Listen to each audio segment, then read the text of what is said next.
Good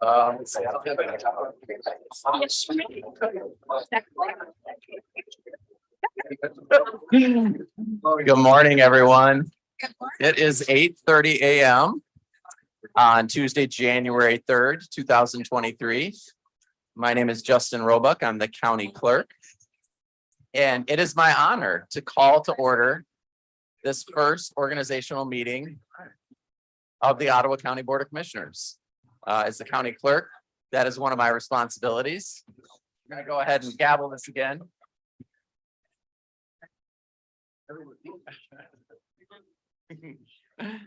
Morning, everybody. Thank you. It is just a bit after 8:30. My name is Justin Roebuck, and it's my honor this morning to call to order the very first meeting of the 2023 Ottawa County Board of Commissioners. This is our organizational meeting, and so I get the honor as the clerk of the board to call to order the very first meeting, and we will go ahead and get started first and foremost by an invocation from Pastor Ray Paget.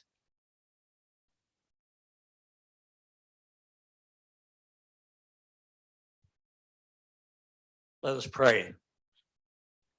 Our gracious and loving Father in heaven, your word tells us in Psalm 118, verse 24, this is the day that the Lord has made.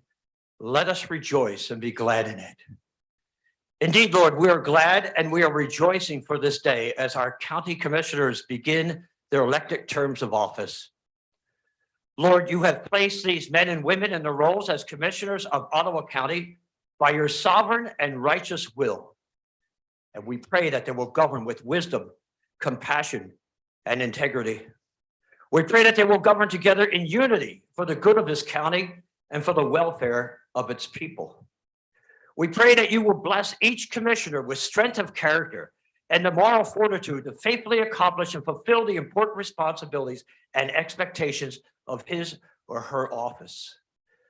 Pray that you will also bless and protect their families as they too experience the pressures and sacrifices this elected office demands.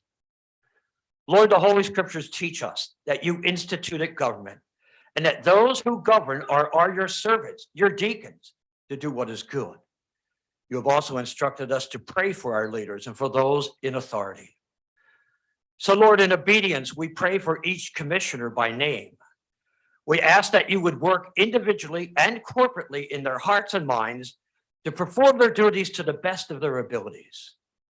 We pray for Commissioner Belknap, Commissioner Bergman, Commissioner Bonema, Commissioner Cosby, Commissioner Curran, Commissioner Ebel, Commissioner Miedema, Commissioner Moss, Commissioner Rhodey, Commissioner Terpstra, and Commissioner Zylstra.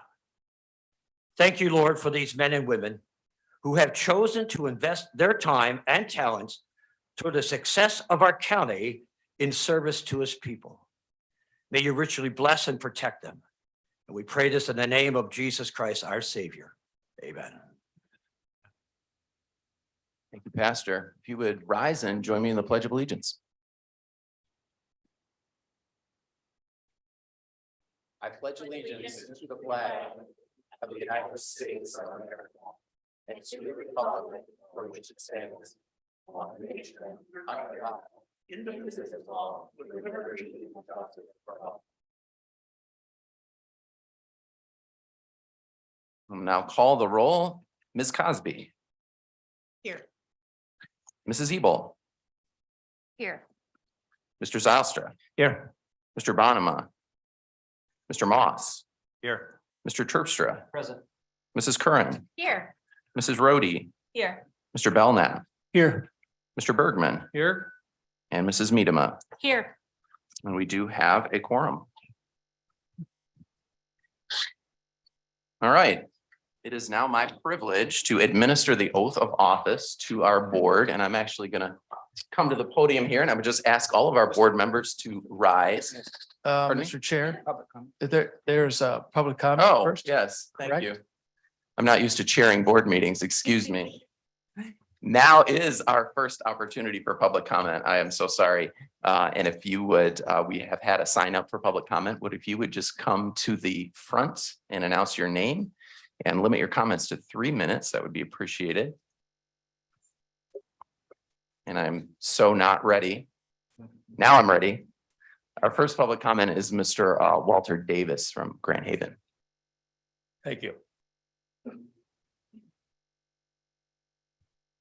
In view of the events of last night on the football field, I'm going to try to restrain myself this morning. I'm going to try to temper my remarks as much as possible. And I also want to do that out of due respect for all the people who have probably come from great distances or our family members. But I think it must be said that this is a very unhappy day for Ottawa County. Please. That doesn't take away from my time. On November 18th, Joe Moss made a statement about his desire, once in office, to pass a resolution to make Ottawa County a constitutional, a sheriff's county. That will be in violation of the oath that you will take to respect the Constitution of the United States and the state of Michigan. So all of you, and I know you have a contract with Ottawa, which makes you obey Joe and Sylvia. That will make it impossible for you to take this oath this morning without being in violation of it, since you've already vowed to take actions opposed to it. Many of you might not know about the constitutional sheriffs or movement. It's a movement that was started by a man named Mack, who was one of the founding members of Oath Keepers. He came up with this bizarre idea, which is not in our Constitution. The word sheriff is never used in the Constitution, but he came up with the bizarre idea that the sheriff has absolute authority in local places to reject and not follow any federal or state law that he or she deems unacceptable to him or her, without having any constitutional basis for doing so. In short, it gives the sheriff absolute power, not even having to read the Constitution to be able to make decisions. As you all know, the first step in this is to try to take over our elections, but that's just the beginning of what the constitutional sheriff's movement is. Thus far, there are 300 sheriffs who have supported it. Joe Arpaio, for example, being one of them. Those who support it also claim that it was quite legal for those people who have since been convicted to try to kidnap our governor.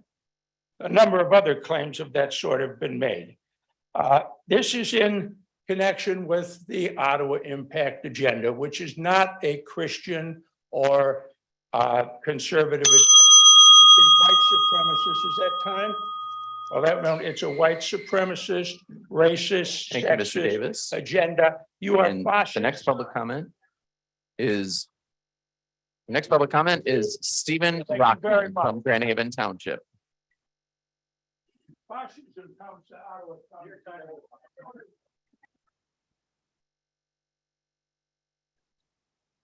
Go ahead. Mr. Rockman. Thank you. Stephen Rockman from Grand Haven Township, and early in the morning, so I wrote this comment down. Welcome new board members. I look forward to restoration in Ottawa County of a Republican government that will serve the people. When I say Republican, I'm not talking about political parties. I am talking about our constitutionally guaranteed form of government. The COVID hysteria revealed the danger of democracy, or ruled by the mob, at the expense of individual liberty. I remember the panic lockdowns, face masks, and house arrest letters. I wasn't asked, I was told. We, the people, were not trusted to make our own judgments. And dissent was the crime of wrongthink. I think it needs to be impressed upon the Department of Public Health that individual liberty is a feature and not a bug of county governance. The government rules by the consent of the people, not by decrees of the expert class. Today, I have renewed confidence that this commission will hear and serve the interests of the people of Ottawa County. For too long, it appeared that the commission had become a little more than a rubber stamp for the county administrator's woke agenda, including GARE, the DEI, Cultural Intelligence Committee, and the slogan, "A Place Where You Belong." I think a good start is to cut off GARE, DEI, I call it Department of Endless Identities, the CIC, and replace the race and sex diversity inspired, a place where you belong, with something in the spirit of, as Ben Franklin said, a republic, if you can keep it. I have a selfish interest to express today. My wife and I have a son with autism. He recently moved into a group home, not here in Ottawa County, but in Kent County, because there are no homes for him to live here. It's a long, harrowing story. So we will be confronted by two bureaucracies between two counties. One was challenging enough, but at least it was in the county we live in and pay property taxes. So my selfish interest is for the commission to put at least as much effort in encouraging investment in homes, staffing, and family support for the disabled in our community as it did with investing in finding systemic racism and implicit bias. I confess that I have an implicit bias for our son. So thank you and Godspeed. And the next public comment is Joel Studebaker from Jamestown Township. Good morning, commissioners. I'd like to start where we should always start, with the word of God. Philippians 4, starting in verse 6, says, "Don't worry about anything, instead pray about everything. Tell God what you need and thank him for all he has done. Then you will experience God's peace, which exceeds anything we can understand. His peace will guard your hearts and minds as you live in Christ Jesus. And now, dear brothers and sisters, one final thing. Fix your thoughts on what is true and honorable and right and pure and lovely and admirable. Think about things that are excellent and worthy of praise. Keep putting into practice all you learned and received from me, and everything you heard from me and saw me doing." This is Paul speaking. "Then the God of peace will be with you." I would just like to read, it's very short, the 10th Amendment of the US Constitution. "The powers not delegated to the United States by the Constitution, nor prohibited by it to the states, are reserved to the states respectively or to the people." What we see today, what is happening today in Ottawa County, is the people. The people are taking back our county. The people are rising up. We are not for concepts of equity, which the Bible does not purport. Jesus said the poor will always be with us. Jesus said that there will be differences among us. We should embrace our differences. We should celebrate our differences. Those differences are what make us human beings. We have different shades of skin. That's a fact. But we all bleed the same color of red. We are made in God's image, every last one of us. And we have the choice. We have the choice to rise up in this country. It's a very unique capability that we have in the United States. And the people in Ottawa County have said enough. Enough of what's happened the last 2 years. Enough of a lack of integrity in our elections. Enough of a lack of people at the very top in positions of supposed power, not listening to the people who actually elected them to be there. Enough of people expecting that we give in on our Christian values, contrary to what the first speaker said, that we give in on our Christian values and bow to the almighty power of government at every level.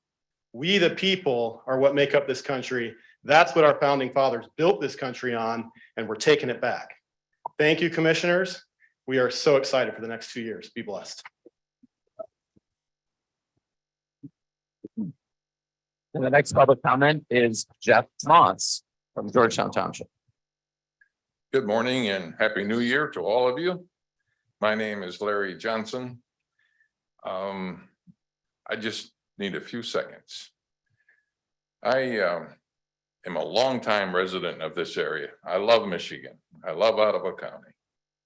We have a great, great country. Thank you for all you do to keep that working well. I happen to be one of those who believes in prayer, and I really appreciated the invocation tonight, this morning. That was a powerful prayer. I trust that God answers that prayer throughout this year. My prayer for this group in this room this morning is, many of us call ourselves Christians. That puts us in a high position, meaning that we follow this Jesus Christ. And I can't help but think of his remarks this morning, and you read the scriptures. Jesus' form of living was one that dealt with honor and respect and love for one another. I don't know if we have a better example anywhere than Jesus, of one who came to serve his people. And my prayer today, and I'm sure it's one of many of you in this room, that this group will set the example. And boy, do we need it. Would you set the example for us of how to lead this part of the country in unity and respect and integrity for one another? May there be a void of name calling and all that stuff, but instead, may there be a common goal and a common purpose here, that you've come to serve this community the best you can with the help of the Lord. God bless you. We want to support and help you in any way we can. Let's have a great year.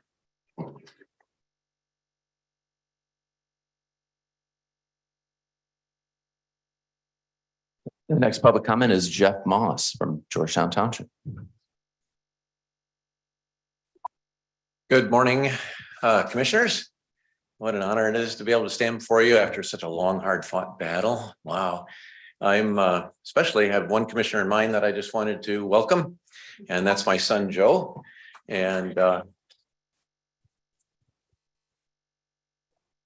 I'm thankful when our family moved to Ottawa County from northern Indiana so many years ago, 1989. And the impact that Ottawa County had on our family, the spiritual impact because of the influences here. And I don't know, I just wanted to take a little bit of time. I hadn't planned on speaking this morning and actually was afraid to.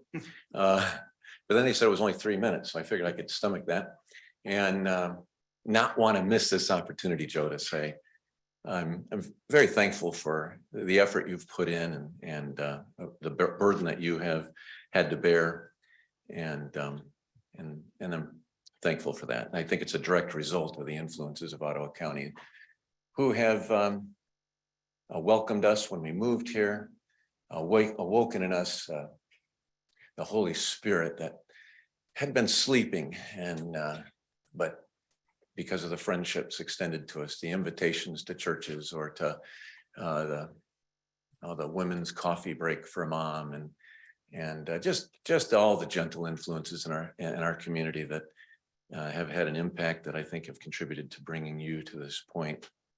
For those who don't know, Joe's the oldest of our 7 children. There's 6 other boys. They're all married now. There's 15 grandkids, and he's just one arrow out of the quiver of a warrior in the fight for the battle for King Jesus and his kingdom here on earth. I'm thankful for that. And I know that this is a battle. Romans 12:2 reminds us that we don't struggle against flesh and blood. Well, that's Ephesians 6:12, but against powers and principalities in this unseen realm. And 12:2 tells us that is that powers that try to conform us. We need to be transformed. So in this battle, I'm praying too that there will be gentleness, there'll be kindness, that our church will awaken and impact our community the way it impacted our family when we moved here, and that this truly is a beginning. And I'm looking forward to it. I know there's going to be a struggle, but I pray that it'll be a kind of gentle struggle of ideas. I got like 8 seconds. If the Lord's at work through those ideas, he's going to prevail. So congratulations, Joe.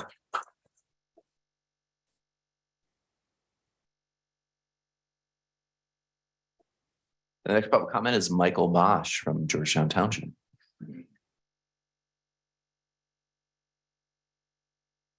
Good morning, commissioners. nothing special here, nothing prepared. I just wanted to take a moment to thank you all for stepping up to serve the people of Ottawa County. It's a challenge. It'll be a challenge. It's not going to be easy.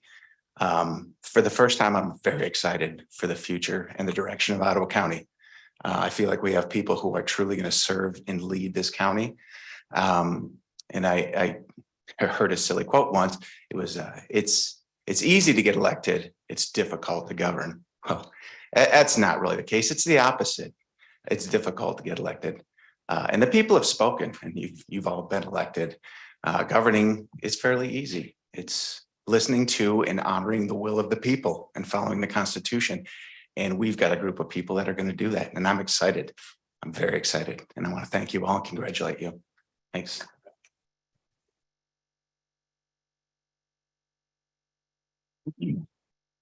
Our next public comment is Steve Redmond from Park Township.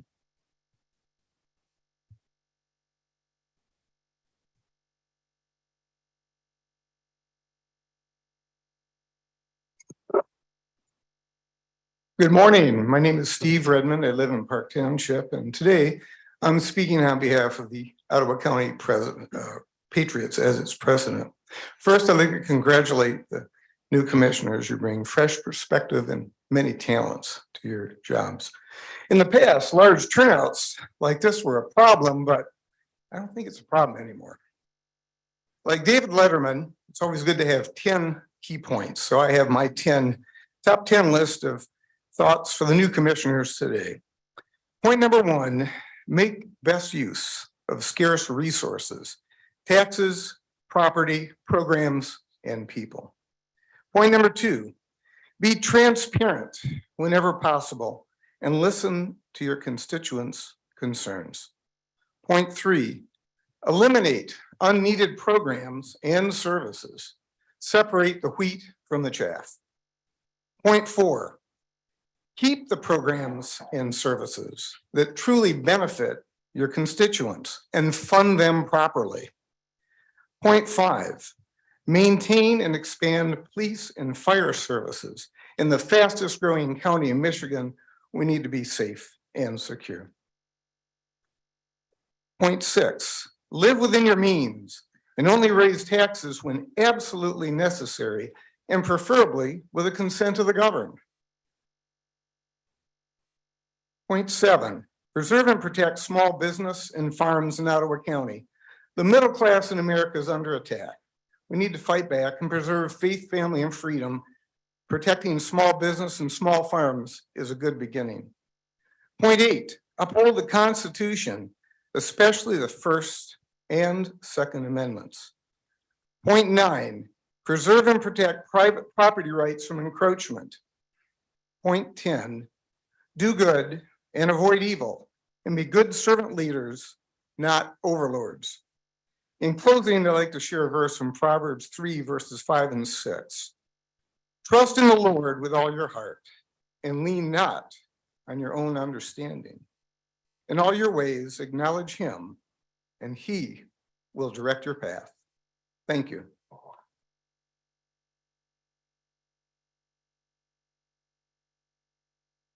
The next public comment is David Moran from Allendale Township. Good morning. I'm a 55-year resident of Ottawa County. I put roots down here and I intend to stay here. I would like to congratulate you all for getting to where you are today. But I'm afraid that was the easy part. There's going to be work ahead, big tasks. A lot of things have been done in the past that weren't right. I read your promise that some of you signed, and I applaud it. It's the greatest thing I've read from Ottawa County yet. You have the majority, you can do what you said, if you're really willing to work to do it. I would love to tell you, hold hands and sing Kumbaya. That isn't how it's gonna work. I'm gonna tell you the brass tacks truth of the matter. A month and a half ago, I got an email from the county administrator telling me how the board has just been breaking all records and the stuff they've been doing and the things they've been getting accomplished and the wonderful things that are going on. And it made my knees shake because I know the caliber of the people that are no longer here. I felt the sting of this past board and the previous board. I've seen what they're willing to do and their appointees. Make no mistake, there's problems here. And I got a court case I can show to you. I've seen them lie to the appellate court. I've seen them lie in my court, and it's a lie because it was proven to be a lie in the court. And I've seen them lie to the Supreme Court of the state of Michigan. That's how far they were willing to go. You might think $80,000 is no big deal. For a farmer trying to make it and feed his family, it's a big deal. All I wanted was a driveway so that I could drive my tractor onto a field so I could farm it to the best of my abilities.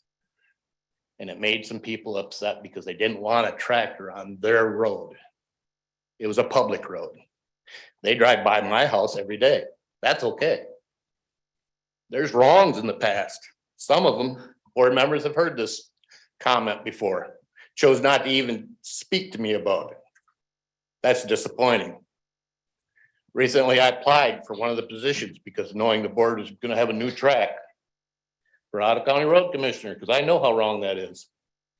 And one of the commissioners asked me, why this one, Dave? I said, well, the board is the people have spoken. The good old boys of the past is no longer acceptable. It's time to be governed the way our founding fathers wanted us governed. And I know the problems, and I can think of no better place than for me to be than on a road commission. I wasn't nominated. That's fine. But make no mistake, I was asked two questions. One, why I wanted to serve, and the other one was, how are you going to communicate? I'm here to tell you something. He wasn't asking how I could talk to the public. It was about, are you going to serve the board? Thank you, Mr. Or are Moore. you going to serve the public? That's just scary. Thank you. Thank you. Next public comment. Next public comment is Barbara Van Horsen from Grand Haven. Good morning. I am Barbara Lee Van Horsen. I am from Grand Haven, but I'm also the experimenter at the Momentum Center in Grand Haven in Holland.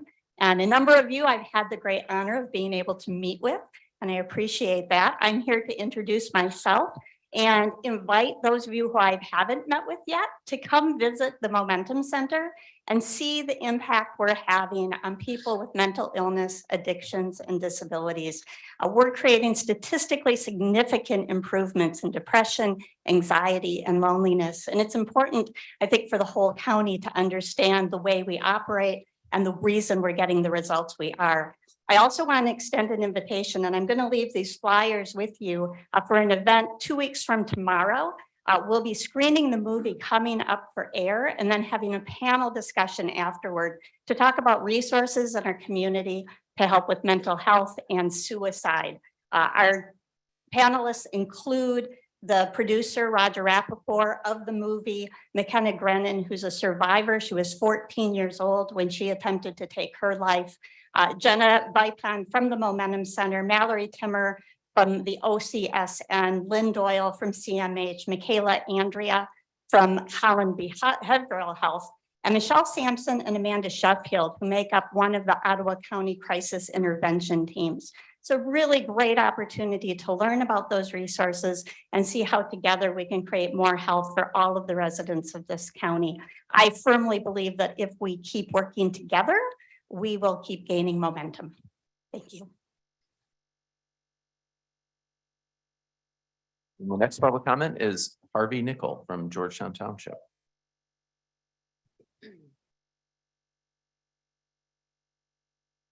Thank you. My name is Harvey Nickel, I live in Jenison, Michigan. And I just want to thank all of you for being willing to serve. And I will say being willing to take the slings and arrows that are going to be coming your way, because this is going to be a different situation with people who are willing to serve, who are actually saying they're going to be working for the people, following the Constitution, and not going off track and doing other things. I want to say, please say thank you to the road commissioner crews that were out on the roads last week. They did an amazing job, at least in my neighborhood. I know it's difficult, but so please say thank you. I also have some requests. One, I hope that all of you have time to read a book called The Doctrine of the Lesser Magistrates. I believe some of you have already done that. I'll leave it at that. please read that book. I'll try this again now. A month ago, I presented a paper to the commission that I downloaded from the NIH website. I now have another one that's on the NIH website. What I would like to do is have each of you get a copy and read through these. Now, one of these talks about the lies that we have been given for a year and a half by all the government media agencies. The other one talks in detail about the false PCR test, the danger of the spike protein that's involved in the COVID shots. I'm not going to do a lot of, but please, and when you read these things, as I often said, I don't know what to believe anymore. I've been praying for discernment. All God has given me is what not to believe. And that's anything in the media, because the media has been lying to us. All the authorities have been lying to us. When you read through these things, look at the references. One of these has 98 references, one has 78. Compare that to just a name being called or a statement being made in the media. Also, take advantage of some experts in this area. We have been blessed with 3 people, 2 in the OSHA. One is Kristen Megan Kelly, who's actually a resident of this county, and the other was Tammy Clark. Dr. Christina Parks lives close by. She can give you excellent information about the medical aspects of these shots and the COVID itself. But the others can talk about the ineffectiveness of the masks. Why did we mask our children when it is known to be dangerous? Not a single reference indicates it is beneficial. So please have copies made to give to each of you. Spend some time reading this, and God bless you. I'll be praying for you.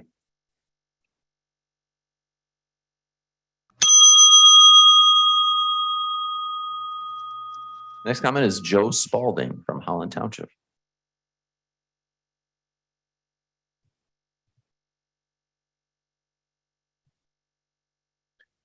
Hi, my name is Joe Spalding. My pronouns are he, him, and his.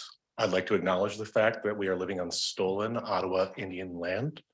That's something that needs to get brought up probably at every meeting. We have an image of an Ottawa Indian on our county seal on the wall for a reason. And as an Aztec American, that is particularly important to me, especially with the nonsense that we're going to have in the media about the border and the fake crisis. And I'm sure there's going to be a lot of people in this room who are going to pretend that the border is some sort of horrible situation when they don't even realize we're up here in Michigan. So the first thing that I want to say to the new commissioners is thank you so much for doing something that I, as a Democrat, never could do. I could never shatter the Republican Party in Ottawa County. A lot of people don't know this, but Ottawa County has never voted for statewide Democrat since 1900. That's before my great-grandparents were born. Once you win the primary as a Republican, it's super easy to win the general. And that's the reality. And I'm sure some of the commissioners actually realized that when they won because they reacted that way after the primary. I'd like to say that I thought it was weird to hear Commissioner Moss on Justin Barclay pretty much begging for $5 from his email list. That was like an awkward situation for me as a constituent to hear. I hope that nothing that's going on behind this counter is going to be any sort of grift. There's a lot of people in this room that have placed a lot of trust in you guys to administer a constitutional county and not line your pocketbooks with whatever fake media empire you are conspiring to create. I'd like to say that there is a danger in administering the county in some of the ways that your promise has been made for Ottawa Impact, that you are going to risk violations of FOIA, the Open Meetings Act, and other things. Those will open the county up to lawsuits. And the taxpayers here all want their taxpayers' money spent responsibly. That's a fact. I'd like to kind of close up here by by stating a Bible verse, because that's something that a lot of folks have done here. I want to mention Matthew 6:5 and 6:6. It says that when you pray, do not be like the hypocrites that pray out in public on the street corner, for they have made their own reward. And finally, I'd like to say, Joe Moss, please unblock me on Twitter. It's pretty cowardly. And the next public comment is Matthew Van Zetten from Holland City.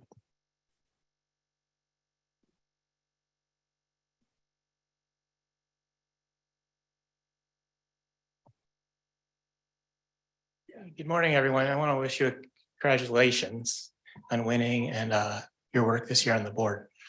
One of the things I looked at before coming today was the agenda packet and was looking at the rules that were in the packet.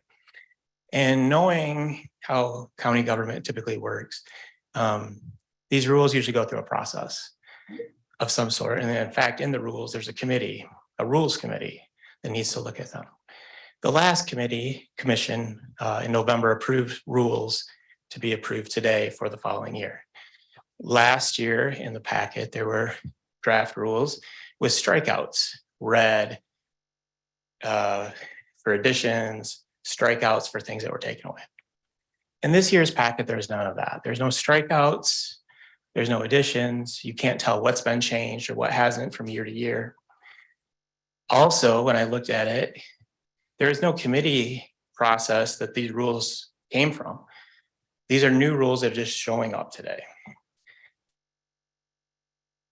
One of the things that I respected when you guys ran was about transparency. I think government should have transparency. It's the people's money. But the process by which you're starting of the rules that you're going to govern yourself has no transparency.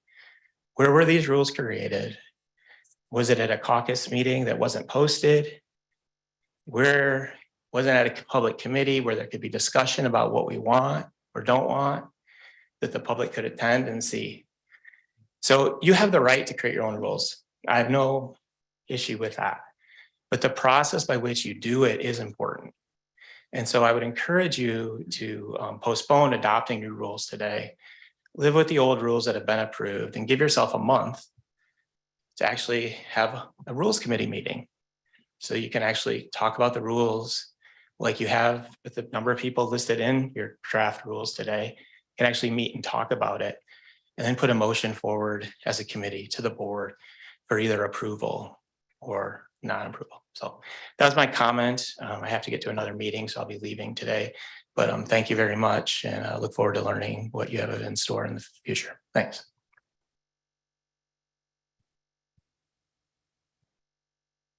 And the next public comment is Kristen Megan Kelly from Jamestown Township.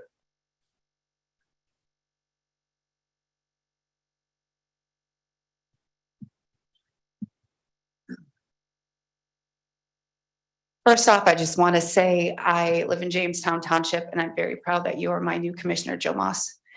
I also want to say that the last time I was here, only one person looked me in the eye, and that was you, Mr. Terpstra. I am a 20-year exposure scientist. I'm an industrial hygienist. No, we're not janitors, and no, we're not cleaners. We protect human health by understanding everything that impacts the human body. And I also spent 9 years on active duty and had 12 years in pandemic preparedness planning and response. I came here to offer for free my expertise with my colleagues and engineers to ensure that we could better protect community health, because I'm also cross-credentialed in public health. I am absolutely appalled at what was allowed to occur in this county. And when I heard that people were running to replace people here who could not uphold their oath and also did not understand the authority afforded to them. I am an independent libertarian. What I do is not political. If it's wrong, it's wrong. And if it's right, it's right. When I heard you guys were running and I saw that you were gaining the polls, I got excited because I knew, getting to know all of you, that you will uphold your oath and you will reach out to subject matter experts, whether that's public health, industrial hygiene, emergency response, road commission, environmental issues, financial issues. I know that you do not need to wear one hat. You have a community of experts that you will hire and reach out to. Another thing that I want to say is because I spent 9 years on active duty, I have been very vocal, as known as a loudmouth liberty enforcer. I support the constitutional rights of every person, even if I disagree with them. The first person that commented here bashed my longtime friend, Sheriff Richard Mack. I am a veteran and I'm a lifetime appointed member due to my work promoting peace and non-aggression among policing. Richard Mack gifted me a lifetime membership to CSPOA, and I can tell you, we ensure that sheriffs are acting constitutional and know their authority, promoting peace in the time that we are in a great divide. One thing I want to say here is, On election night, when I saw an individual that was leading the state in a tyrannical petty matter, violating her oath, I was ready to leave. My family and I had a plan of action to leave here, but then I saw my county had hope. I knew, hearing Mr. Joe Moss say he wanted to ensure that this county was ran constitutional, I thought that's simple and easy, and it's very sad that he needed to say that. So my family and I did not leave because it was going to be hard. We're staying because we have hope. So thank you, and do not allow anyone to demonize you for doing what you're supposed to do, and that's uphold your oath, because I've taken that oath 3 times and it's very easy. Thank you.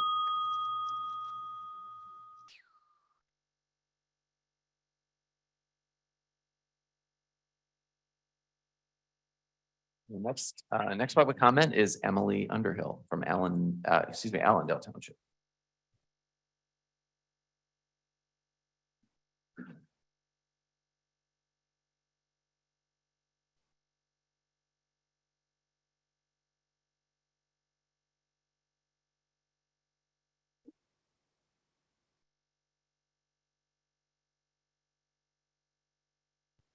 Sorry for the delay. She wanted to come on up. Hey, I'm Emily Underhill from Allendale. Good morning, everyone. I'd like to take a moment to congratulate all of you, our newly elected Ottawa County Board of Commissioners. I just want to let that sink in for a moment, especially to those of you who will be sworn in for the very first time today. What a moment this is.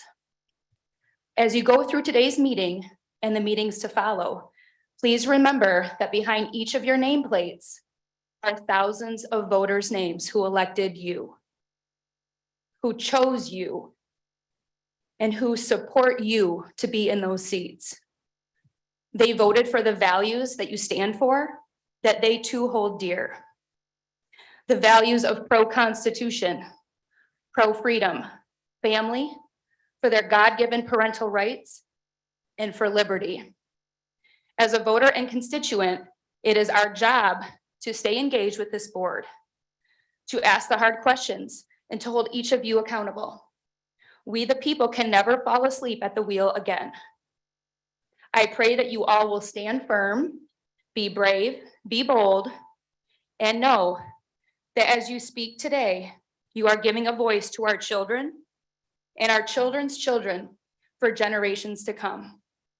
You each have been called to a time such as this. I welcome you and I thank you for making this sacrifice to bring back hope and true leadership to Ottawa County. Thank you and God bless.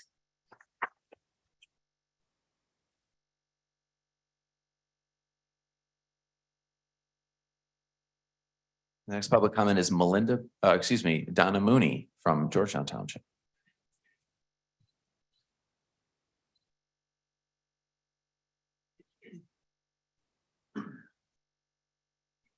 Good morning, new commissioners. I don't have a speech plan today, shocker, but I just wanted to come in and offer my sincerest congratulations to you all. You fought so hard. So many of you, I've walked this journey with you, and I just wanted to let you know how proud I am of all of you and how hard you fought. You have earned your spot here just like anybody else has.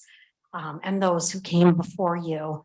And I'm so thankful that you guys are here, because the last time that I was here more than a year ago, I left out of anger. I left because I felt unheard. I felt that we had no representation for people like myself, constitutional conservatives. And so I don't want you guys to ever doubt for 1 second that you have so much love and support in this community, and so many people who want you here. It doesn't matter what the naysayers say. We all deserve to have representation too, and you are here to represent every single citizen in this county. Again, I don't have anything prepared. I'm not going to just keep going on, but I just wanted to let you all know how much I love you. And I appreciate you and I support you. Godspeed and God bless.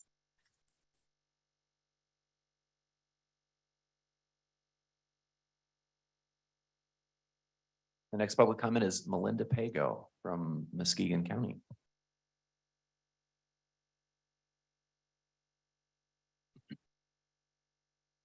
Happy, blessed new year. What is coming is far better than what is gone. I remember coming here over 4 years ago to my first Ottawa County Board of Commissioners meeting, speaking at public comment, being chased down afterwards from the board administrator, county administrator rather, and the DEI director. And I just want to say, thank you. And, you know, I've been in support of you guys for so long. And when the righteous are in authority, the people rejoice. And today I am rejoicing. Thank you.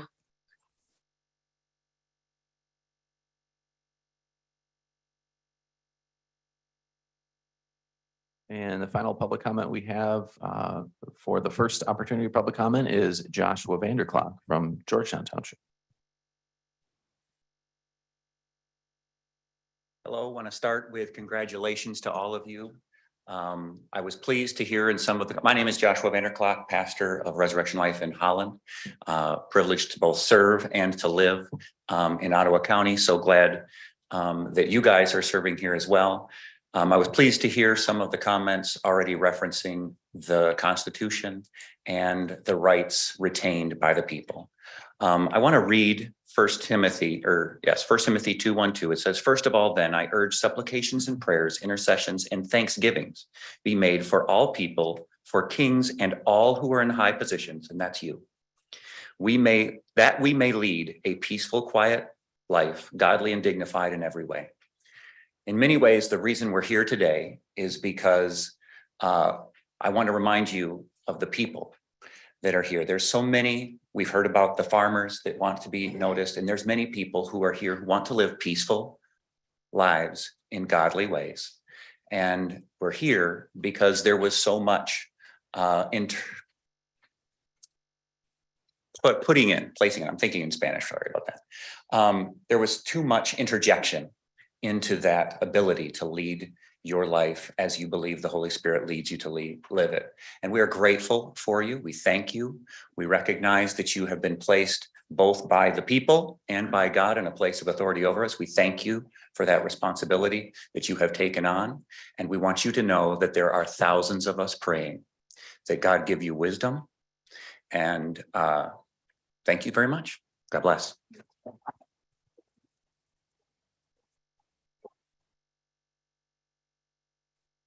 And thank you for those who spoke. There is a second availability for public comment toward the end of our meeting as well. Now, if we can get to what I was really excited to get to earlier, which is the oath of office for our Board of Commissioners. And board members, if I could just have you stand. And what we're going to do is a sort of a unanimous oath. And so I will read the oath and then we'll just have you respond in the affirmative by saying yes or I do. Again, it is a pretty simple and very significant couple of sentences. So if you want to raise your right hand for me. Justin, quick question. Yes. We had some people who have family who might have a Bible or something to swear on. Is it okay if we bring them up? Absolutely. Does anybody have people here who would like to? Great. Sorry. Yeah, no. Yeah, I love it.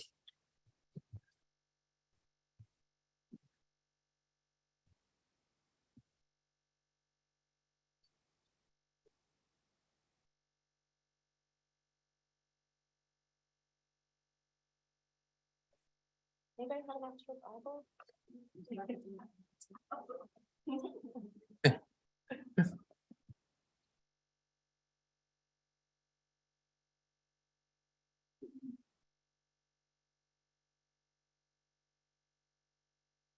All right, guys, that was great.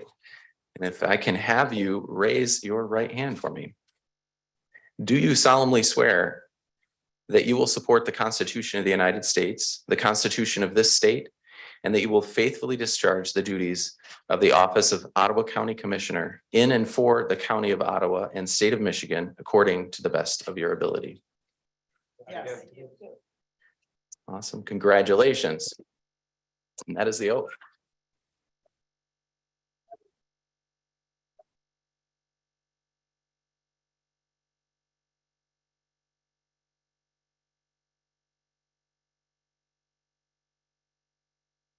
And you each have an oath page at your place setting. So if you would mind signing that. And then we'll collect those at the end of the meeting as well. Keep those on file. The next item on the agenda, I have a resolution to approve and authorize the board chairperson and clerk register to sign a resolution setting a one-year term for the position of the Ottawa County Board chairperson. Do I have a motion for that? Second.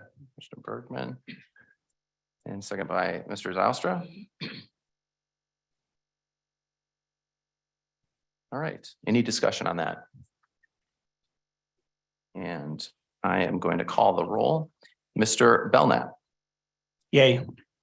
Mrs. Curran. Yes. Ms. Cosby. Yes. Mrs. Rhodey. Yes. Mr. Zylstra. Yes. Mr. Terpstra. Yes. Mrs. Medema. Yes. Mrs. Ebel. Yes. Mr. Bergman. Yes. And Mr. Moss. Yes. And the motion passes. Would now like to open the floor for the purposes of electing a temporary chairperson to preside over the election of our chairperson. So are there any nominations? I nominate Gretchen Casby for temporary chair. We have a nomination. I'm sorry. I second it. All right, second by Mrs. Ebel. Are there any other nominations? Are there any other nominations? Are there any other nominations? All right, all those in favor of Mrs. Cosby as temporary chair, please say aye. Aye. And all those opposed? Ms. Cosby, the floor is yours. Thank you. So as my role as temporary chair, I am to nominate the chairperson for the Ottawa County Board of Commissioners for 1 year, and I nominate Joe Moss. Do I have a second? Second.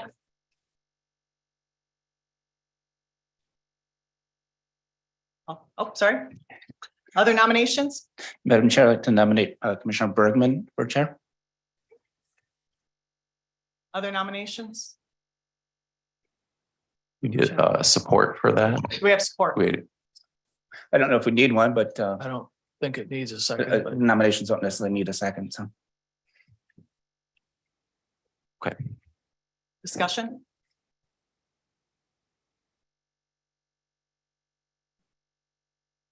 We go to a roll call vote?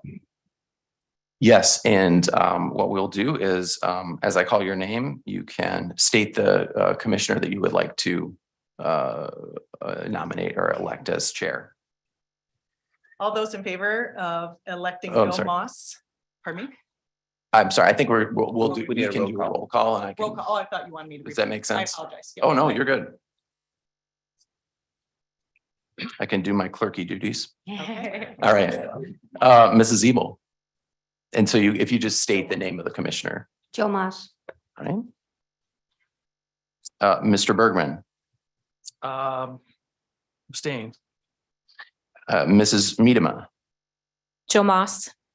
Mr. Terpstra, Moss. Ms. Cosby, Joe Moss. Mrs. Rhodey, Joe Moss. Mrs. Curran, Moss. Mr. Zylstra, Roger Bergman. Mr. Belknap, Joe Moss. and Mr. Moss. Moss. All right, and Moss is elected.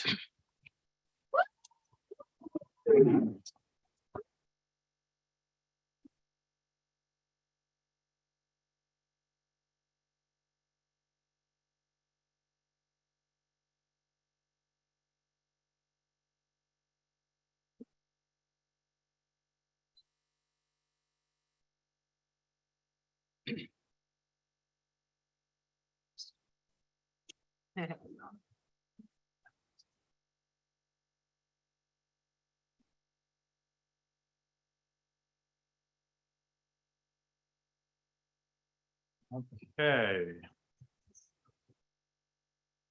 Thank you. It is a privilege to serve and to serve the board. I don't take the responsibility lightly.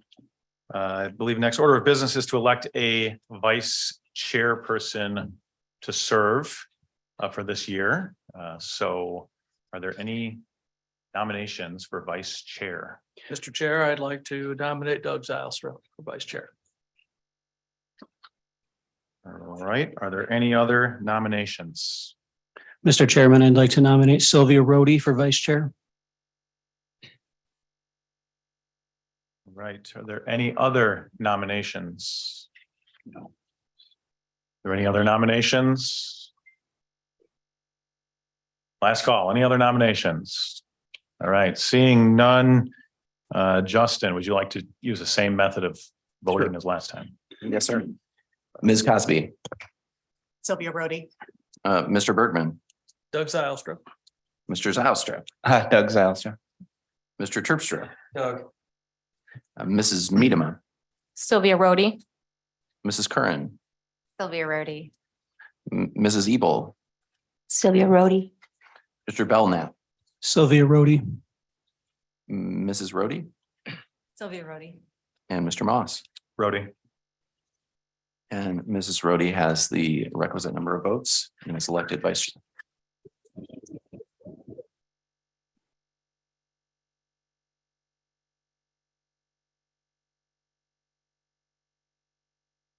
Okay, next order of business is oath for chair and vice chair. Yes. So do these slightly differently, but I'm actually going to come to the front here and we administer the oath.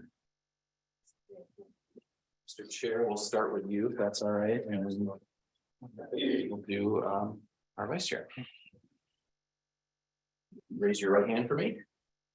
Do you solemnly swear that you will support the Constitution of the United States, the Constitution of this state, and that you will faithfully discharge the duties of the office of chairperson of the Ottawa County Board of Commissioners in and for the County of Ottawa and State of Michigan, according to the best of your ability?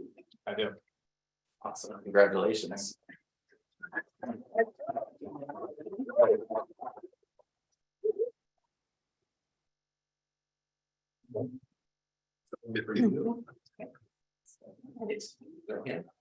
Do you solemnly swear that you will support the Constitution of the United States, the Constitution of this state, and that you will faithfully discharge the duties of the office of vice chairperson of the board of the Ottawa County Board of Commissioners in and for the County of Ottawa and State of Michigan, according to the best of your ability? Congratulations.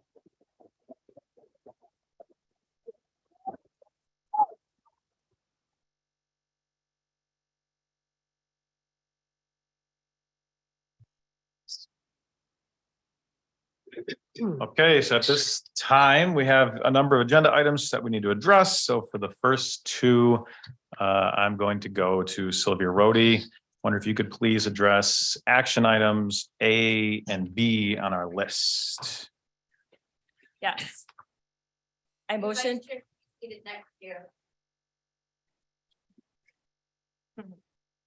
Thank you.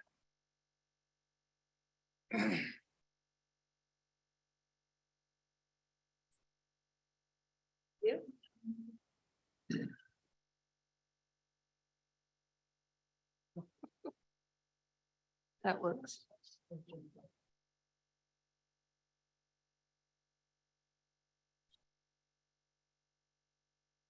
Right. I motion to establish the rules of the Ottawa County Board of Commissioners. Is there a second? Second. All right, any discussion on this item? Mr. Chairman, I am going to be voting no on those because I feel as though there are several items on there that are illegal. Would you like to expound on that at all? Mr. Chair, can I just make an? Go ahead. Go ahead. I'm sorry, just one moment. I just want to make sure he had finished. Mr. Bergman or Commissioner Bergman, was there anything else that you had to add? No, I'm gonna, Okay, thank you. Doug. Yeah, Mr. Doug. Chair, I'm not sure what the exact plan for this, but I think, you know, we haven't seen these board rules before. I totally appreciate the rewrite. But as believe one of they the- were. one of the public commenters noted out, we have not seen these in the rules committee. So, you know, my suggestion would just be kind of go through this part by part, just that we all can understand it, the public understands it. Ottawa County community as well understands the board rules that we'll be working under. Yes, we could definitely go through it. I believe, well, have you seen these? before today? I have definitely read through them for sure. Oh, great. Okay. Yeah. Would you like to work through some? of Yeah, them for sure.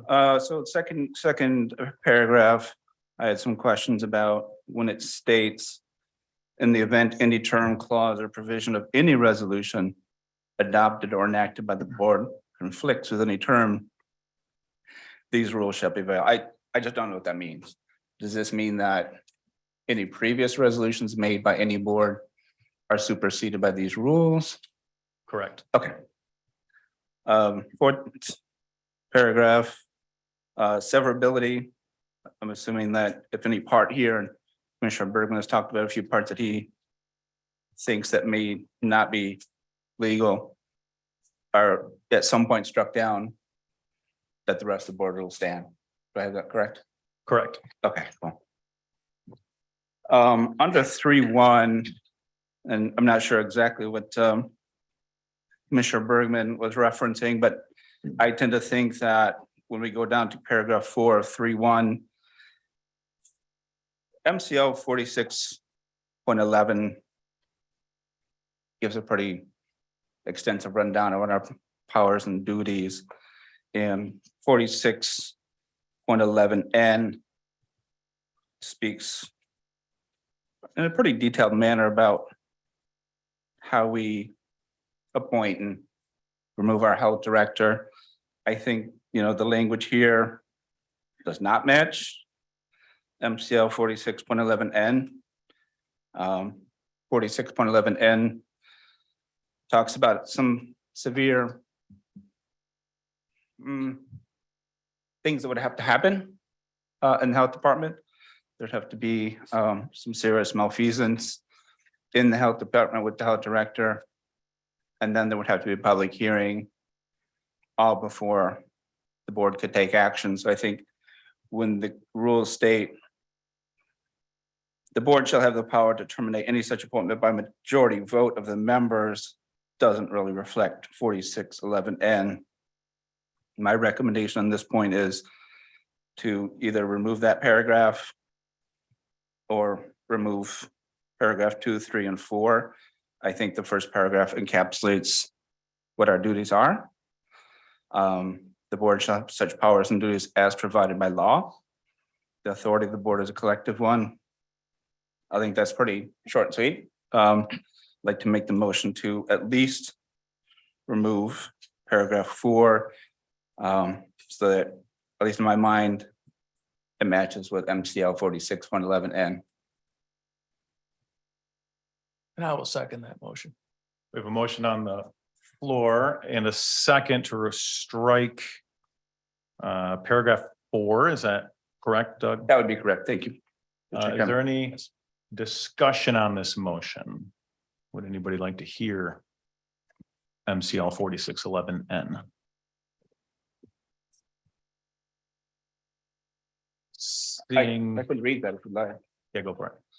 So 46.11N says, subject to subdivision O, remove an officer, and our public health officer is an officer. The officer or agent is incompetent to execute properly the duties of the office, or if on charges and evidence, the board is satisfied that the officer or agent is guilty of official misconduct or habitual or willful neglect of duty. And if misconduct or neglect is a sufficient cause for removal. However, an officer or agent shall not be removed for that misconduct or neglect unless charges of misconduct or neglect are presented to the County Board of Commissioners or the chairperson of the county. Notice of the hearing with a copy of the charges is delivered to the officer or agent, and a full opportunity is given the officer or agent to be heard either in person or by counsel. I think that paragraph is not really encapsulated in paragraph 4, so I'd urge a yes vote on the motion. So is that an amendment to the existing motion? The existing motion is just to strike paragraph 4. Right. So a yes vote would strike paragraph 4. This was occurring during discussion of the first motion, so. Right. So we have a motion on the floor With a second, any other discussion? So, Justin, if you could call the roll on this, a yes being to strike paragraph 4, a no being to leave the rules. Okay, I just want to make sure, Doug, we are amending action item A. Right now, we're voting on an amended motion to strike paragraph 4 of rule 3.1. Right, before we get correct? to the underlying motion of approving the rules. Okay. Sorry, just wanted to make sure we're. Sorry about that, Mr. No, you're good. Mr. Belknap, No. Mrs. Curran, No. Mrs. Medema, No. Mr. Terpstra, No. Ms. Cosby, No. Mr. Zylstra, Yes. Mr. Bergman, Yes. Mrs. Rhodey, No. Mrs. Ebel, No. and Mr. Moss. No. The amended motion fails. Mr. Chair, if I can continue through to rule 6.7. Sure. 6.7, paragraph 4 says there shall be 2 opportunities for public comment during meetings. Individuals may give public comment 1 time per public comment session on the agenda. The first opportunity will be limited to 10 speakers, with any additional speakers utilizing the second opportunity. I think we've seen this morning that we've had more than 10 speakers at the first opportunity. I'd like to make a motion to strike paragraph 4 so that events like today can happen. I would second that. Today we saw 17 people come forward with public comment. For us to cut off public comment is illegal. We can't do that. Cannot stop public comment. So the rules are discussing or putting rules on how the public comment works. They allow for any person from the public to give comment. You can limit the time, but you can't limit the number of people to speak. Is that congruent with the way that the previous board operated? Yes. So last year, when you allowed 3 people to speak and then cut off public comment until the end of the meeting, isn't that how it was done? We did 10 at a time. Yeah. We brought 10 more in as 10 little left. We did not cut Any off other discussion on this one? For sure, I totally respect the authority of the chair. I respect the authority to limit public comment time. And there may be extraordinary situations where we may need to, for, capacity reasons, to limit public comment, but to set it inside the board rules themselves, I think does not do the community of Ottawa County a favor, and does not let events like this morning happen. Any other discussion? This sounds like a good one. I got one. Yes, I sir. believe there was a limit at some point put on the number of public comment in previous years. And I was, I didn't agree with that, and I wanted, if people are here to speak, that they can speak if they want to speak before the meeting, because normally people come to the meeting to speak on an agenda item. And if you have 1,000 people come and they can't speak to the agenda item, then why would they come? So I'm going to be voting to strike that. Okay. Any other comments, discussion? Let the people speak. Thank you for bringing it to our attention, Doug. Of course. And Roger. Thank you. Yeah, the goal of this board is to maximize transparency and maximize representation. Any other discussion before we call a roll on the motion to amend the rules by striking paragraph 4 in 6 point?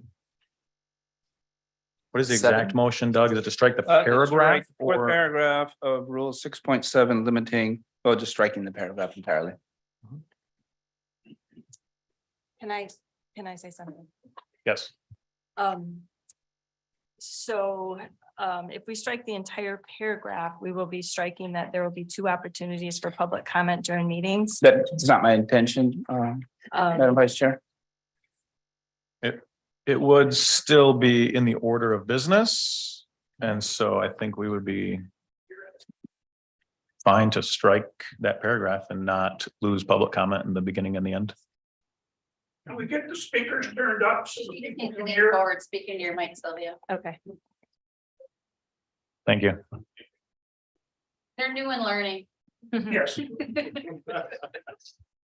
Speak directly into the mic.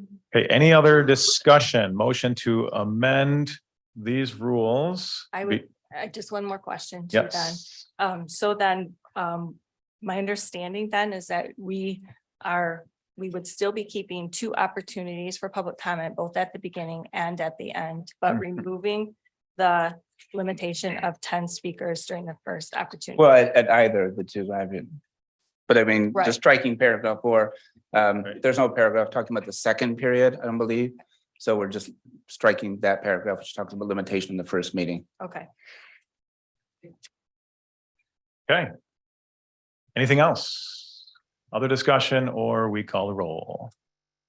So just so I'm clear, Sir. we're just removing the last sentence of the 4th paragraph, the sentence that says the first opportunity will be limited to 10 speakers with additional speakers utilizing the second opportunity. So therefore, what this paragraph is going to read, there shall be 2 opportunities for public comment during meetings. Individuals may give public comment 1 time per public comment session on the agenda, and that's No, the motion is to strike the paragraph. the whole paragraph. Okay. Yeah, if you want to amend it to just strike the last sentence, that's fine, Commissioner Belknap. But the idea is just removing restrictions on the quantity of commenters. Yeah, I guess just from thinking logistically, if I'm all in favor of offering 2 comment periods with no limitation. I just didn't know if putting a number to the first one helps us administer the rest of the meeting. Like It I was said, just I a think question. the board chair has discretion. And I trust they use that discretion well. I just don't want to see it enshrined in the board rules that they have that limitation. I do agree with Roger about keeping those first 2 sentences, partly because the second sentence says individuals may give public comment 1 time per public comment session on the agenda. I think that's important to keep Do it. you want me to amend it, or do you want to make that amended motions for yourself? It's up to you, Ms. Vice Chair. We do need an amended motion to Doug's motion. I move to amend the amendment to the motion. Appreciate that, Madam Chair. And that would be to remove only the last sentence of paragraph 4. Okay, so just so we're clear, we'll have to vote on the amended motion, and then we vote on the amended motion. All right. Are we ready to vote? Yes. Ready? What was Oh, I'm sorry. Yeah, A second. there does need to be a second. I'll make Thank a you. second on that. Thanks. Can you repeat it, what we're voting on? So this motion will be to amend Doug's motion to strike the 4th paragraph, and the amendment is to just strike the final sentence of paragraph 4 of Rule 6.7. So that's all together. I think we have to do 2 different votes. So first, we're going to vote on just the last sentence. Right? Yep. Just taking out the last sentence. Is So that what we'll we're vote voting on on that now? first. Yeah. Yes. To take out the last sentence, is that what we're voting on now? Yeah. Okay. Yes. All right, Let's do it. You ready, Mr. Mr. Zylstra? Yes. Excuse me, Mr. Bergman, Yes. Mrs. Ebel, Yes. Mr. Belknap, Yes. Ms. Cosby, Yes. Mrs. Miedema, Yes. Mrs. Rhodey, Yes. Mrs. Kernan, Yes. Mr. Terpstra, Yes. and Mr. Moss. Yes. That amendment Consensus. passes. Okay, next would be to approve the amendment to these rules that was put up by Doug and has now been amended, which will be to strike the last sentence of 6.7. Is there any other discussion on that? Are we good? So can you repeat it again, what we're doing now?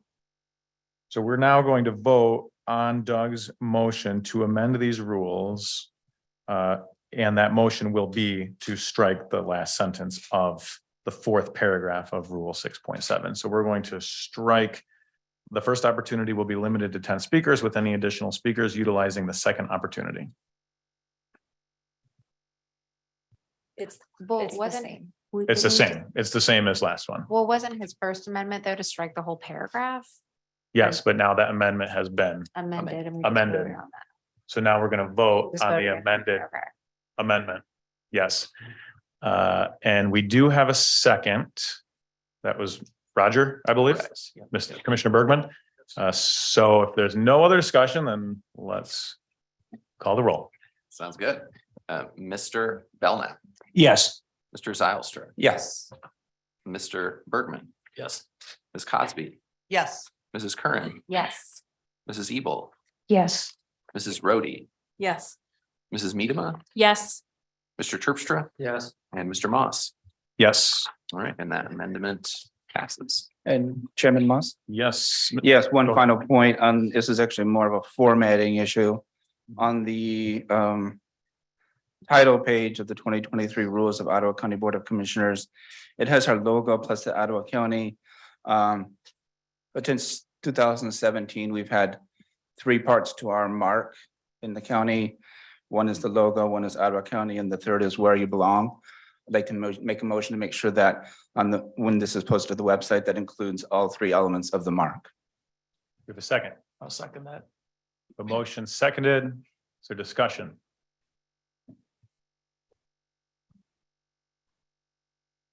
Seeing none, we're going to call the roll on the motion to display the logo on the front of the rules that says Ottawa County, where you belong. Justin? Yes, sir. Mrs. Ebel, No. Ms. Cosby, No. Mrs. Medema, No. Mrs. Curran, No. Mrs. Rhodey, No. Mr. Zylstra, Yes. Mr. Terpstra, Yes. Mr. Belknap, No. Mr. Bergman, Yes. and Mr. Moss. No. And that amendment fails. Okay, is there any other discussion on? I want to say I appreciate your flexibility and working through the rules, and, you know, a lot of folks have reached out to me and asked what the rules are. We had the rules that were approved back in November and this new rules, and I do appreciate the time. Thank you. Thank you, Commissioner Zylstra. I do want to comment that those rules came to us last Thursday evening, and so not a lot of time. Please speak up. Speaking. Put your mic closer, sir.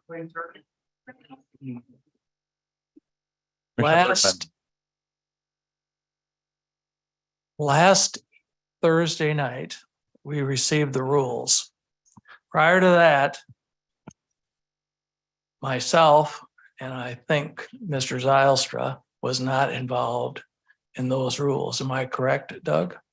I did receive the rules, I think it was Thursday, Wednesday. Thursday, right, yeah. right. But Not before sure that, exactly. you and I were not involved. Yeah, like I said, these were rewrites and I did not see them prior to Wednesday or Right, Thursday. right. And, you know, when I think of the fact that these members of the new board talked about transparency before, this is an example of your transparency, and You're welcome for the 1 week notice. yes, Thank you. yeah. Any other, No other comment. okay. Any other discussion on this? Last call. Oh, I Commissioner Curran. honestly, I mean, I really, what the gentleman said in public comment definitely resonated with me. I don't know who else was involved in the board rules, but I was not involved either. And I think that, I don't know if anyone else involved in these board rules? I mean, to me, I think that it wouldn't be unwise to offer the transparency and to take that time to write the rules together and to put them out to the public so everyone knows what's going on. I don't think that would be unwise at all. Commissioner Rhodey. I would just state that last year, there was actually significant concerns over prior. Can't hear you. Last year, there were significant concerns over the board rules. Some of those were actually in the press, noted by Commissioner Terpstra and Commissioner Zylstra. And so there was some significant concerns over handcuffing of commissioners to do their job to represent the people instead of only representing the county corporation. And so if we had continued on under our current rules, the current board would have been also bound by those difficulties that prior boards had experienced. And so I appreciate the rewrite of the rules to start us off fresh at the beginning of the year. Thank you. Yeah, and I have no problem with addressing the rules and changing some of the things. I agree, there were definitely issues in them. It's just like the individual and public comment said, the transparency portion of it. That's all my issue is, so. Any other discussion? Just a comment that we do have a standing committee for board rules. I imagine we do have the opportunity to work through things at a later date if there's changes and the desire of the group to see some of these things, more thoroughly vetted. I'm in favor of moving with the rules for this meeting so we can continue on. Thank you. Any other discussion? Mr. Commissioner Chair, I Zastro. appreciate what you said, Commissioner Curran. I think the next agenda, maybe I'd like to make a motion so we can kind of put that on the agenda, put a meeting time for rules so that, we have a date certain for rule position, but that's the next agenda item, so. Any other discussion? Final comments? Justin, will you please call the roll? Sir, and this is the board rules as amended. All right, Yes. Mr. Terpstra, Yes. Mrs. Curran, Yes. Mr. Zylstra, No. Mr. Belknap, Yes. Mrs. Rhodey, Yes. Mrs. Medema, Yes. Mrs. Ebel, Yes. Mr. Bergman, No. Ms. Cosby, Yes. and Mr. Moss. Yes. And that motion passes.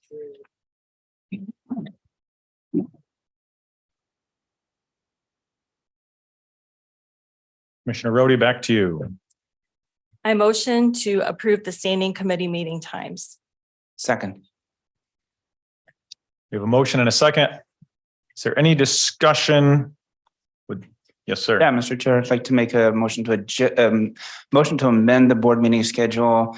We do have talent recruitment set up for the third Tuesday of each month.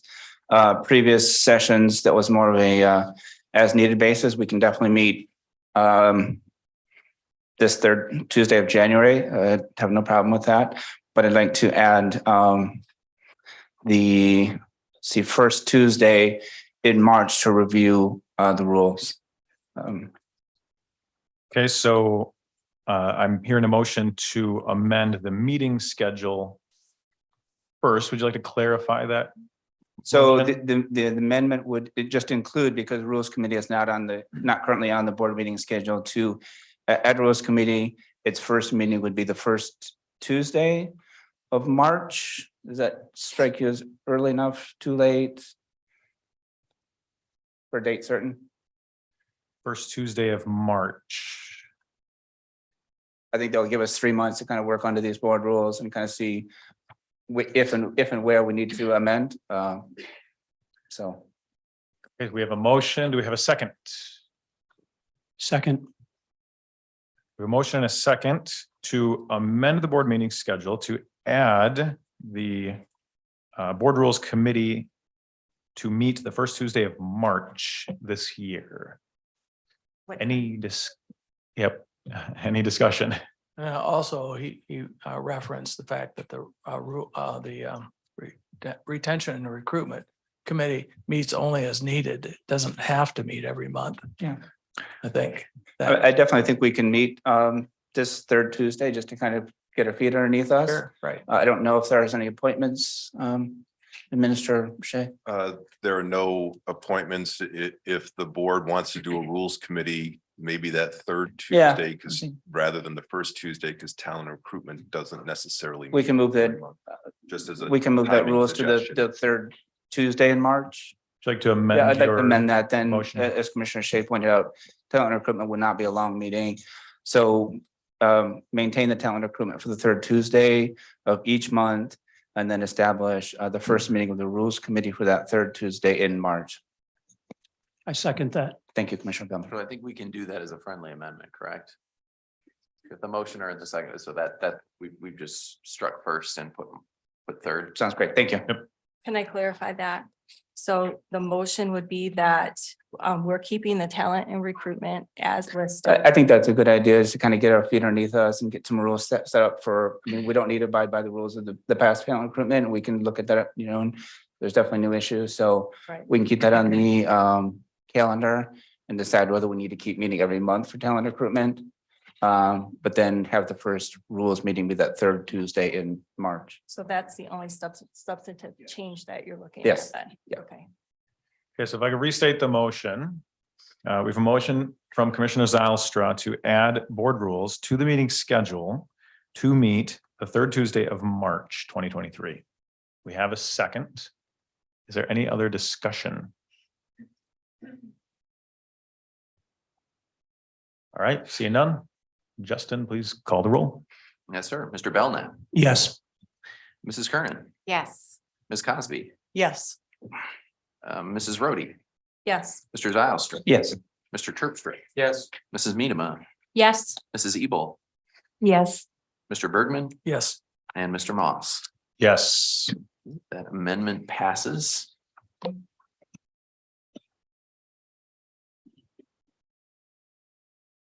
Okay, so we have an amendment to the board meeting schedule. We now need to vote on the board meeting schedule itself.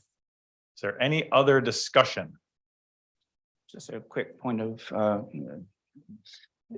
I see that we're meeting the second Tuesday of each month at 9 AM for our business meeting, which is a change from the past, which is totally fine.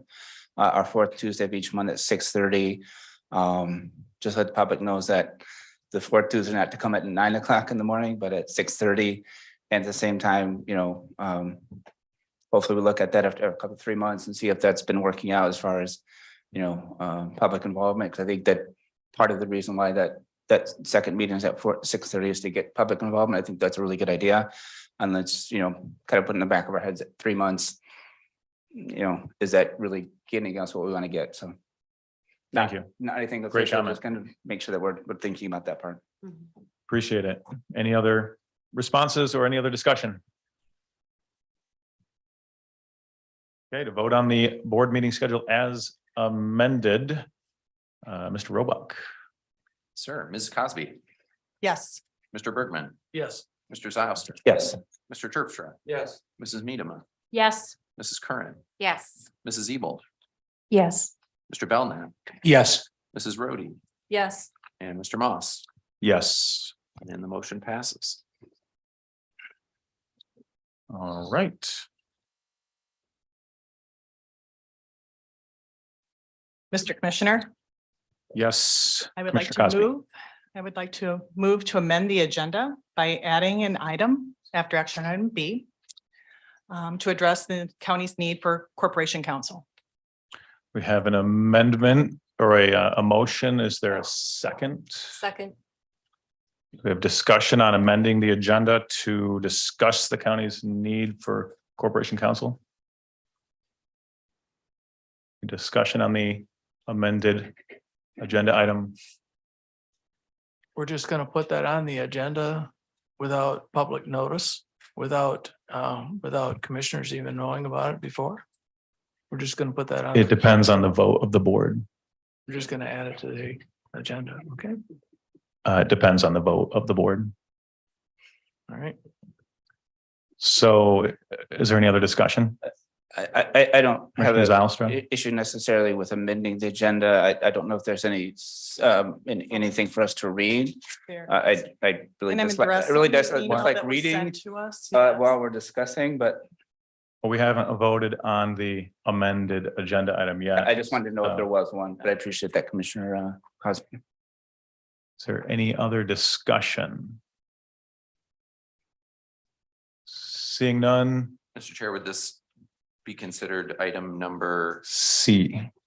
If it was added to the agenda at the current location. That would be, we just voted on. Oh, okay. Yes, sorry. No worries. Just want to keep everything straight. Thank you. So we have a motion to add an item to the agenda as item C.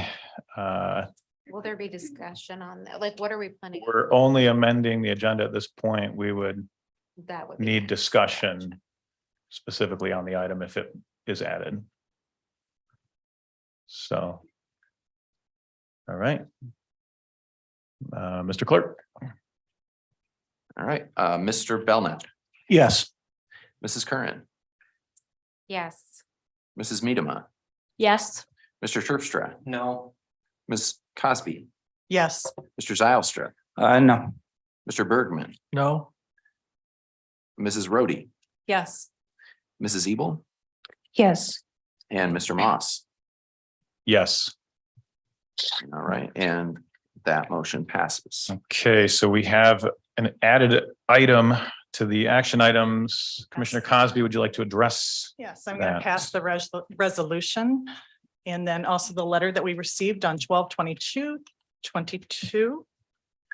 And I motion to terminate the contract with Silver and Van Essen PC and approve and authorize the board chairperson and clerk register to sign a resolution to appoint Coleman Legal Group, PLLC, as interim legal counsel.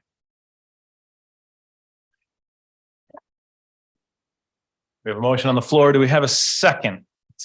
Mr. Chair, do we have, We have a motion on the floor. Do we have a second? Second. We have discussion. yeah, Mr. Commissioner Chair, Zylstra. do we have, any sort of information about Coleman Legal Group, Commissioner Cosby? We do have Common Legal Group information and a representative. Oh, we do have information on Common Legal Group and a representative. Do we have that in front of us or no? Not in front of you, no. So we're voting on Common Legal Group, but no information about that group In the interim, in their interim. What is the interim term? until we decide whether or not as a commission. Well, then it's not an interim term. I mean, is it date 7 specific days, I or? believe it's 7 days. Could we please perhaps have the content of the resolution read for clarity? Absolutely. So do you want me to read the top?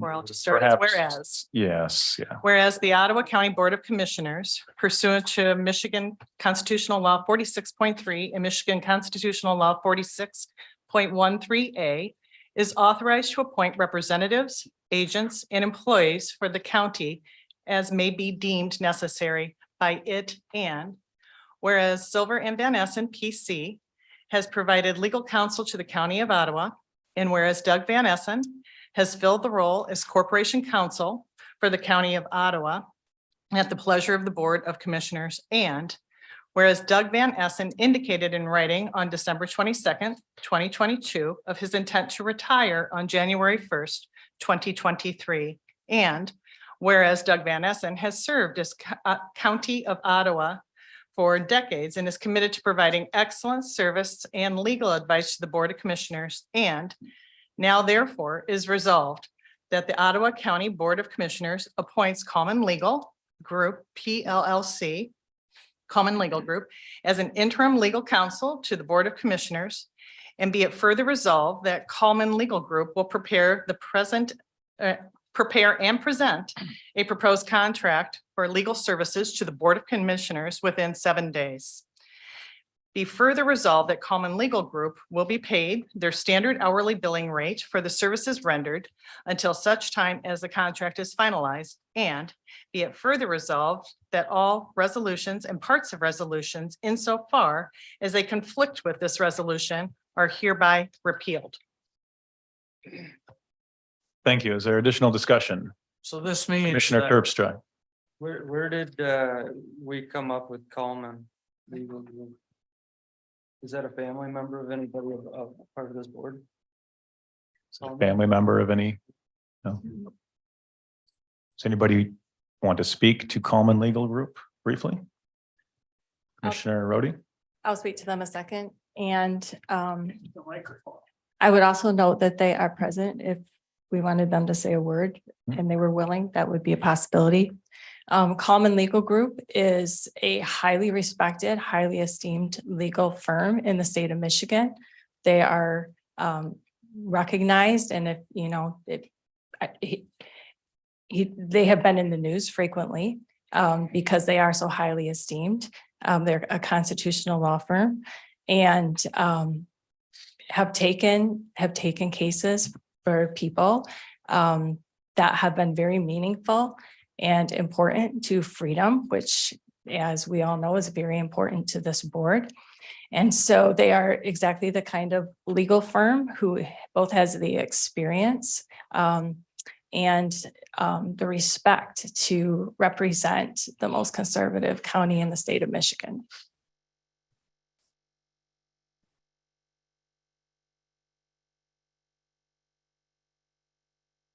Thank you.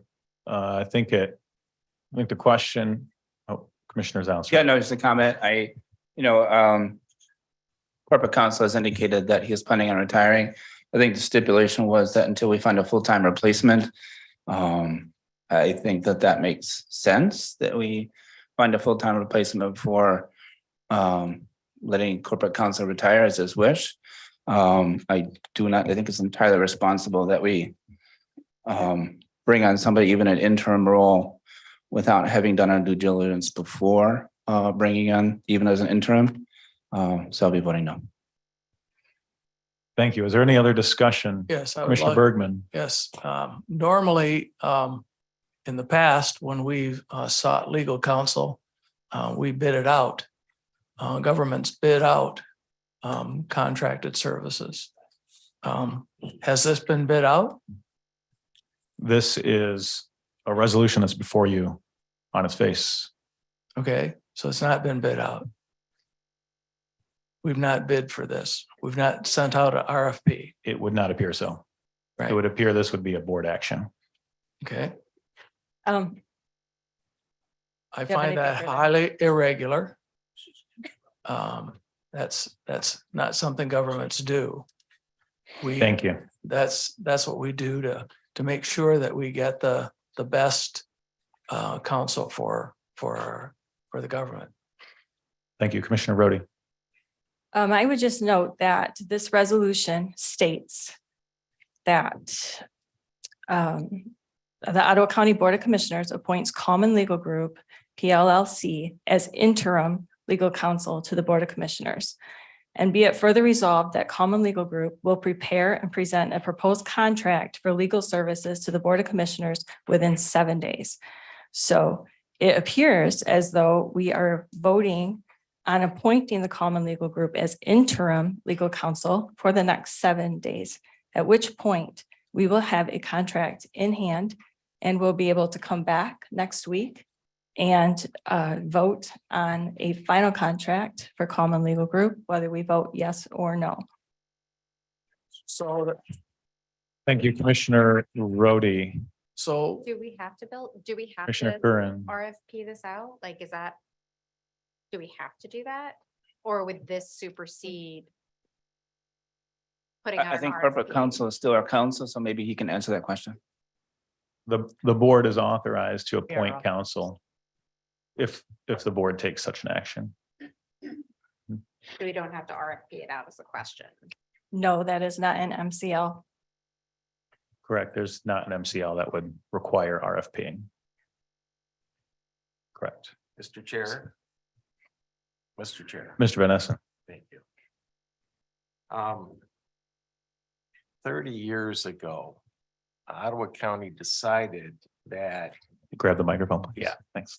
30 years ago, Ottawa County made a decision to establish an in-house office of corporation counsel. That function has been employed by someone who works in the county building on a day-to-day basis and serves the legal needs of the entire county, including those departments that it funds, the courts. I would say that on average, 5 people a day consult with corporation counsel on legal needs from the sheriff's department, from parks, fiscal. Most of those duties are not political, and they have no political ramifications, but they have to do with the functioning of an organization that has almost $250 million budget a year. So certainly the board is free to elect counsel to serve it on constitutional matters, matters that it believes require specialty outside of the normal corporate needs of Ottawa County. But Ottawa is now the 7th largest county in Michigan. All of the top 10 counties have an in-house lawyer that performs those day-to-day functions. And I would urge the board to consider what you're trying to do here. If you're trying to get commissioners' advice with attorneys that you respect and admire and think can serve the board's needs, that's one thing, and that's entirely in your prerogative. But there's a corporation behind you, and you're going to tour the facility after the meeting, that requires independent legal advice on corporate matters on a day-to-day basis. So I would urge you not to abolish the office of in-house corporation counsel. Ottawa County is large enough to have multiple attorneys serving it, and has for years. Litigation is a separate duty and function, and then serving the board may be a separate duty and function. But please don't destroy an office that has worked well, that has been part of our bond rating, that's AAA bond rating, and that day-to-day functioning that the sheriff and fiscal and parks rely on to get the needs of Ottawa County facilitated outside this boardroom. Thank you. Commissioner Rhodey. I appreciate your input, and you raising those concerns has been very important to the thinking behind how to handle this. We appreciate you pointing out that having somebody in-house on location is important. And so that is a factor that is part of our discussion with Common Legal Group. And that need that you have pointed out will be met through a contract with Common Legal Group, having somebody work in-house here on the premises of Ottawa County to fulfill those needs, as well as people who specialize in municipal law, as well as the constitutional law that Common Legal Group has historically been so respected for. So I appreciate those priorities of yours, and their priorities we've taken to heart.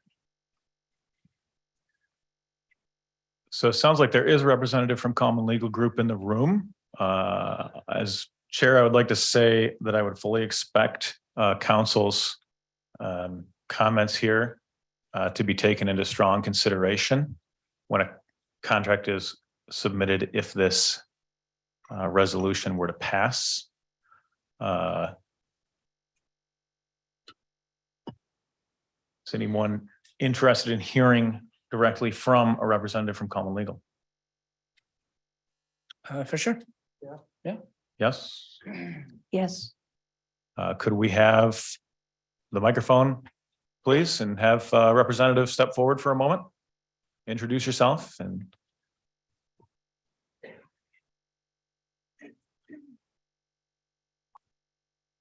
Jack Jordan, representing the Common Legal Group.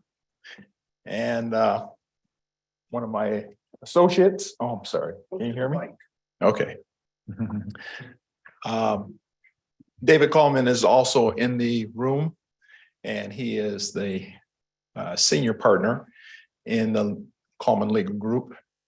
We do have experience in municipal law, and we will be here on a daily basis. I'm not going to say every day, but we will have a presence in Ottawa County. And we do have a number of years of experience in litigation, as well as in municipal law and other matters of the law. And I'd be more than happy to entertain any questions that you might have. Do any members of the board have any questions for Mr. Jordan? Just for clarification, as I'm hearing it, Mr. Jordan, what you're saying is you will be available to us per consult, if not here present in the building. Is that correct? That is correct. Thank you. Would that include county employees and besides the board members, but you'd make yourself available to everyone? That was, Yes. okay. Yes. I worked for the city of Lansing as city attorney for quite a number of years. And when I worked for the city of Lansing, there would often be questions that employees would present. And I always made myself available for those questions. Commissioner Is Joseph. a new attorney gonna be appointed to Ottawa County, or is it one of the partners, or how is that gonna work? It's our group, our group that will be present. So it won't be, So are they gonna be based in Lansing then, not in Ottawa County, correct? we are looking to bring on board an attorney that is in Ottawa County. So that if there was a need for an attorney right away, we would make that person available. But I can assure you that I will be here because I'm the one who has the most experience in municipal law. But I will be here on a regular basis. And if need be for meetings and things of that nature, my car is reliable, even in the snowstorm. Thank you, Mr. Jordan. Any other questions? Mr. Jordan, this is Commissioner Belknap. Yes.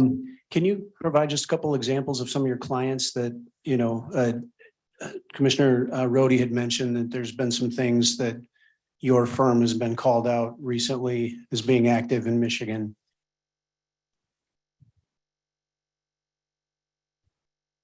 Which one?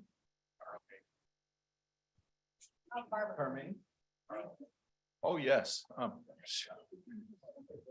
Sorry, I didn't have a lot of sleep last night, but one of the biggest cases that we had in the last couple of years is Carl Menke. You may have heard of him. He is the Owasso barber. We represented him quite successfully against the state of Michigan. We have had some other clients. We represented some residents of Wayne County during the election of 2020. I think we did a pretty good job. The Michigan Supreme Court was impressed, I think, with our arguments. So whenever we take a case, we always want to base our arguments on the law. We don't want to bring frivolous lawsuits or anything of that nature, but we want to make sure that we are well foundational on the law. So I have a question. If this resolution were to pass, are you willing to begin now and are you willing to work with our previous counsel in the transition? absolutely, absolutely. What about if you wanted additional help later? Our current counsel has a wealth of knowledge of Ottawa County, past and present. So I'm sure he would be a valuable resource, even if he's planning to retire. I know attorneys often may retire and still work through retirement as their advice is sought after. Any thoughts on that? We would be more than happy to entertain any help that we can get on current litigation, on other cases that are pending or could be coming forth that current counsel has more knowledge about. Thank you. I think that we're speaking on behalf of Doug, and I don't think that that's fair. I think that the judge should be able to speak on behalf of himself. I was just asking a question of Yeah. Mr. Jordan. Well, I think that there's an assumption in your questions that Doug's willing to do this. That is true. Yes, Doug has committed himself to serve Ottawa County and to do it with it, committed to as much excellence and veracity as possible. So I'm sure that that commitment would not fade. Just because corporation counsel has changed. Mr. Chair, just a clarification on the resolution. Yes. Your standard hourly billing rate, what is that?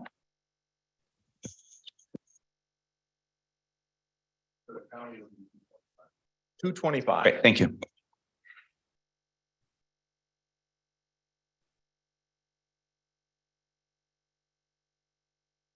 Is there any other questions for Mr. Jordan or any other discussion on this item? Mr. Chair, I don't have any questions for Mr. Jordan. But, Yes. Just the culture of Ottawa County, at least the government, there's been really good cooperation, consultation, discussion among the board, the administrator's office, the elected officials on most issues. And I think that's what has made this such a great place to be. And I know I haven't had, and the board's not obligated to do that, but that's just been our practice. And I don't know if the elected officials have been notified of this. I know I haven't. It would have been nice to have that consultation because you would hear, and I think you've heard from some of the elected officials and myself, the services that Doug provides.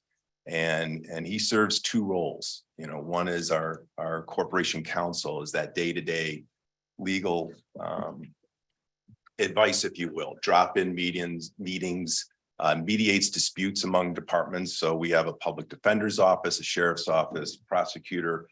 Many times there's disputes that he has to resolve, obviously FOIAs, OMAs, Open Meetings Acts, contracts.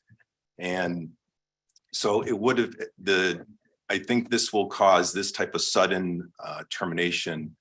We obviously have a lot going on legally that could cause a lot of disruption. And it would be nice to have a more managed transition.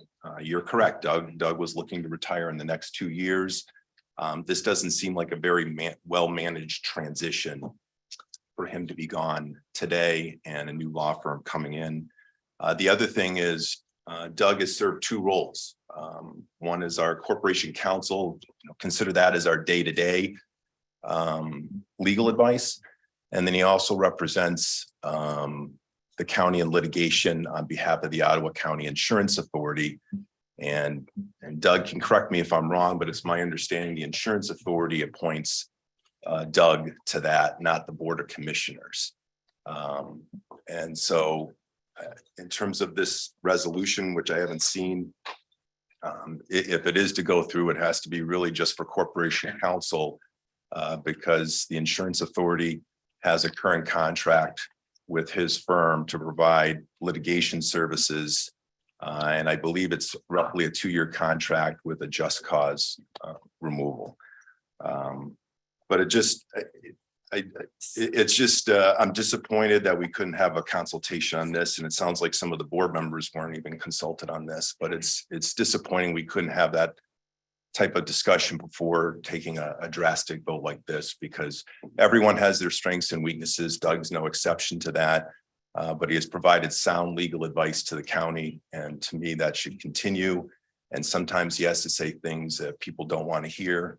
And I hope that continues. Thank you. Is there any other discussion on this item? And I would like to speak. We would like for there to be absolutely a smooth transition, but it was very concerning when we received the letter that you were resigning as of January 1st. And so felt that it was our responsibility to address that concern. I don't know when. Could I ask a clarifying question, please? Mr. Shea, I see in the email where Mr. Van Essen had said he had intended on retiring on the 1st. I assume didn't happen. he was looking, he would retire, he wants to retire at least within, and I should let him speak for himself, within the next 2 years, but wanted to do that. Okay. I guess there was an assumption that there would be an orderly transition to this. And Yeah, I'm just looking at the email and it says January 1.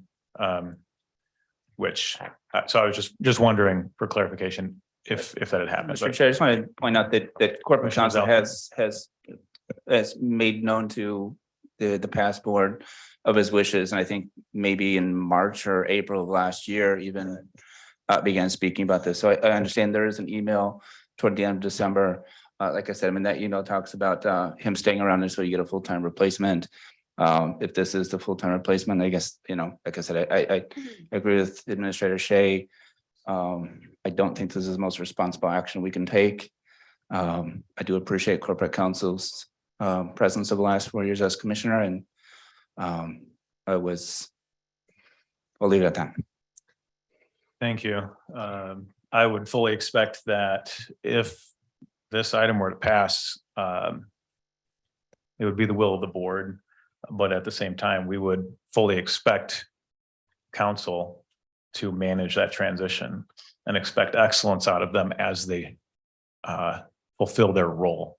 Just a point of clarification, are you keeping him around then, or what is it? I mean, when you say you expect him to be around, are you letting him go today, or are you having him work for free? Would you like to reword that? No, I mean, your contention was that corporate counsel is being relieved of duties today, but at the same time, you're asking him to stay around to manage the transition, which I'm you're asking to work for free. No, that's incorrect. Okay. If I could clarify. Great. What I was intending to communicate is that by council, if this resolution were to pass, council would be Coleman Legal Group. I would fully expect, as the entire board should, that Coleman Legal Group would manage the transition well. Part of managing any transition is to speak to the lead attorney on any existing litigation or other cases to gather case files and other information. Mr. Jordan, would you like to speak to how a transition typically occurs, even in general? Well, having done that on numerous occasions, there would be a lot of discussions with the current corporate counsel, as well as all of the litigation, as I stated before, impending litigation, so that we can all be on the same page. And we would hope that corporate counsel would be cooperative with us, as we would be cooperative with him. And I don't expect him to do it for free. I don't think anybody in this room would expect that. So, Mr. Chair, then I'd like to amend the resolution to state that someplace that you're not terminating corporate counsel Vanessa, but rather keeping him on for a transition to Common Legal Group, because that connection is not clear to me. And the resolution is not clear about that either. I second that. We have a motion and a second, the motion being to amend this resolution to keep Doug Van Essen employed in Ottawa County? Until the transition, until he feels comfortable. I mean, as there was an email toward the end of December that talked specifically about that. I do not expect our corporate counsel to work for free. I don't expect Common Group to work for free. I think that the people of Ottawa County expect a smooth transition. And, if we have to have two corporate counsels at the same time to make sure that that transition happens, I think the residents of Ottawa County will receive the benefit of that. So we can add, however you want to word that, maybe Commissioner Curran, you want to add language to that? So my question is. If I could go to Mr. Jordan, I have a question for you. sure. If we were to move forward and pass a resolution to hire Common Legal as interim legal counsel, how would the transition occur with Mr. Van Essen who would pay him if you needed his services? Would Ottawa County need to set up another contract? Or would that go through Coleman Legal Group? If I might interject here a moment. Mr. Van Essen? Yeah. As of January 1st, I became a county employee. Again, the intention was we were actively soliciting applications, resumes to try to replace my role to Ottawa County on a day-to-day basis as the in-house corporate lawyer. So as we speak, there is no Silver Van Essen. That firm dissolved at the end of 2022.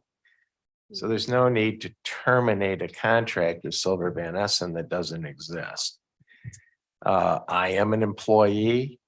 I assume that the board's wish is to terminate my services as an employee, and we can talk about that. I have no intention of serving as corporate counsel if I'm not wanted by the board.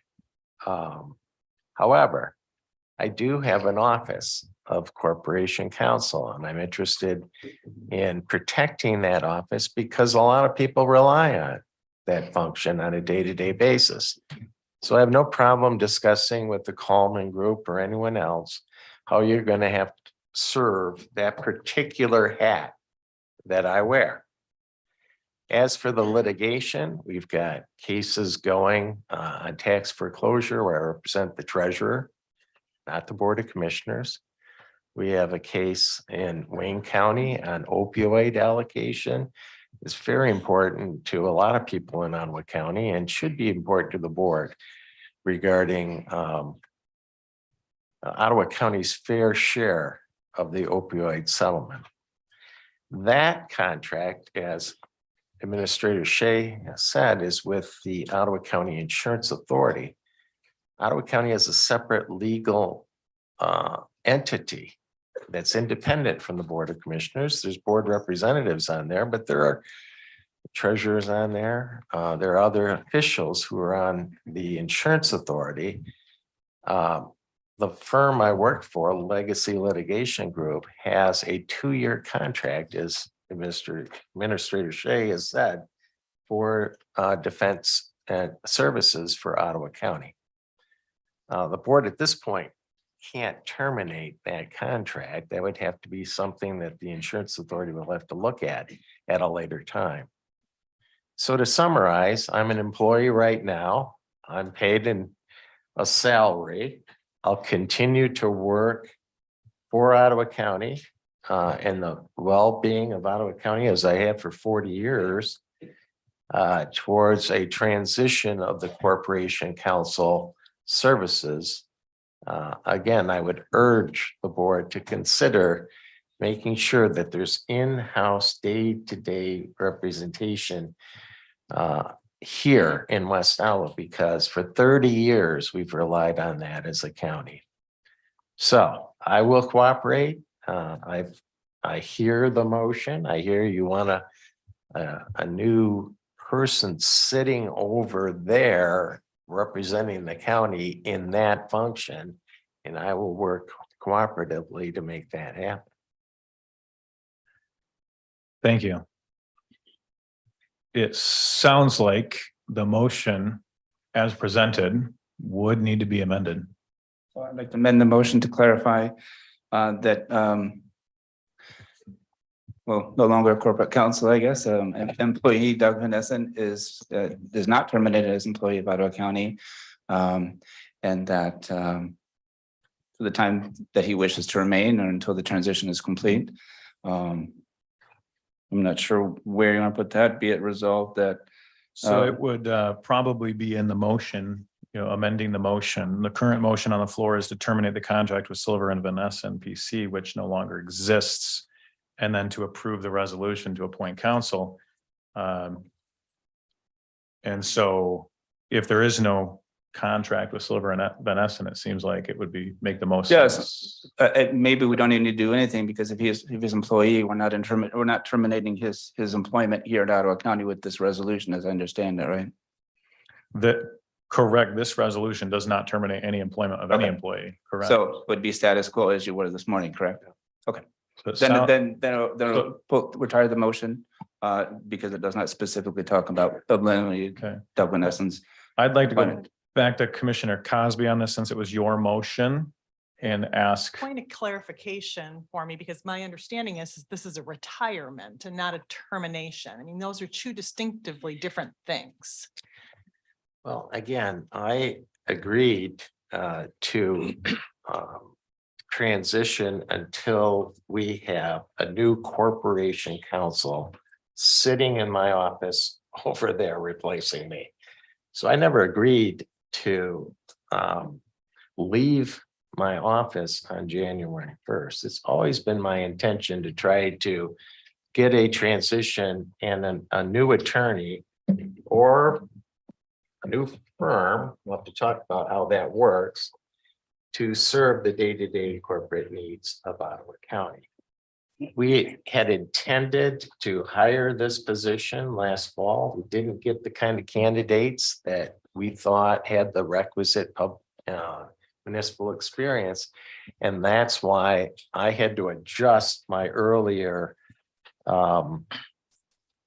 intentions of making this transition happen effective January 1st.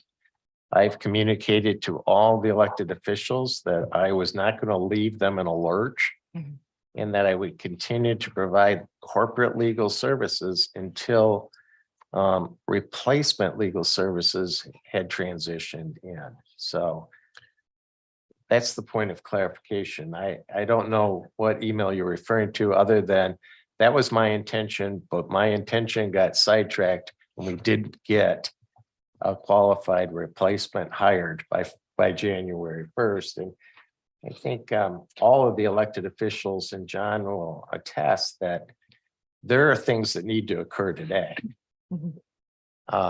You just can't transition in one day the county's corporate legal needs. And so I would never have walked away from the job after 40 years of serving Ottawa County without a replacement. And that's what we faced at the end of December. So there is no need to terminate Silver Van Essen. It doesn't exist. It really never existed as corporation counsel itself.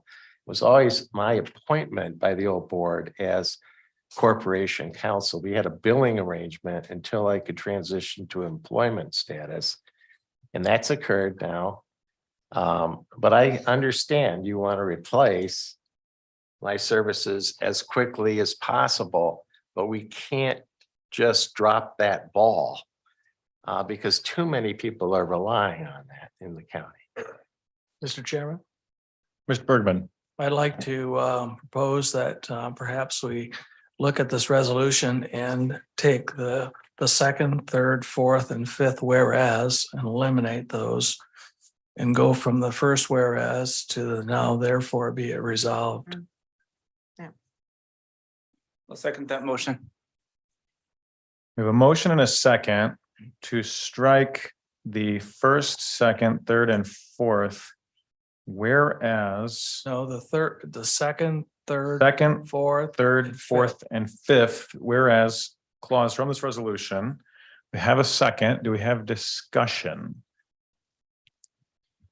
So, Mr. Chair, I think that makes it clear that this resolution, if passed, brings on common legal group in the interim, does not touch the status of Doug Van Essen as county employee. So I make sure that that's clear as to what this resolution does. I want more clarification on that because what I'm understanding, Mr. Van Essen, is that you were hired as of January 1, 2023. Is that correct? So I was appointed in 2017 as Ottawa County Corporation Counsel, in-house counsel. Correct. To serve that corporate role. The intention at the time was that I would become an Ottawa County employee rather than paid through my firm. COVID happened. We lost our administrator and a lot of things derailed that.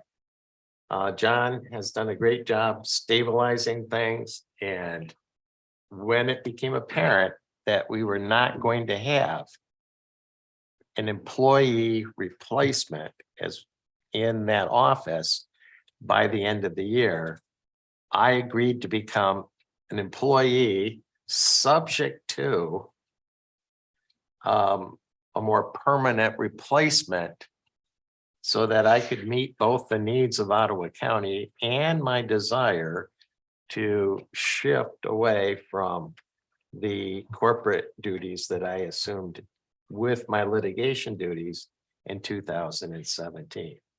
I have represented Ottawa County in court for 41 years.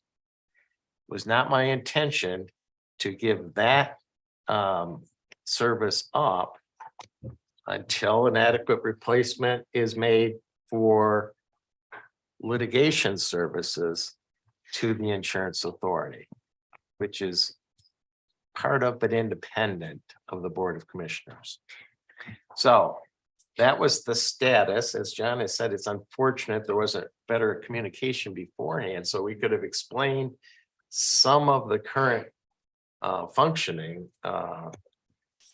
before this action was taken. But we probably have 3,000 contracts a year that are reviewed by my office, which means that I probably average 20 contracts a day that need to be reviewed as part of our computer system that requires some training for a new lawyer. So we can't disrupt the corporate operation, which is 24/7 of Ottawa County, by this sudden shift away on the corporate side. And so I get that you want new counsel, someone else to do that as quickly as possible. Doesn't seem like you're going to wait until you find an in-house employee replacement. I respect all of that, but there's a lot to do to button down that corporate transition. And so I don't know that you really need to, if you want to appoint the Coleman Group to work with me to try to transition that side of my work for Ottawa County, we can certainly try to facilitate that, and I'm willing to work in that vein. I have a question. Commissioner Rhodey. Approximately how long do you think it would take you to transition Coleman Legal Group to fully onboard them, to train them, as you say, to be equipped to handle that role? To handle the corporate side, we're talking about just the corporation role, right? Let's talk about both, the corporate side and then civil litigation as well. And again, Ottawa County Insurance Authority gave me a 2-year contract through my legal firm. That was done in October of last year. Okay, that isn't really what we're talking about right now. Is that the litigation piece to help us That is the understand? litigation Okay. piece. So the insurance authority, think of it as insurance defense. Most corporations have insurance defense counsel through their insurance company. Ottawa County went self-insured 30 years ago by creating a separate legal entity. It's audited as a separate legal entity by the state of Michigan. It functions as an insurance authority and an insurance company for Ottawa County and for the Ottawa County Building Authority. Those are its two clients.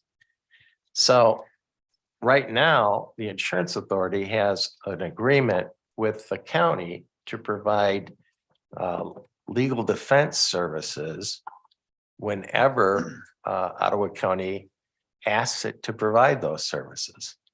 Then the insurance authority pays for those services, not the general fund of Ottawa County. So that function isn't really before you today. Right, I have a question on that.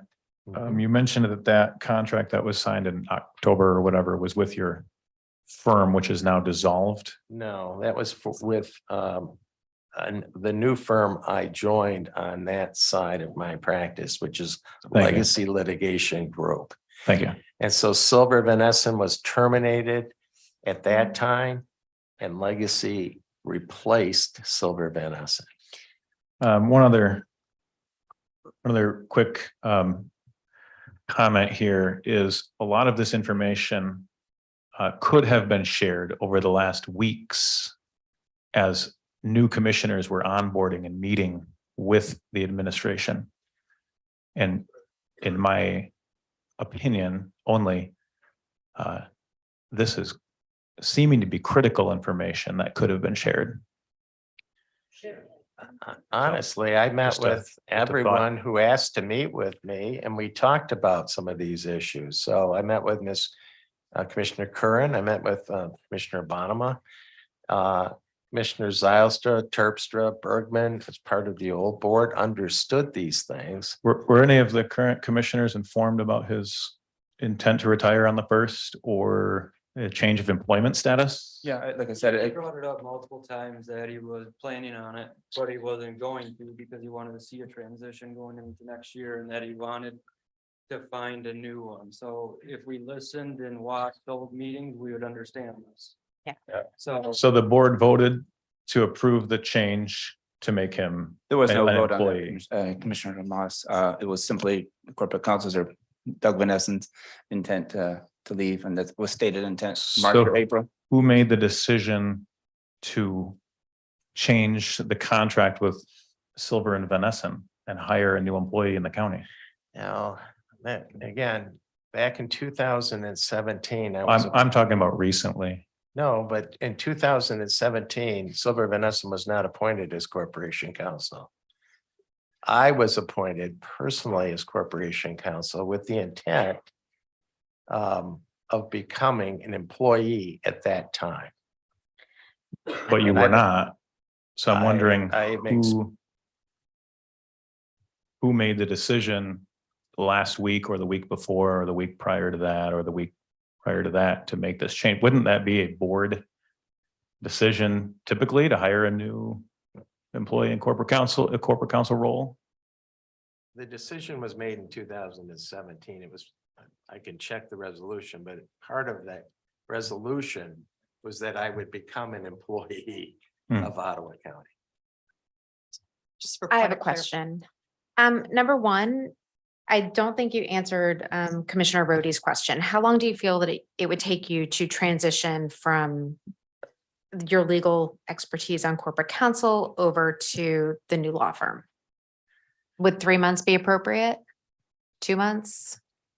I would think we can handle that in 2 months. Okay, then based on that, I'm going to make a motion that we, instead of the 4 whereas for, hang on. What I would say is, I pause you for one moment. Sure. I'm sorry. I believe we have a motion on the floor. So you're motioning to amend the amendment. correct, Okay, thank you. correct. So what I say, 1, 2, 3, 4, 5. So on the second whereas, Sorry, just for clarification, is this another amendment? Because we are currently in discussion on an amended motion by Bergman and seconded by Zylstra to eliminate paragraphs 2 through 5. Yes, this would be an amendment to that To that amendment. okay. Okay. So on the second whereas, I would say that we update that to whereas employee Doug Van Essen has provided legal counsel to the County of Ottawa and Employee Doug Van Essen has essentially not provided legal counsel only for 1 day. 4 hours. well, he's still an employee, so we need to update that. And then the second whereas at the end of that, add will transition to the new law firm between now and the end of or February 28th, 2022. And then we can strike the fourth and the fifth whereas. So we would update the second and the third whereas. Okay, could you review that one more time, please? You want me to say that? Again? Yeah, Okay. I didn't quite. So understand. initially, Roger was saying to strike the second, third, fourth, and fifth whereas. Now, what I'm recommending is that we keep the second and the third whereas and we update them. The second one will say, whereas employee Doug Van Essen has provided legal counsel to the County of Ottawa, and keep the third whereas Doug Van Essen has filled the role of corporate counsel for the County of Ottawa at the pleasure of the Board of Commissioners and will transition to the new law firm between now and February 28th, 2022. Like will assist. Will assist, but in other words, what I would like to Okay. see is that he takes the next 2 months, he's kept on for the next 2 months. We bring on the new law firm, but this way Doug will be able to transition over the next 2 months. It will provide a smooth transition and not leave the county in the lurch. We have a motion. Is there a second? A motion to amend the amended motion. With He's asking for a second. I'm asking for a second. Point of clarification. Yes. Is that for the entirety of what was originally 2020. offered for the amendment or just the two? Whereas. So it was to leave this, it was to only change the second and third whereas, but leave the fourth and fifth as is. No, Right. no, the fourth and fifth could be, well, I mean, you could leave those either way. I mean, the most important thing is changing the second and the third. Okay, so the motion would be to amend that second whereas so that instead of saying Silver and Van Essen has provided legal counsel, it would reflect employee Doug Van Essen. And then the second whereas would say at the end, at the pleasure of the Board of Commissioners, and will transition corporate counsel services to Coleman Legal Group By February. by February 28, 2020. I'll second that. Commissioner. We have a motion and we have a second. I have a question. Mr. Van Essen, could we hear what your title is? Corporation counsel. So that's an office. Corporation counsel is an office. So I was appointed to that office in 2017. I assume that your intent is to try to appoint Coleman Group to the office of corporation counsel in a if Commissioner Curran's amendment is accepted by the end of February 28, 2023.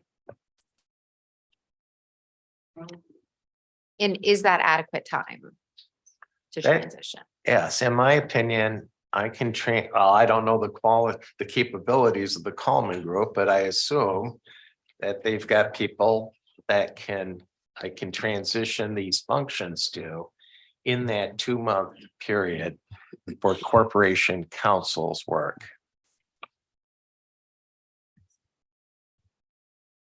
Okay, we have a motion on the floor and a second. Excuse me, can I Yes, ask sir. a question? Mr. Jordan. Van Essen, how many hours do you spend a week working in the role of corporate counsel? 40. 40, okay. I'm here every day in the corner office there. Okay. So it is a full-time position. Okay.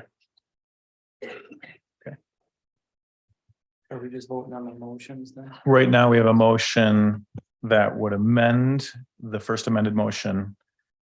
This one would update the second whereas to replace Silver and Van Essen with employee Doug Van Essen.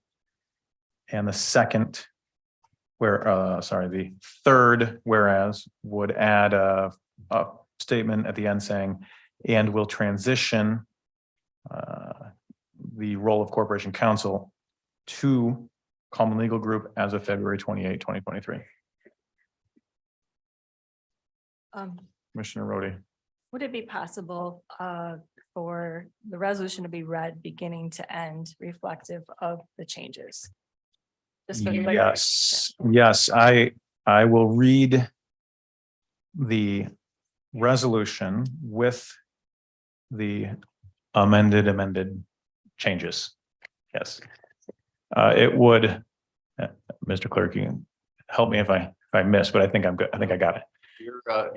When you're writing your motions, we are not writing them, so we're accepting them as they come to us. Got it. So here's what it would sound like. Whereas the Ottawa County Board of Commissioners pursuant to MCL 46.3 and MCL 46.13A is authorized to appoint representatives, agents, and employees for its county as may deemed necessary by it. And whereas employee Doug Van Essen has provided legal counsel to the county of Ottawa.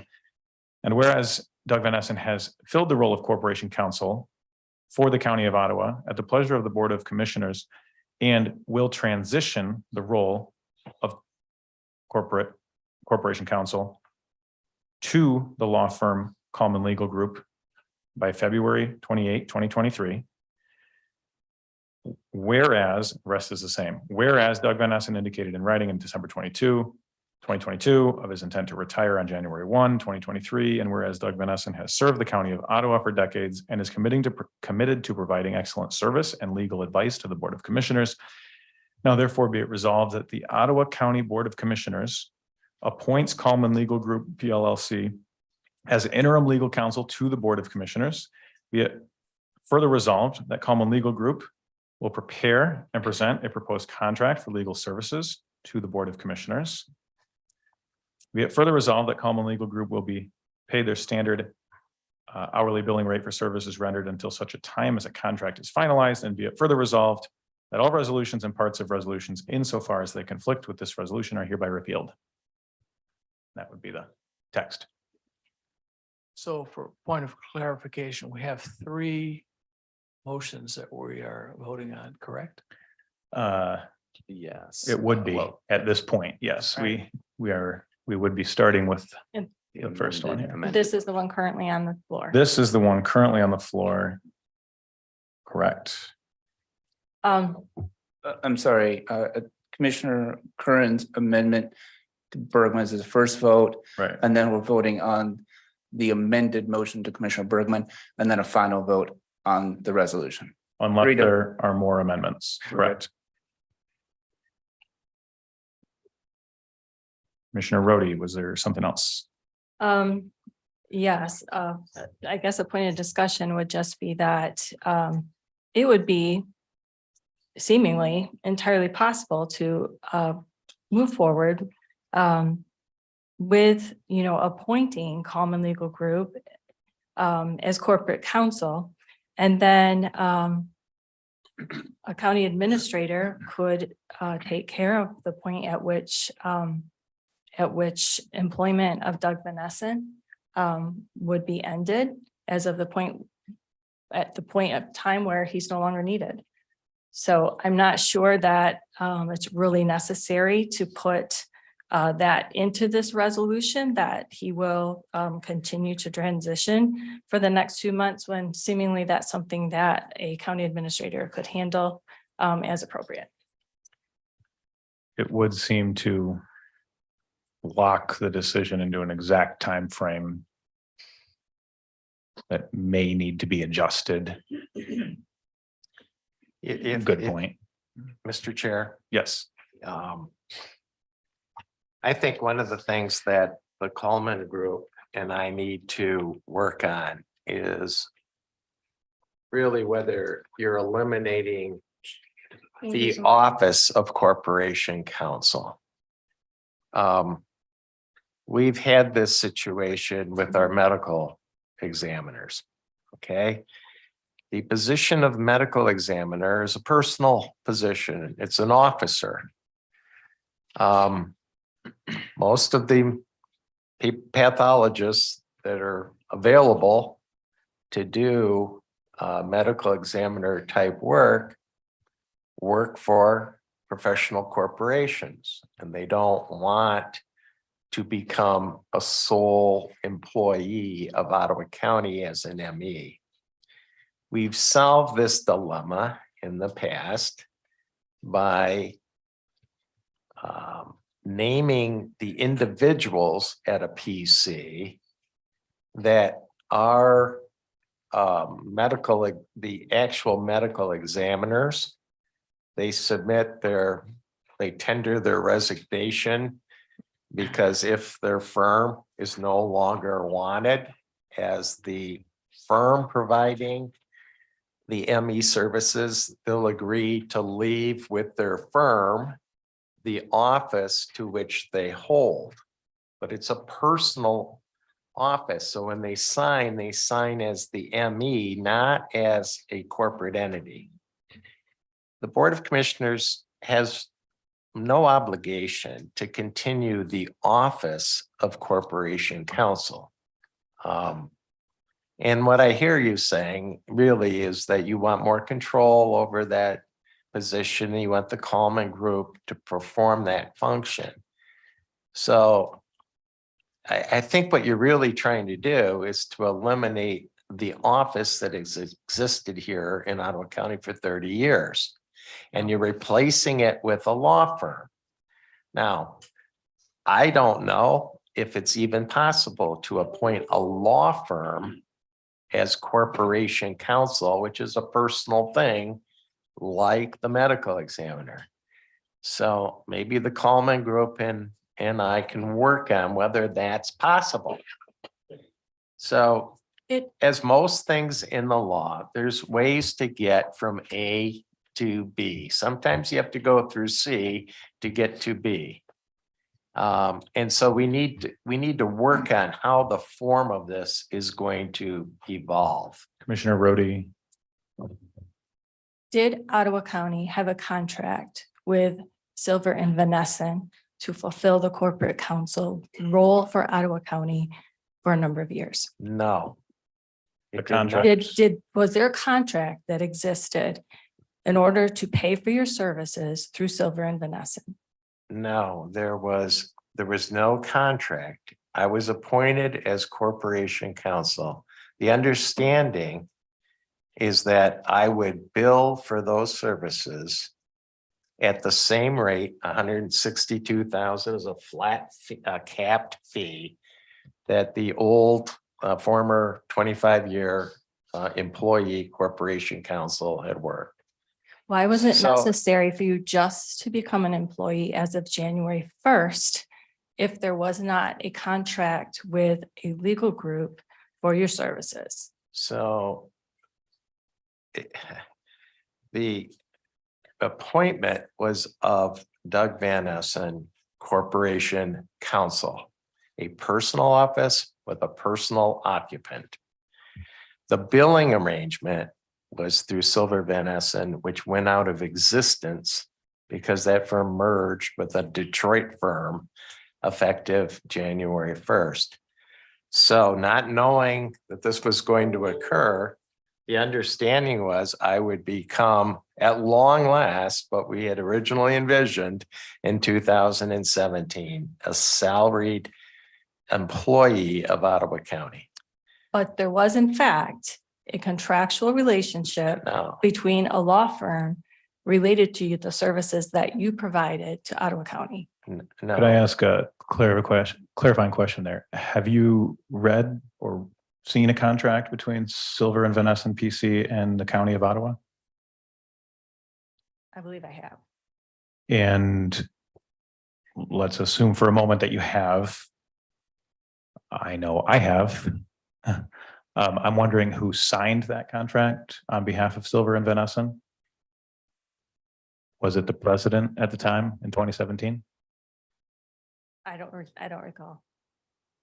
Okay, I do. It was the president of Silver and Vanessa. At least that's what it's listed on the contract, And who is that? Doug Van Essen. I mean, it's in the packet from 2017 or whatever. So I don't know. There We may, can, there we there may can, be some we can go on and confusion. on, but I'll. There may call- be I'd like some, to Call the question. there may be some Chairman. confusion on the wording here of the contractor, not. But to Mr. Bergman's point, we do have a motion on the floor. So, Mr. Clerk, could you please call the roll on this amended motion, please? Yes, sir. All right, Mrs. Ebel, Can you repeat it? Yes, this would be Commissioner Curran's amendment to Commissioner Bergman's amendment. Commissioner Curran's amendment is that we update the second whereas of this resolution and change Silver and Van Essen PC to employee Doug Van Essen. The next whereas would add a sentence at the end that says, and will transition the role of corporation counsel to the law firm Coleman Legal Group by February 28, 2023. And the rest would remain the same. Yes. Ms. Cosby, Yes. Mrs. Medema, Yes. Mrs. Curran, Yes. Mrs. Rhodey, No. Mr. Zylstra, Yes. Mr. Terpstra, Yes. Mr. Belknap, Yes. Mr. Bergman, Yes. and Mr. Moss. No. If the motion passes, or the amendment passes, excuse me. So with that amended motion, we now have that same motion on the floor to vote on. Is there any discussion before we vote? Yes. Commissioner Rhodey? I don't believe that it is necessary to continue Doug Van Essen on for 2 months formally in the role of corporate counsel. Again, I believe that the county administrator could dismiss him at whatever point that that the transition is complete, and Common Legal Group should be the ones facilitating that time frame, and it should not be set in stone and resolution. Thank you. Is there any other discussion on this amended motion? I would just like to add one thing, since there is a dollar amount affiliated with a hourly rate. If we could add in, Common Legal Group will be paid their standard hourly billing rate of $2.25 an hour. That means we would have to add an amendment. You're amending this. So is that an amendment to this amendment? Yes. Okay, do we have amended to the amended amendment? Do we have a second Gee. to add of 220.25 per hour into that second, be it further resolved? We have a second. Seeing no second, that motion dies. So we now are back to some sort of amended motion, which would be to approve not the resolution, but to amend the resolution to include the language that says, whereas employee Doug Van Essen has provided legal counsel and will transition the role of legal counsel to the role of corporation counsel to the law firm Coleman Legal Group by February 28, 2023. I'd like to make a motion to amend to say no later than February 28, 2023. No later. Do we have a second on Second. that amendment? We have a second. Okay. We now need to vote on that amendment. Is there any other discussion?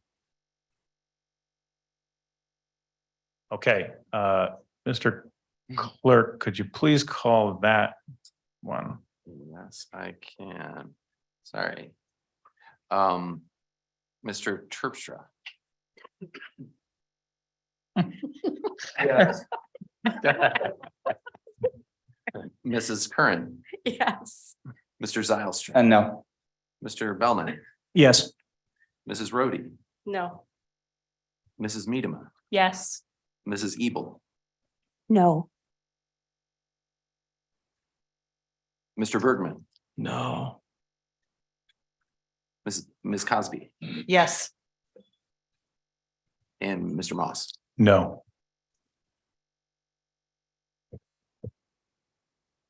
So the amendment fails. It's a tie vote. And the amendment to the amendment fails.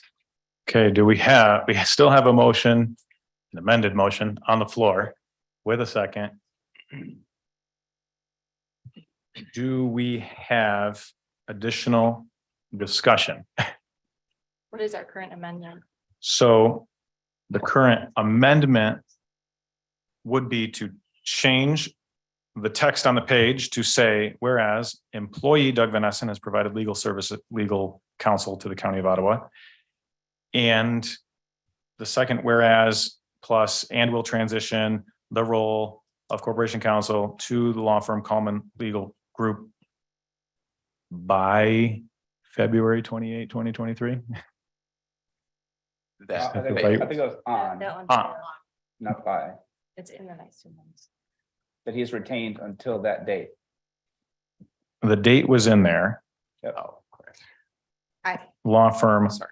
I think by carries the spirit of Commissioner Miedema's motion, which failed.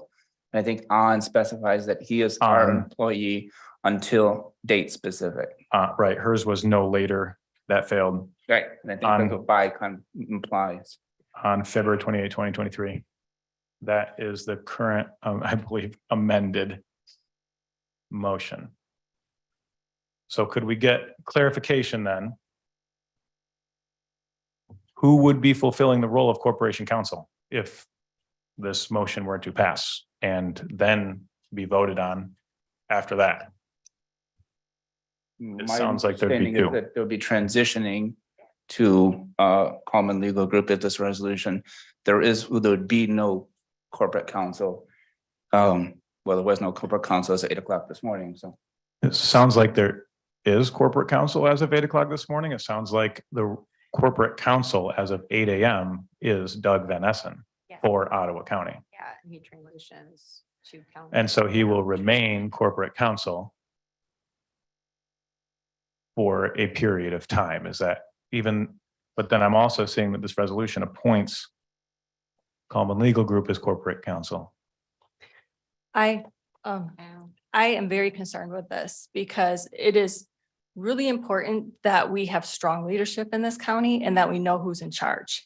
And having multiple individuals and legal firms appointed as corporate counsel at the same time is highly problematic. I believe that we need to be decisive and we need to appoint one legal group to be our corporate counsel. And we need to dismiss the other or be completely clear about what the terms of that continuation is. For instance, perhaps we, again, I'm not sure this needs to happen within a resolution. I do believe a county administrator could probably handle it, but I believe that we need to appoint Common Legal Group as corporate counsel and be very clear that they are our new corporate counsel. And then if they choose to work with Doug Van Essen in a contractual way, which they could certainly do for his services to help them transition, that could happen. He could continue on and maybe the county could contract for his services to help with that transition. But having two corporate counsels at the same time is not wise. Mr. Chair. Thank you, Commissioner Rhodey. I did not hear a motion, but thank you for your thoughts. Commissioner I just want to point Zalesky. out that the resolution itself talks about an interim legal counsel, which I don't know even is a thing, right? Are you meeting? It is a thing, yes. When you say interim legal counsel, are you meeting interim corporate counsel? It's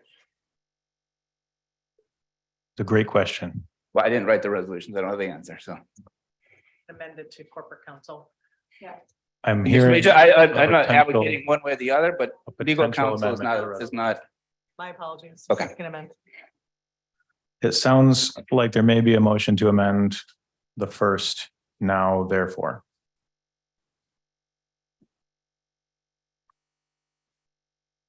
From legal to corporate. In light of the time, I think it's prudent that we just ask the person who made the motion and second to approve that change. I don't think we need to vote on that. So this was I approve. your motion, Commissioner Bergman? This original. Correct. But the We are, To amend legal to corporate. Yeah, yeah, we still have a vote on the amendment. correct. So we probably should clear that off the table before we do any other amendments. Does that sound correct to our legal minds in the room? Mr. Bergman, is that what you intended by that comment there? Sure. Okay, Can you let us know where we're at again? What are we voting on? so it sounds like in an effort to, I don't know, offer additional amendments, we would vote on the amendment to change the second whereas to say employee Doug Van Essen, and the third whereas to add the sentence that says, and will transition the role of corporate counsel to the law firm Coleman Legal Group on February 28, 2023. That would be the current motion. Any final discussion? Mr. Clerk, could you please call the roll? Mr. Yes. Chair. Commissioner Ebel. Is it possible to amend the amendment of the amendment? I don't know where we're at as far as amendments. So if we could, it would probably be easier if we finish this amendment. And then if you would like to offer an additional amendment, it would make it much cleaner. So, Sound right? okay, because I'm thinking about the date. I will come back to Okay. you after this amendment. Mr. Clerk. Yes, sir. Mr. Zylstrom, Yes. Mr. Bergman, Yes. Mrs. Ebel, No. Mr. Belknap, Yes. Ms. Cosby, Yes. Mrs. Medema, No. Mrs. Rhodey, No. Mrs. Curran, Yes. Mr. Terpstra, Yes. and Mr. Moss. No. Motion, the amendment passes. Okay, I'm going to go back to you, Commissioner Ebel. You had something that you wanted to address? Yes. The third whereas, where we talked about to Coleman Group on February the 28th, 2023. I'd like to propose an amendment or a motion to change that to February the 28th, 23 or before. So But on no or later. before is, So yes, on or before, but no later. Isn't that what it is already? it is currently on February 28th. I remade that. So we're motion. adding a word. Right. So I believe that motion has already been made. And so therefore cannot be made a second time. Is that true or am I Well, wrong? her said, No, her it can be said made a second that time. it was until February the 28th and no later. Mine is before or February the 28th. Okay, on or before Mhm. February 28th. Correct. Okay, so we have that motion to amend. Is there a second? Seeing no second, that motion dies. And I'd like to go back to Commissioner Cosby regarding the first now therefore. Since it was discussed of changing the word legal to corporate, Yes. You want me to move to change? if you so desire. We can change, I move that we change legal to corporate in paragraph 5, 6. Oh, sorry. 6. 1, 2, 3. 6, yes. 6, thank you. We have a motion to amend the first now therefore to change legal to corporate. Do we have a second? Second. We have a second. Do we have discussion? We currently have a corporate counsel. This would be appointing a second corporate counsel.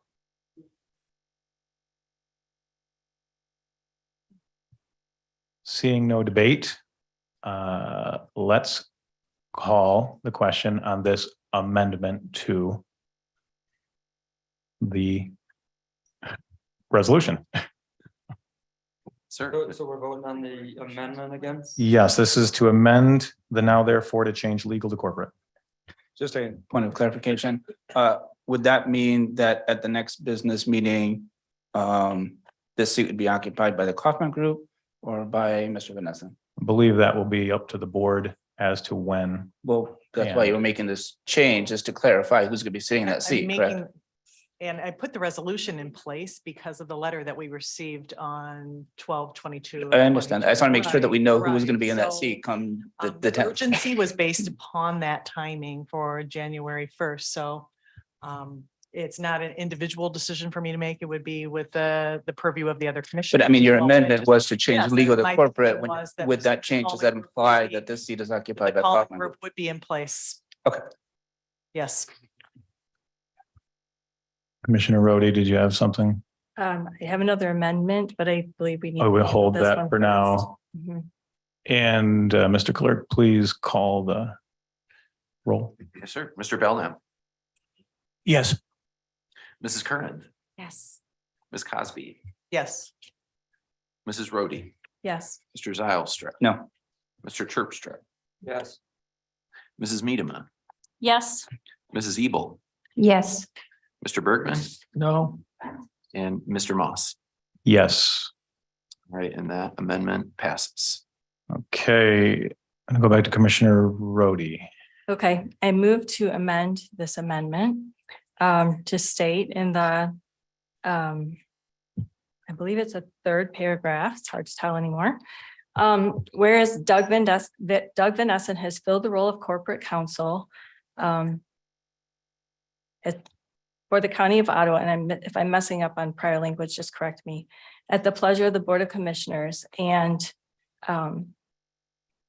will work, We'll transition the role of corporate counsel. yep, and I'm inserting a change here. Okay, And will work at the pleasure of and under the direction of Common Legal Group while he transitions, while the position of corporate counsel transitions to the Common Legal Group in the next 2 months.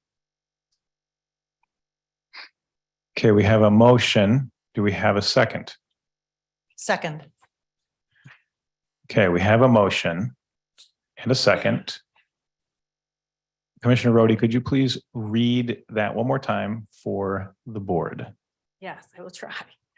Whereas Doug Van Essen has filled the role of corporate counsel for the County of Ottawa at the pleasure of the Board of Commissioners and will work at the pleasure of and under the direction of the Common Legal Group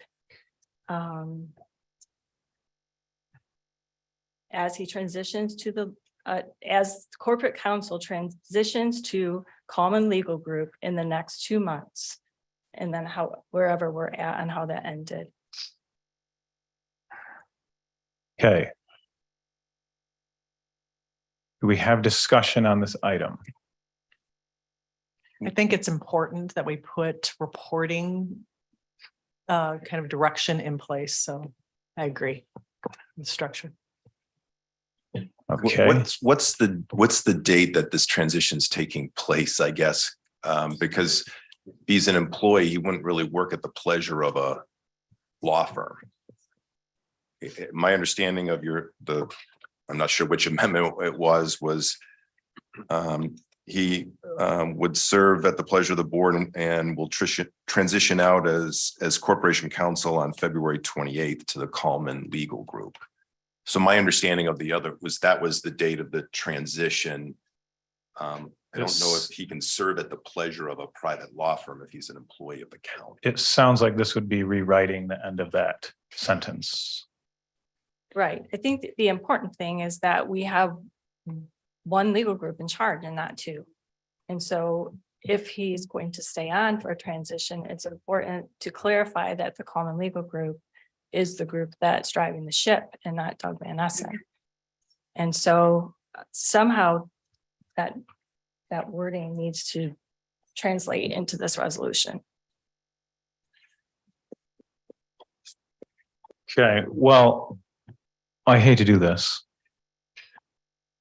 But if the board could allow a short, what is the point of personal interest? Personal privilege. I would love to take a very short recess so that we could use the restroom. Can we say there's a second on that motion? And- Before we do that? Oh, true. We can't do that because we have a motion on the floor. Do we have a second on this motion? Oh, wait, Commissioner Cosby. Okay, can we interrupt the motion and take a recess for a restroom break or no? We have to finish it? I think we need to Great. call the roll on the motion. We can't leave a motion sitting on the table. Correct. during recess. So I believe we need to clarify the exact wording of this motion unless you withdraw it so we can take a recess. And then you could offer it when we get back. Okay. We'll withdraw it. You'll withdraw it? I get a motion for a 5-minute recess. Second. Second. All in favor, say aye. Aye. Hey, thank you. Okay.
very shortly.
Okay, just calling Commissioner Ebel.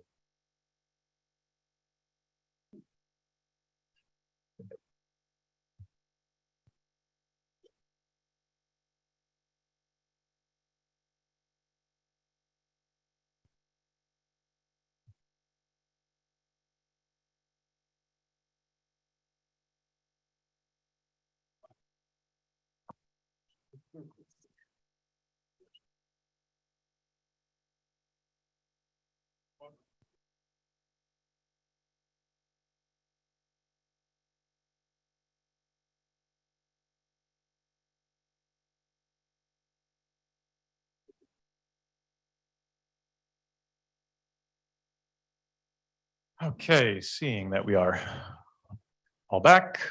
I'll call this meeting back to order. Okay, we, I believe, have an amended motion on the table, and Commissioner Rhodey was offering an amendment to the amended motion. I will go back to you. Also, thank you for withdrawing your motion. Okay. In the third paragraph, whereas Doug Monessen has filled the role of corporation counsel for the County of Ottawa at the pleasure of the Board of Commissioners and will transition corporate counsel in cooperation with and under the lead of Common Legal Group transitioning corporate counsel to Common Legal Group on or before February 28 of 2023. If I could restate that, you said we'll transition corporate counsel in cooperation with and Under the lead of Common Legal Group. In transitioning corporate counsel to Common Legal Group. On or before February 28, 2023.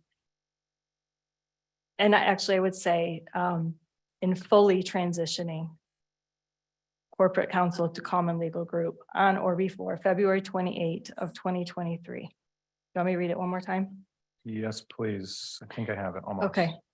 And will transition corporate counsel in cooperation with and under the lead of Common Legal Group in transitioning corporate counsel to Common Legal Group. I'm sorry, I missed it again. In fully transitioning corporate counsel to Common Legal Group on or before February 28, 2023. I second. In fully transitioning corporate counsel to Common Legal Group On or before February 28, 2023. If I may restate the motion, is there a second? I seconded. And if I may restate the motion to make sure I have it correct. would be to amend this amended motion to change the second whereas, The third.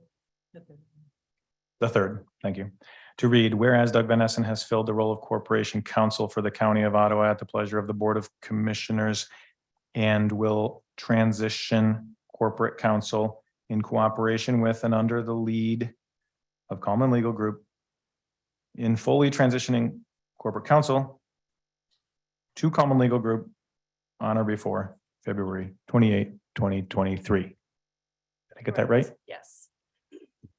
There is a motion and a second. Is there discussion? Seeing no additional discussion, we'll go to our clerk of the board. Rachel, thank you for filling in. Yes, no Will you problem. please call the roll? Yes.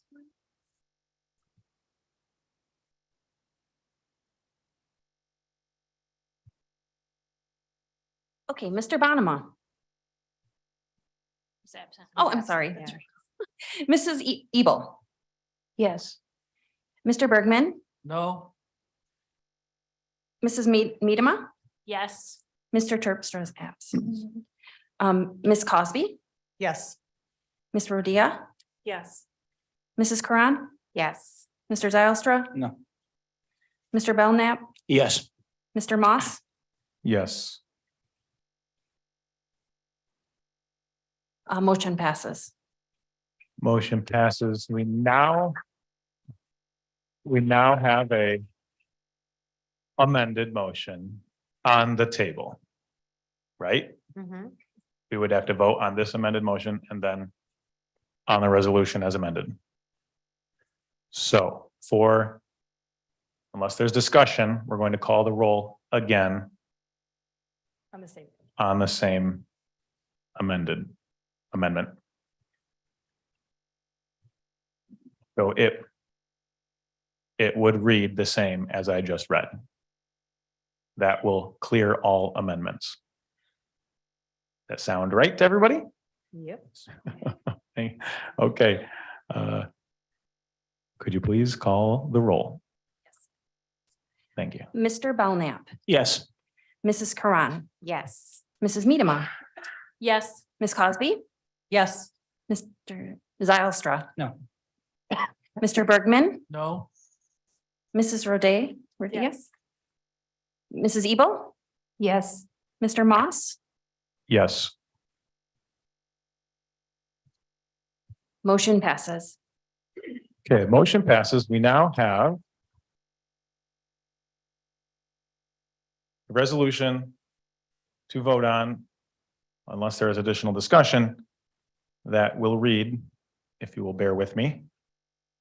Whereas the Ottawa County Board of Commissioners pursuant to MCL 46.3 and MCL 46.13A is authorized to appoint representatives, agents, and employees for its county as may be deemed necessary by it. And whereas employee Doug Van Essen has provided legal counsel to the County of Ottawa. And try to get this right, whereas Doug Van Essen has filled the role of corporation counsel for the County of Ottawa at the pleasure of the board and will transition corporate counsel in cooperation with and under the lead of Coleman Legal Group in fully transitioning corporate counsel to Coleman Legal Group on or before February 28, 2023. Whereas Doug Van Essen indicated in writing on December 22, 2022 of his intent to retire on January 1, 2023. And whereas Doug Van Essen has served the County of Ottawa for decades and is committed to providing excellent service and legal advice to the Board of Commissioners. Now therefore be it resolved that the Ottawa County Board of Commissioners appoints Coleman Legal Group, PLLC, as interim corporate counsel to the Board of Commissioners. Be it further resolved that Coleman Legal Group will prepare and present a proposed contract for legal services to the Board of Commissioners within 7 days. Be it further resolved that Coleman Legal Group will be paid their standard hourly rate for services rendered until such a time as a contract is finalized. And be it further resolved that all resolutions or parts of resolutions insofar as they conflict with this resolution are hereby repealed. That sound right? I took careful notes. We have a motion. Well, that was already seconded ages ago, so. Is there any debate on this before we vote to either accept or reject this resolution as amended?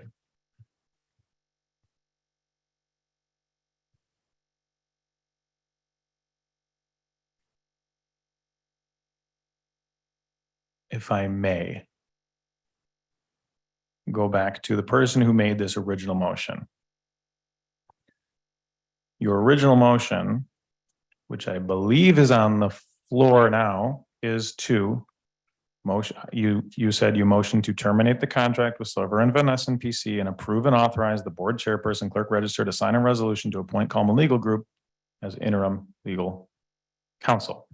So would you like me to change the language? I believe that the board has indicated they would very much like you to change that first line of your motion. Well, motion to terminate the contract with Right, there is no contract. no contract. So I think Terminate. Nothing is being terminated. you are either, right, if you would like to change, I would say, let's, okay, so I'm going to motion to accept the resignation of Doug Van Essen on 12/22/22 and authorize board chair and clerk and register to sign a resolution to appoint Common Legal Group PLLC as interim corporate counsel. okay, so you are amending the motion to accept the resignation of Doug Van Essen that was given on 12/22 Was there a resignation made on? If there 12/22? absolutely was. and authorize the board chairperson. That was an email. That wasn't a formal resignation. There was no formal resignation made by corporate counsel to my knowledge. There was a stated desire of corporate counsel to at some point resign. Number one, I was planning on retiring from my corporation Right, counsel that's an email job saying he's planning January on retiring, 1. but there was no resignation made to the board of services. That was sent to. Well, it It wasn't appears sent- you- it wasn't sent to you. Wasn't even but sent it to was me, sent- it so was Sent to How can that be us. a resignation? It wasn't even sent to me if I was a current How could we commissioner. perceive it as not being a resignation? If corporate counsel sends an email and I'm not even on there as a current commissioner, at that point, how can that even be a resignation? I It was understand. corporate counsel sending the letter for resignation. I think we're doing, the resolution is fine. We can vote how we want on it. But I want to clarify, there's no resignation. There was a transition. And Mr. Van Essen has talked about the transition, but there was no resignation.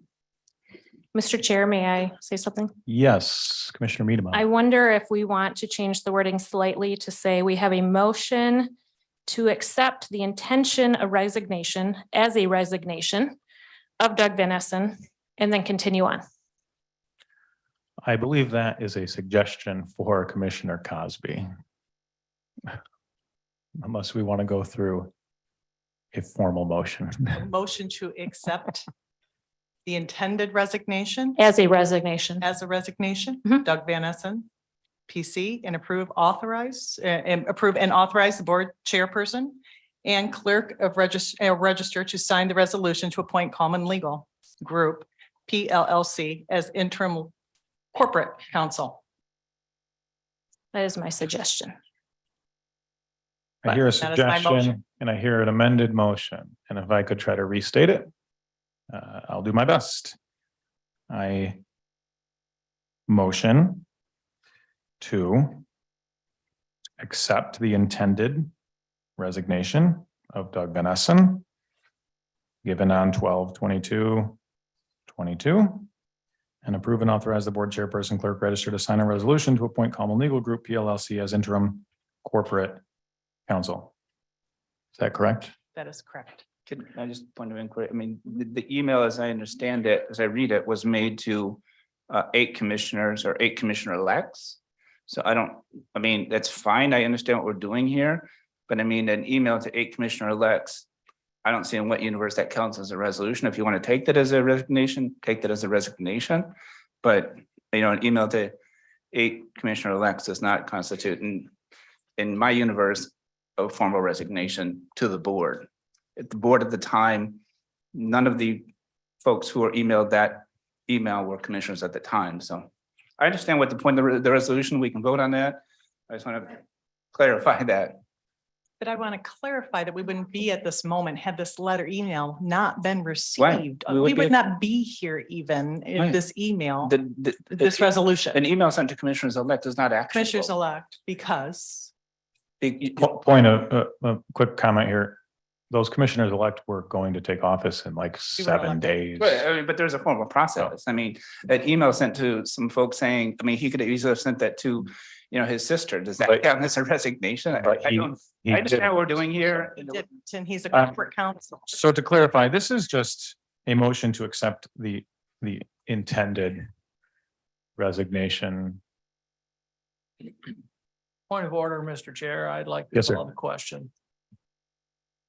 We can quibble about this back and forth, but we've got a motion before us. Right. Let's I vote. agree. Yeah, thank you. Okay, will the clerk please call the roll?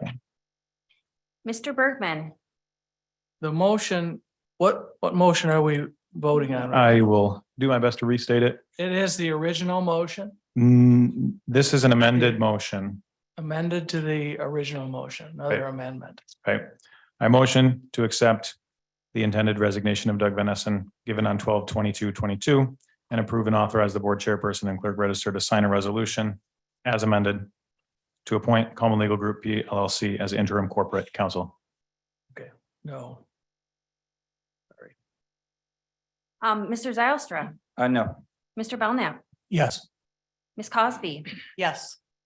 Mrs. Karan. Yes. Mrs. Ebel, Yes. Mrs. Roday, Yes. Mrs. Medema, Yes. Mr. Moss, Yes. yes, motion passes. Okay. We now have all amendments cleared and we can vote right on the final motion as that was an amended motion. Yeah, it would go back to the original, correct? Yep. Right, so I will read it one more time and ask for discussion. The vote would be to accept the intended resignation of Doug Van Essen given on 12/22/22 and approve and authorize the board chairperson and clerk register to sign a resolution as amended to appoint Common Legal Group PLLC as interim corporate counsel. Is there discussion? Seeing none. Will you please call the roll? Yes, sir. Mr. Bergman, No. Mr. Zylstra. No. Mr. Belknap, Yes. Ms. Cosby, Yes. Mrs. Karan. Yes. Mrs. Ebel, Yes. Mrs. Roday, Yes. Mrs. Medema, Yes. Mr. Moss, Yes. motion passes. Okay. That is complete. As the board has appointed new counsel, Jack Jordan, could you please come forward and join us? We'd love to have you with us at the table.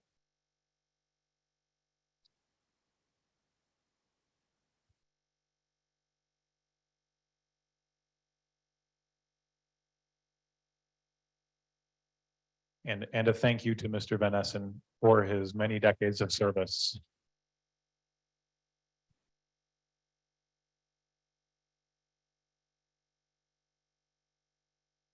So that took a while.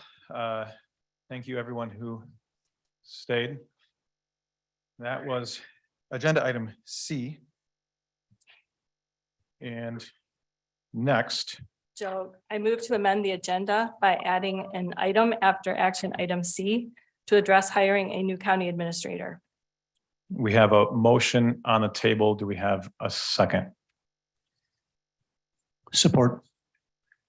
We have a motion on the table in support, if I could rephrase this motion.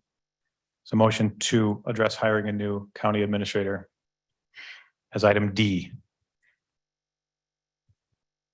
Do we have discussion on amending the agenda?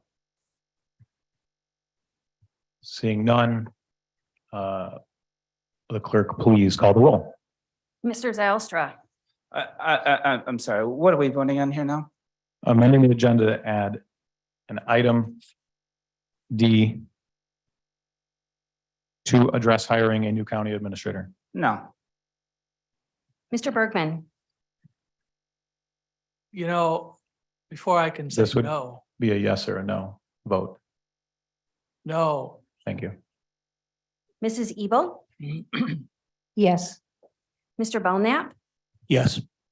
Ms. Cosby, Yes. Mrs. Medema, Yes. Mrs. Rhodey, Yes. Mrs. Curran, No. Mr. Moss, Yes.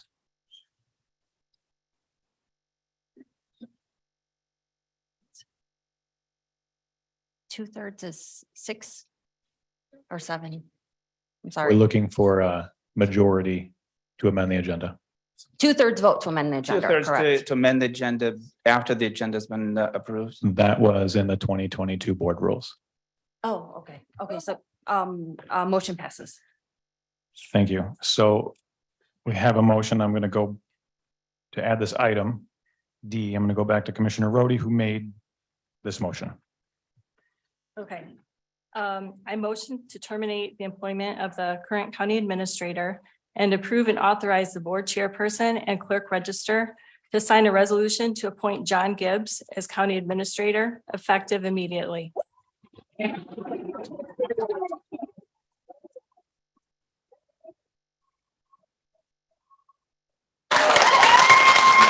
Order.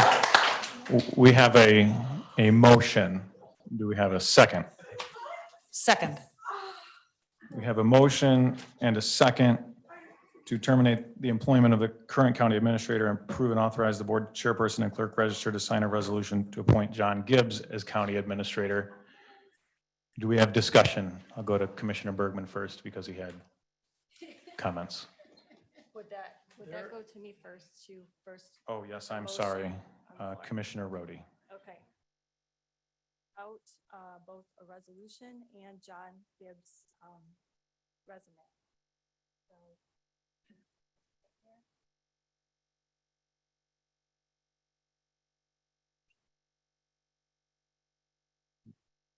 While you're doing that, just a quick comment.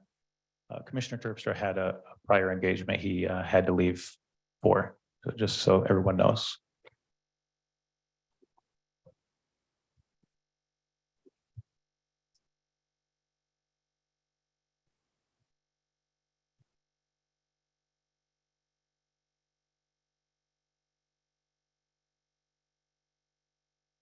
Okay, so I'm going to read the motion again, and then I will read a resolution and some of John's resume.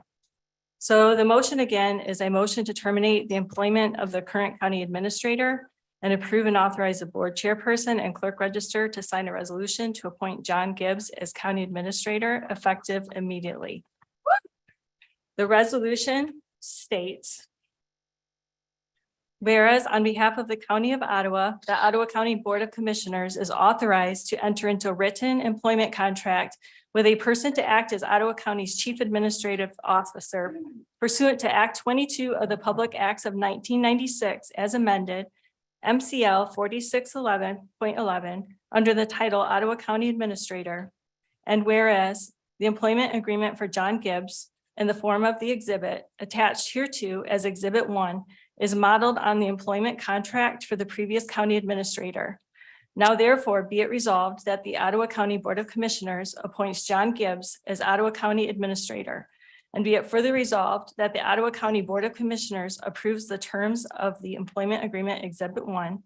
And be it further resolved that the chairperson of the Ottawa County Board of Commissioners and the clerk register are authorized to execute the employment agreement Exhibit 1. And be it further resolved that all resolutions and parts of resolutions insofar as they conflict with this resolution are hereby repealed. So our voters spoke very clearly about wanting a change in direction in our county. And county leadership starts at the top with a county administrator. And so out of respect for our voters and the need to have leadership in our county, which fully aligns with the Board of Commissioners and who will cooperate and work fully and transparently with the Board of Commissioners, we believe it's important to appoint John Gibbs. John comes to us way overqualified and also much loved by our county. As most people know, John ran for Congress in this last election, and he won both the primary and the general in the portion of Ottawa County that he was running in by great margins. And the people have come to know and love him. He's not a new person to Ottawa County, but we're not all completely aware of all of his achievements, so I'm going to read through some of them.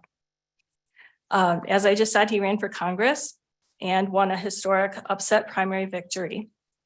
He served as senior fellow at the American Cornerstone Institute at the invitation of Dr. Ben Carson. He developed policy deliverables on key issues.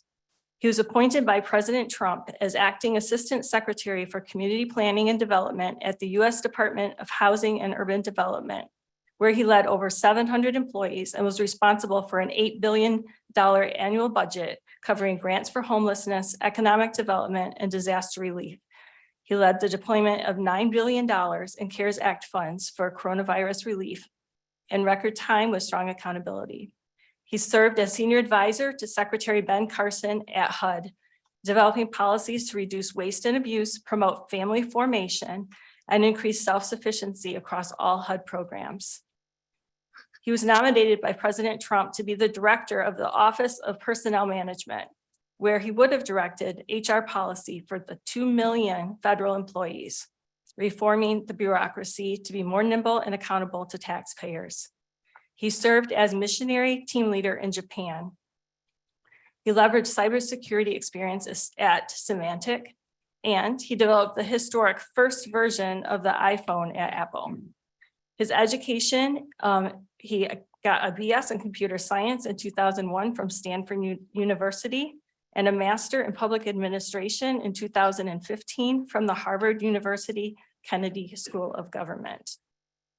And so with that, I would encourage you to vote yes on the motion to appoint John Gibbs as new county administrator effective immediately. Mr. Chair. Yes, sir. Yeah, can I just ask a simple basic question? I've been here for 4 years and I started when Current Administrator Shea was deputy.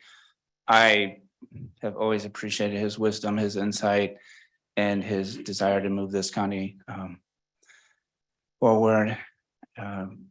300,000 residents, and I think Current Administrator Shea has always looked out for everyone's interest, and I just want to ask a basic, simple question as to why this resolution is being put on our agenda right now. Thank you. Chair, I also, Mr. Bergman. it was probably a year and a half ago that we interviewed many people throughout the state of Michigan and actually somebody from Indiana as well, who came to take up the mantle of administrator for the county.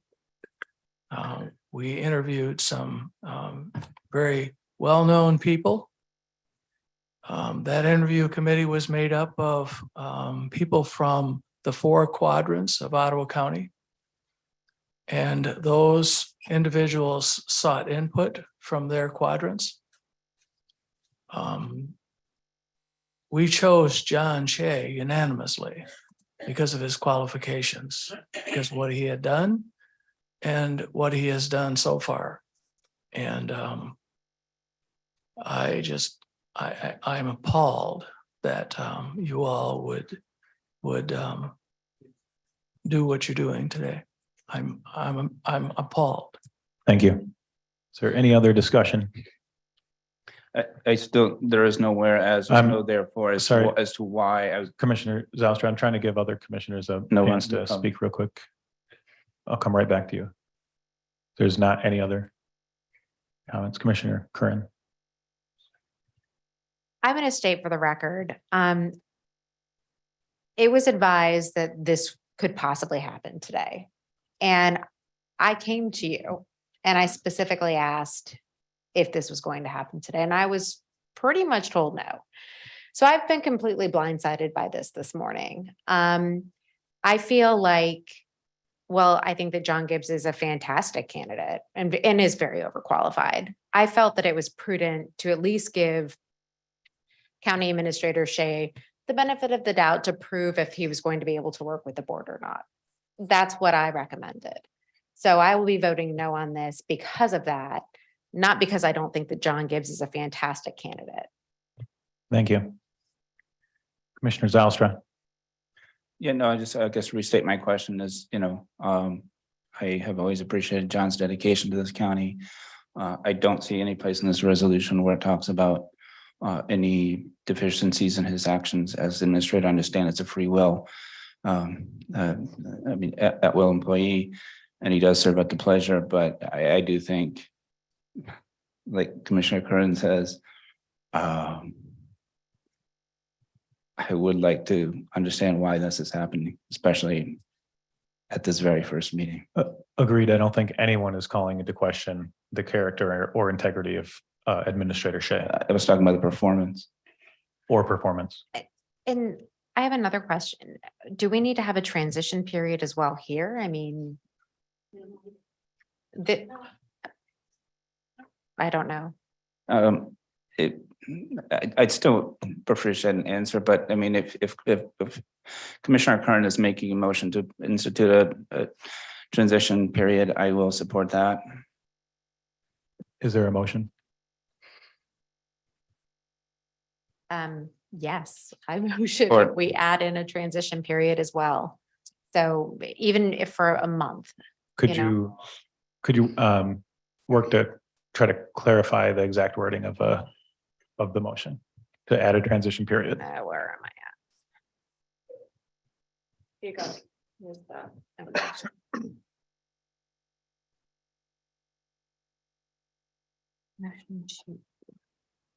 I think you would be asking to amend the motion that is on the floor to remove the last two words. This one or this one? The resolution? or this? The motion, Okay. I believe.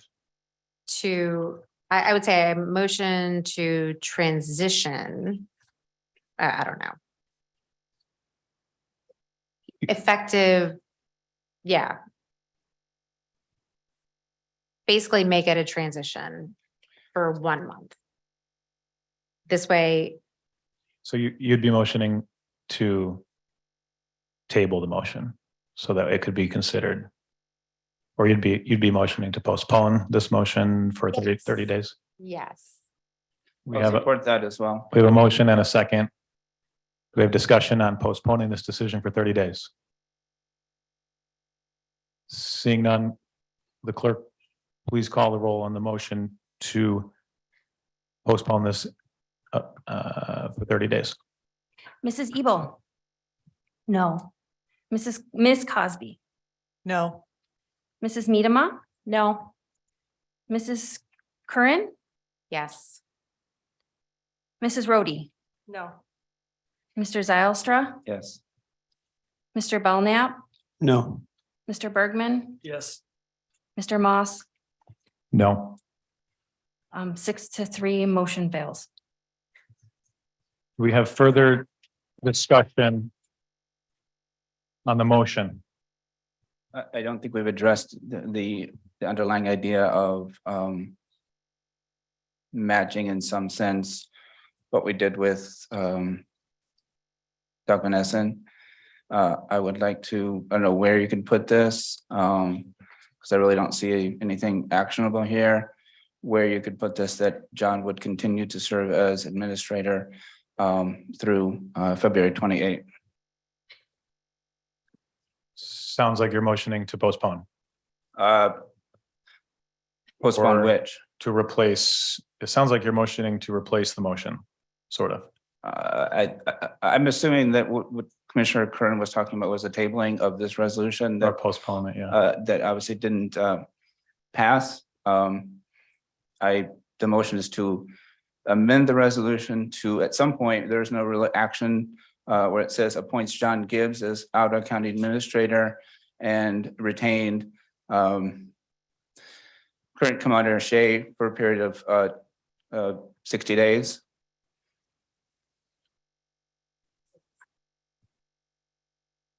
So are you motioning to appoint John Gibbs as county administrator, but retain John So Shea as? where it says now therefore be it resolved that the Ottawa County Board of Commissioners appoints John Gibbs as Ottawa County Administrator and retains the services of current County Administrator Shea through February 28th.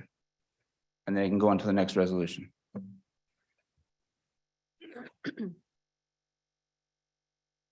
I would second that.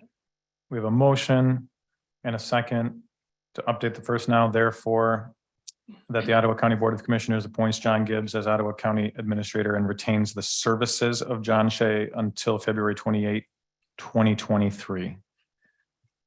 Is there any other discussion on that? Yes. Commissioner Rhodey? I don't believe that it is necessary to retain him for 2 months, when a new administrator could step in and begin to work and fully provide leadership for the county. There's also a very, very extensive severance package in place already on John Shea's contract. It is really for essentially 15 months. So if we're moving to do this on behalf of his financial situation, that No, protection is already in place in his contract. This is for the benefit of the Ottawa County residents, Thank you. not for John's financial situation. Is there any other discussion on this amended motion, this motion to amend? So I will restate it and ask the clerk to call the roll. The motion has been made by Commissioner Zylstra to update the first now therefore, so that it says the Ottawa County Board of Commissioners appoints John Gibbs as Ottawa County Administrator and retains the services of John Shea until February 28, 2023. The clerk could please call the roll. Mrs. Curran?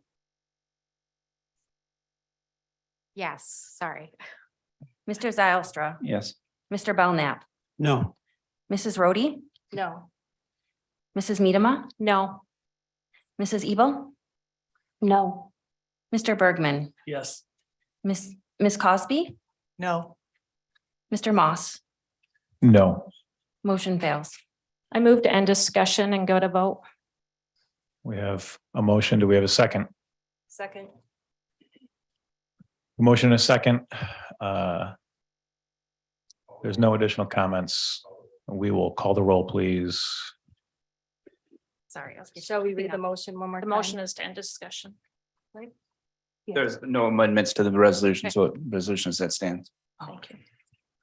So yeah, so the vote is to terminate the employment of the current county administrator and approve and authorize the board chairperson and clerk register to sign a resolution to appoint John Gibbs as county administrator effective immediately.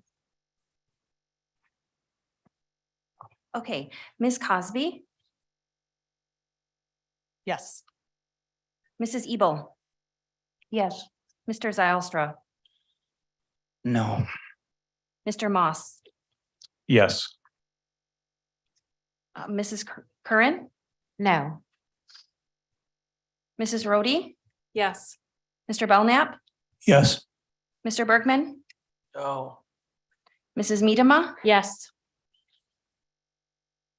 6-3 motion passes.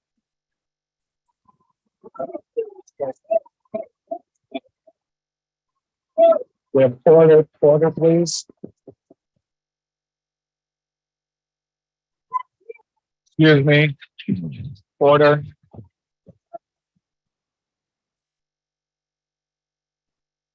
Bit of order. Got it. Mr. Bergman has an appointment. Okay. If Mr. Shea, Inappropriate, order, very Order. inappropriate.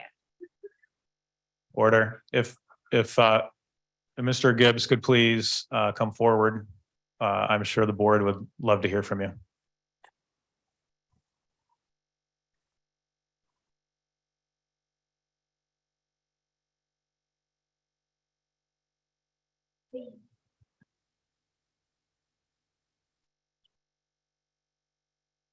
First of all, congratulations to all of you on the board for your wonderful election. It shows that the people are still in charge. The founding fathers are looking down right now and very proud of what's happening right now. So just make sure you know that. And it's a wonderful moment. Thank you to everyone for your prayers for the board and for Ottawa County. Those are being answered as we speak, will continue to be answered. We have to remember that those of us in government are accountable to the people and accountable to elected officials. That means that even though I am the administrator, I'm not in charge, the board is in charge, because you elected them and I'm accountable to them. I've got to be accountable to elected officials. Thank you. Thank you. Thank you. We have commenced with what became item D. And next, So I move to amend the agenda by adding an item after action item D to change the county vision statement. we have a motion to change the county vision Mr. Chair, statement. Commissioner, I don't think we've actually dispensed with action item C. I know we've placed Voted on the the committee motion. as committee appointments. I think we've kind of skipped over that. Correct. It sounds like Commissioner Rhodey is asking to insert an item before that. Then that would be And- item C, Commissioner Rhodey, not Commissioner D, because we have not addressed Commissioner item C. Unless we have been renaming or re-lettering the motions, we would now be Right, after action item D. right. That's how I understood it, is that this, if seconded, would be E and the rest would move down. If you're motioning to insert an item right now into the action items, I am. then do we have a second on that motion? Second. We have a motion to add an agenda item as E, bump the rest down, to change the county vision statement. This would be simply to add the agenda item. Do we have discussion on adding the agenda item? Seeing none, clerk, could you please call the roll on adding the agenda item to change the county vision statement? Sure. Sorry, I'm crossing off the ones that aren't here. Take your time. Mr. Belknap, Yes. Mrs. Curran, Yes. Ms. Cosby, Yes. Ms. Rhodey, Yes. Mr. Zylstra, No. Mrs. Medema, Yes. Mrs. Ebel, Yes. Mr. Moss. Yes. Motion passes. I'm going to go back to Commissioner Rhodey, who made this request. You have a motion that you would like to share? Or- Yes. I motion to approve and authorize the board chairperson and clerk register to sign a resolution to update the county vision statement and motto from where you belong to where freedom rings. We have a motion to update the county vision statement from where you belong to where freedom rings. Do we have a second? Second. We have a motion on the table and a second. Commissioner Rhodey, do you have any additional to say before we go to discussion? Yes, I do. I'll just again restate it. I motion to approve and authorize the board chairperson and clerk register to sign a resolution to update the county vision statement and motto from where you belong to where freedom rings. And then I would like to read the resolution. Nice and loud into the microphone, please. Okay.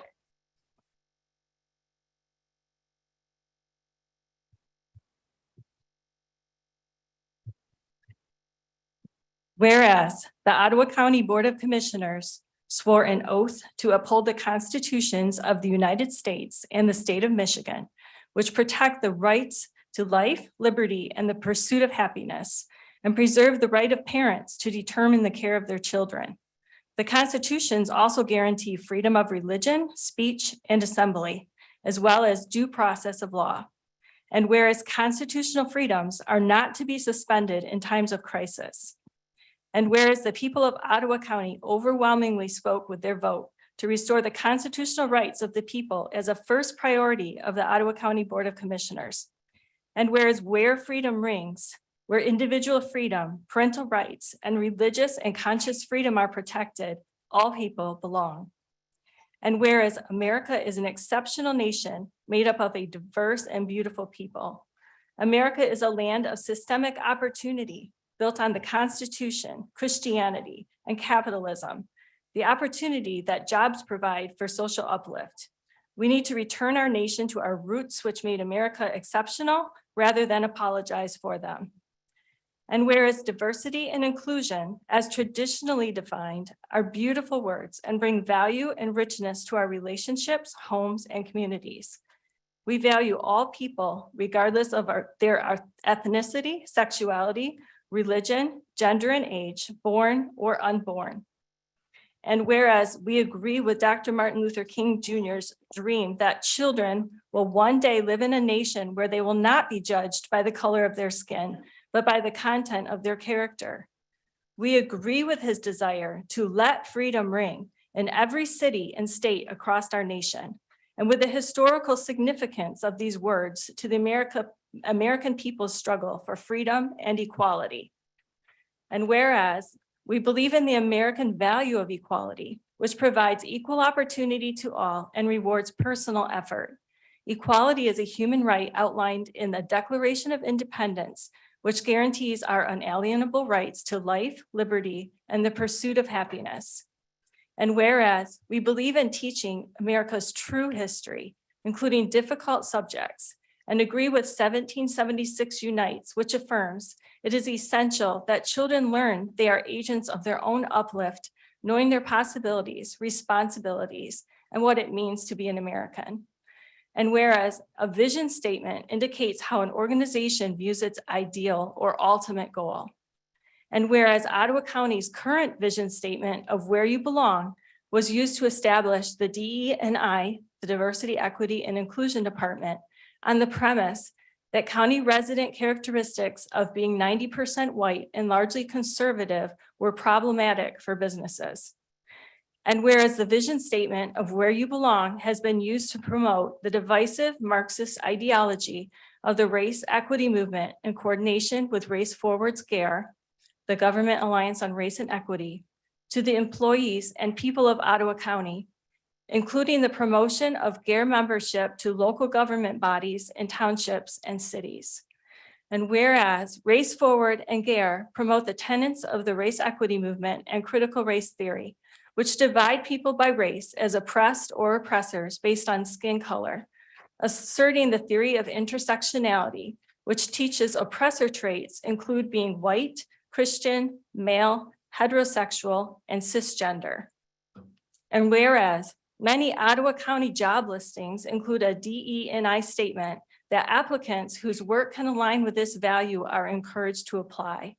Implying agreement with the DE&I department is a condition of county employment.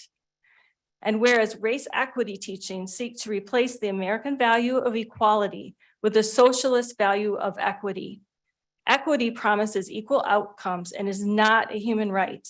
Equity ignores the impact of personal effort while dismantling the foundations of our society, which made our nation exceptional. Equity jeopardizes liberty.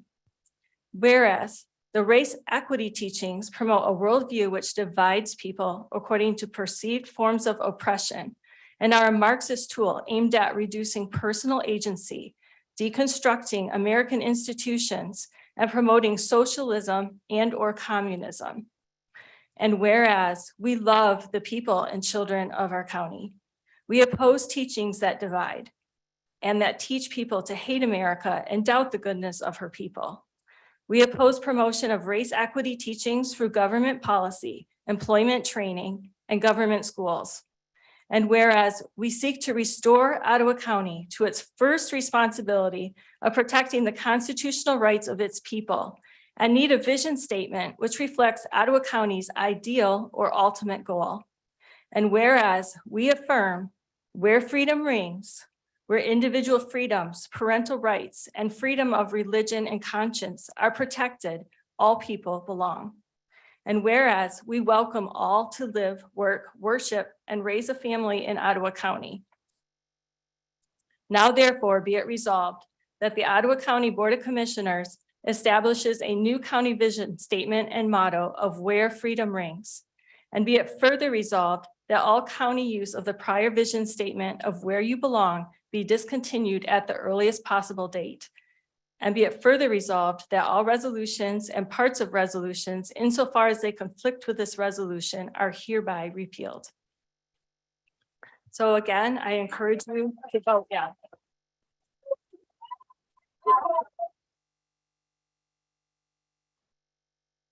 Thank you. Do we have any additional discussion on this motion? Seeing none, I may add one comment, maybe. There's some really beautiful language in this. So, great job. Clerk, would you please call the roll? Ms. Cosby, Yes. Mr. Zylstra, No. Mrs. Medema, Yes. Mrs. Curran, Yes. Mrs. Ebel, Yes. Mr. Belknap, Yes. Mrs. Rhodey, Yes. Mr. Moss, Yes. motion passes.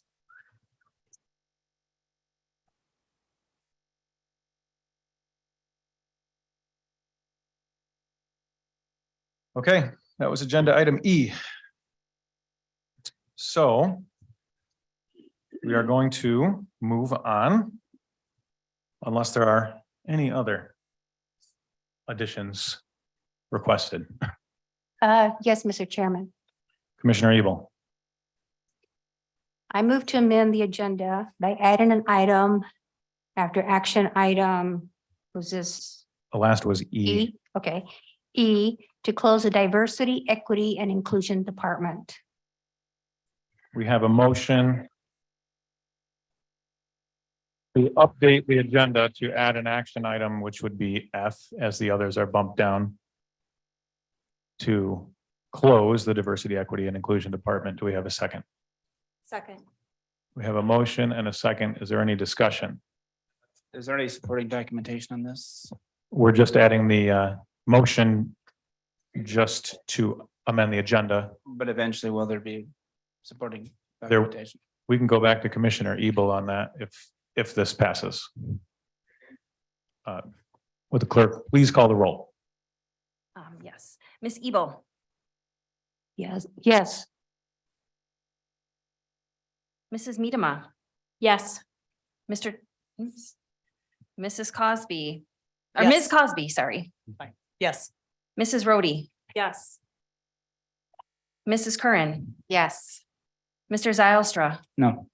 Mr. Belknap, Yes. Mr. Moss, Yes. motion passes.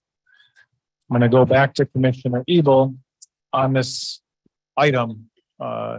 If you would like to address it or make a motion.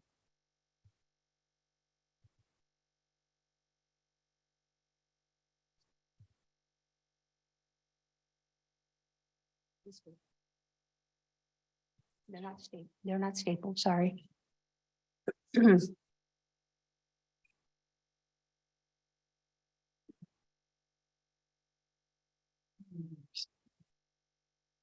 I'm gonna need one for, Say it again. I'm gonna need one for Oh, one more. Commissioner Cox.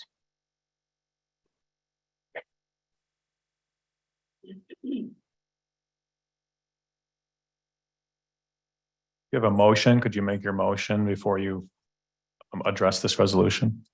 Okay. All right, I motion to approve and authorize the board chairperson and clerk register to sign a resolution to close the diversity, equity, and inclusion department.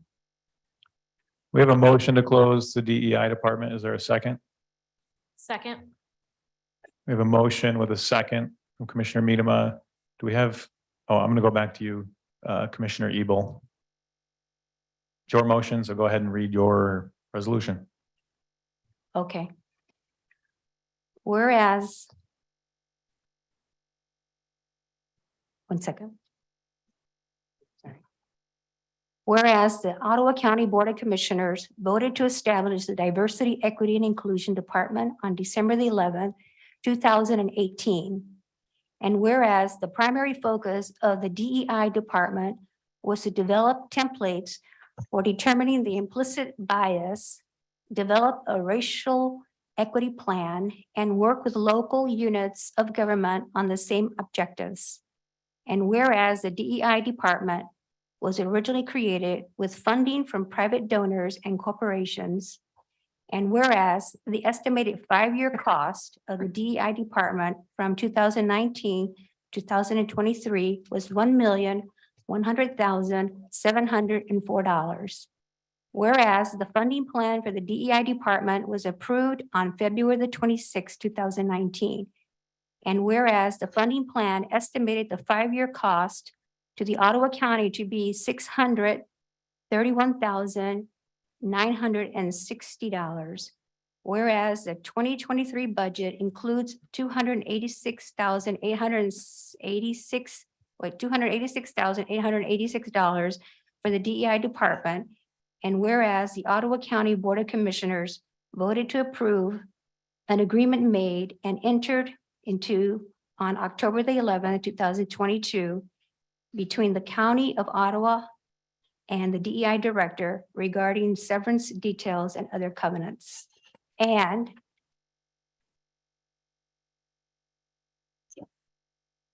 you want me to continue? Yes. Now therefore, be it resolved that the Ottawa County Board of Commissioners dissolves the DEI department effective immediately. And it further resolves that the employment of employees within the DEI department is terminated effective immediately.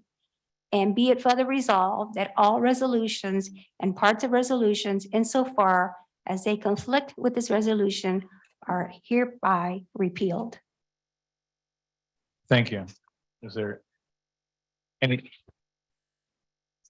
anything else or any other discussion on this item? Yeah, Commissioner Zalstra. So it mentions here that the estimated 5-year cost of the DEI department was $1,100,704. It also mentions that the cost to Ottawa County was $631,960. I just did some quick math. That's $468,744. Am I to understand that the difference between those two numbers is the amount from the third whereas where it talks about private donors? Am I to assume that that's the amount that private donors have contributed to DEI?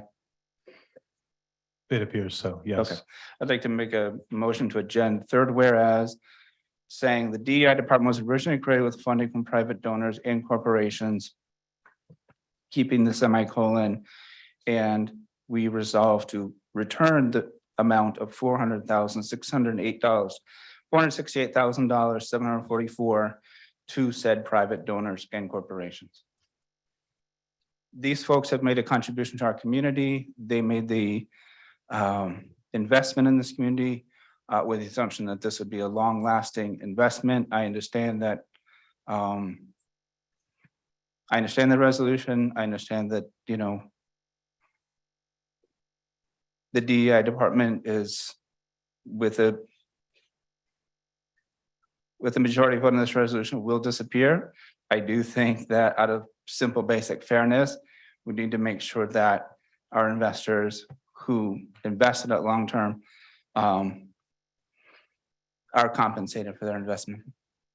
We have a motion. Do we have a second? To return the money that was donated to the county to help create a department? Seeing no second, that motion dies. I think if there's unused money, if we have money that we have not used, then I think that that would be appropriate to return back to the donors. That money was used in the first 4 years of funding. Okay. The whole cost of the DEI department is now on the county. Okay, then. To point of maybe a comment, to return the funds would, in my opinion, make it appear as if nothing was accomplished through the last 4 or 5 years. I don't know why we would do that. They accomplished their goals, and now this board is taking a new action. Just a Right, comment. I understand it. Do we have a motion and a second? Do we have any additional discussion? I do have an Commissioner additional. Rhodey. I do have an additional discussion on that particular point, and that is, in fact, they really did get a lot of value for their money, and they were affecting change, so much change that we are here today. Yeah. It affected our people, it affected our children in our county. This is a divisive agenda, and that's why we're changing the county motto, and that's why we're seated at this table today, because our community recognized it as a destructive agenda that we do not want for our county. And so it actually did have an impact on our county. They got some money, they got some impact for their money. It might not have been exactly, what the result that they thought it would be, but the money was spent. And it does beg the question, should county corporations be purchasing a county department in the first place? That is not the proper role of government.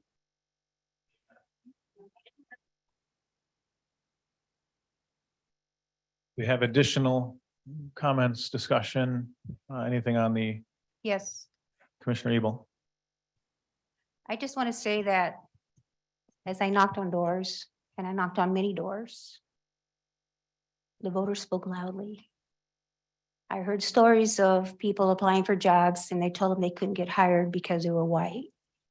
And that is hiring based on color, and that is not equality. There was a lot of tears, and they told me, if you win, we want you to keep your promise. And I made a promise to the voters, and now I'm honoring their votes and their desire. Thank you. Is there Mr. Chair, I'd just like to also make a comment. And this has been one of those things that is I entered this political realm somewhere that I've not really been comfortable with before. The people of Ottawa County are a diverse group of people. I was fortunate enough to grow up in the Ridge. And I'll just say that I think we don't need a county government to help us get along. All walks of life in this county are successful. And as a commissioner, I'm going to work on behalf of everybody in my district and the people of Ottawa County. And I hope that as we move forward, we can heal. That's just all I have to say. Thank you. Commissioner Rhodey. I would just say too, and a lot of this was reflected in the resolution, but I spent a number of years working in foster care with families of diverse ethnicities, and I loved that time with them. There were so many beautiful people that I met and that I worked with. And, as the resolution states, diversity and inclusion are beautiful words. They really are. And I have found the people of Ottawa County to be a very generous and welcoming community. We just simply are. And so I don't believe that there's a racial divide in our county.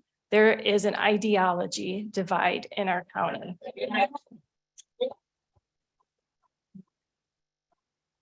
And so I think we can all move forward. I hope we can all move forward knowing that this is not about whether we love or don't love people. We love people. But it's also not best to promote an ideology that actually divides people and puts them against each other. And so so the welcoming of all and the loving of all continues, but the divisive ideology must stop. Thank you. There any other discussion? Otherwise, I have one comment. Okay, one comment. I would just like to highlight how excited I am that the diversity of this board has changed.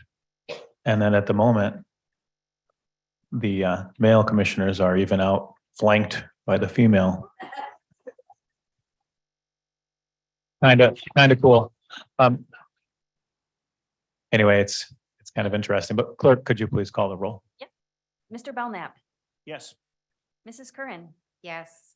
Mrs. Medema, Yes. Ms. Cosby, Yes. Mr. Zylstra, No. Mrs. Rhodey, Yes. Mrs. Ebel, Yes. Mr. Moss. Yes. Motion passes.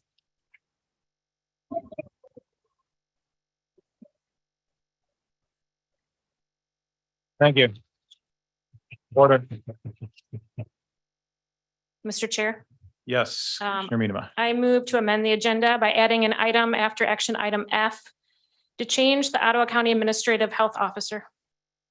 We have a motion to add an item to the agenda to change the Ottawa County Administrative Health Officer. Do we have a second to update the agenda? Second. We have a motion and a second. Is there discussion on amending the agenda? Seeing none, clerk, could you please call the roll? Yep, Mr. Zylstra, No. Mr. Belknap, Yes. Ms. Cosby, Yes. Mrs. Curran, Yes. Mrs. Ebel, Yes. Mrs. Rhodey, Yes. Mrs. Medema, Yes. Mr. Moss. Yes. Motion passes. Commissioner Medema, I'm going to go back to you on this one. Would you like me to state my motion? If you have a motion, yes, please state it. If you have anything additional, love to see it. I'll read my motion and then I'll hand it out. I motion to appoint Adeline Hambley as interim administrative health officer until a new administrative health officer is hired, and to approve and authorize the board chairperson and clerk of register to sign a resolution to appoint Nathaniel Kelly as administrative health officer of Ottawa County, contingent upon 1, approval by the Board of Commissioners, and 2, confirmation by the Michigan Department of Health and Human Services. We have a motion. Do we have a second? Second. We have a motion and a second. Commissioner Medema looks like is passing out a resolution. Would you like to speak to that or read it? I can read the motion again and I can share a little bit of information if you'd like. We just heard the motion. Why don't you go to the resolution and I'll try to restate your motion after. Okay. Whereas the Ottawa County Board of Commissioners pursuant to MCL 52.142 and MCL 333.2428 as amended, is authorized to appoint a full-time local health officer. And whereas a local health department shall have a full-time local health officer appointed by the local governing entity. And whereas the local health officer shall possess professional qualifications for administration of local health department as prescribed by the department. And whereas the local health officer shall act as the administrative officer of the Board of Health and local health department, and may take actions and make determinations necessary or appropriate to carry out the local health department's functions under this part or functions delegated under this part, and to protect the public health and prevent disease.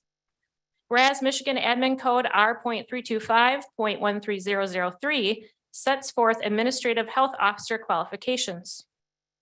And whereas according to Rule 3 of Michigan Admin Code 325.13003, an administrative health officer shall comply with specific requirements, including A, have an MPH or MSPH degree and 3 years of full-time public health administrative experience. And whereas MCL 2428 defines administrative experience for a director of public health as service in a management or supervisory capacity. And whereas Nathaniel Kelly has an MSPH from Columbia Southern University and an MSOH, Master of Science in Occupational Health, from Columbia Southern University, and full-time managerial and administrative experience in public health, environmental health, occupational health, and safety. Now therefore it be it resolved that the Ottawa County Board of Commissioners appoints Nathaniel Kelly as Administrative Health Officer of Ottawa County contingent upon 1, approval by the Board of Commissioners, 2, confirmation by the Michigan Department of Health and Human Services, and be it further resolved that all resolutions and parts of resolution insofar as they conflict with this resolution are hereby repealed. Thank you. I noticed my printout has a couple slight variations. They look quite similar. But anyway, Okay. anybody have any comments? Discussion, Question of Commissioner clarif- Zylstra. Question of clarification, the motion itself talks about Ms. Hambley as interim administrative health officer. Do we know Administrator Gibbs, has she been approved by the state DHS? I don't know what the process is on that. Can the board give us an update?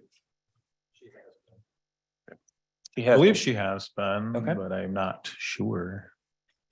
So We'll have to ask. I'm confused then about the motion. If she's being appointed as interim administrative health officer until a new health officer is hired. But this motion is itself hiring Nathaniel Kelly, as I understand. I'm sorry, who was the maker of this motion? Correct. I did, Allison. Yes, Commissioner. It does need to be affirmed yet by Michigan Department of Health and Human Services to fulfill that employment service to So us. the spirit of the motion is that Ms. Hambley will retain her position until such time as Nathaniel Kelly. That is correct. Okay. And do we have a status on,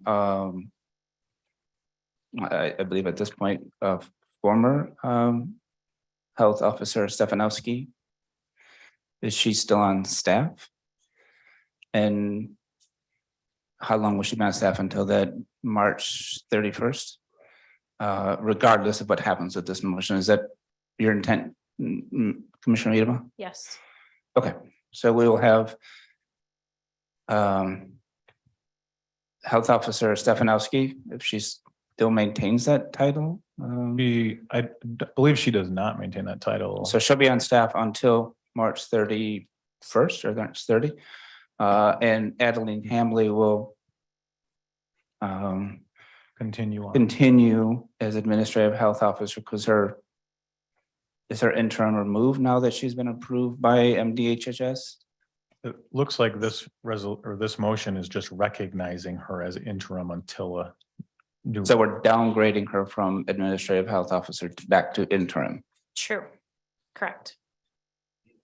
because she is She was currently the administrative health officer of Ottawa County. She was appointed on the last outgoing board's last day in office. Right, subject to state approval. Correct. With state approval, her title is currently administrative health officer, is that correct? So this motion is downgrading her from administrative health officer to interim. Is that the spirit of the motion? Is, if I want a clarification here is, are you referring to her title? Well, I guess my basic question is, Ms. Hambley is our current administrative health officer, is that correct, Mr. Patterson? Mr. Waterman, sorry. Okay, and so this motion is downgrading her to interim. Correct. Okay. Granted, it looks like this motion doesn't impact her duties and recognizes that she is the administrative health officer. Is that the Correct. right? Okay. Any other discussion on that item?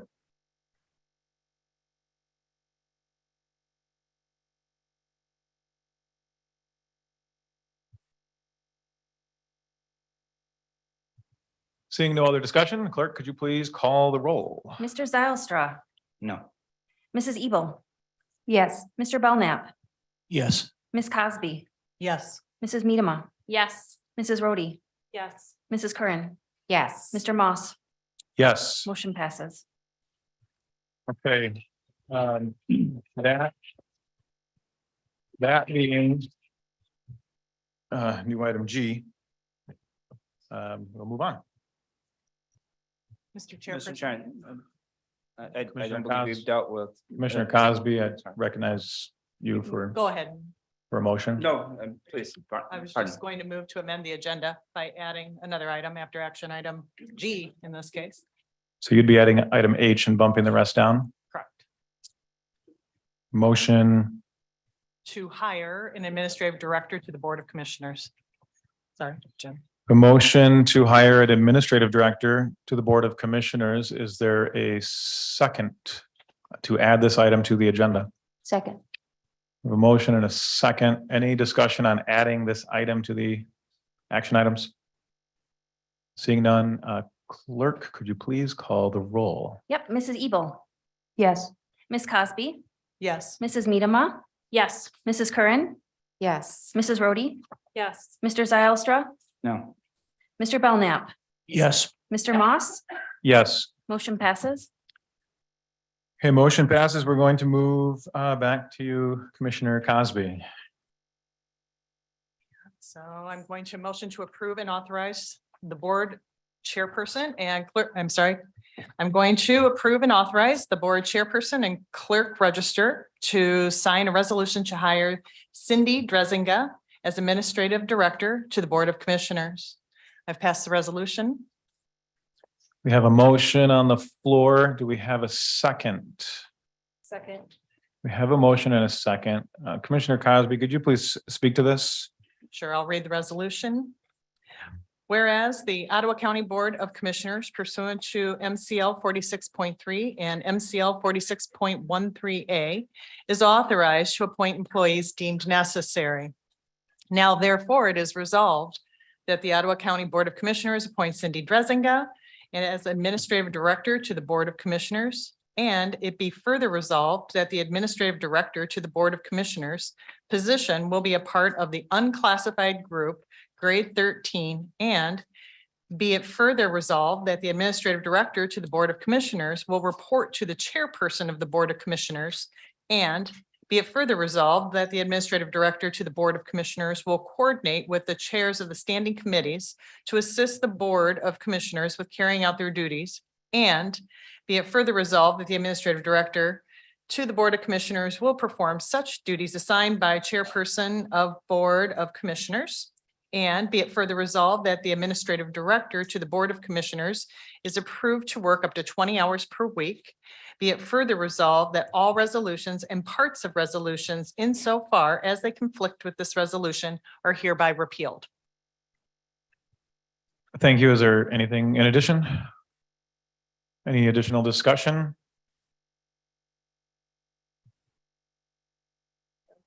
So is this taking someone's place and who would that be? This would appear to be creating a position. Commissioner An Cosby. Additional position for support, Okay, so this is. especially in this transition period. Okay, Very necessary. Any other discussion? Doug has something. Commissioner Zylstra. Yeah, just thank a you. clarification on Commissioner's current point.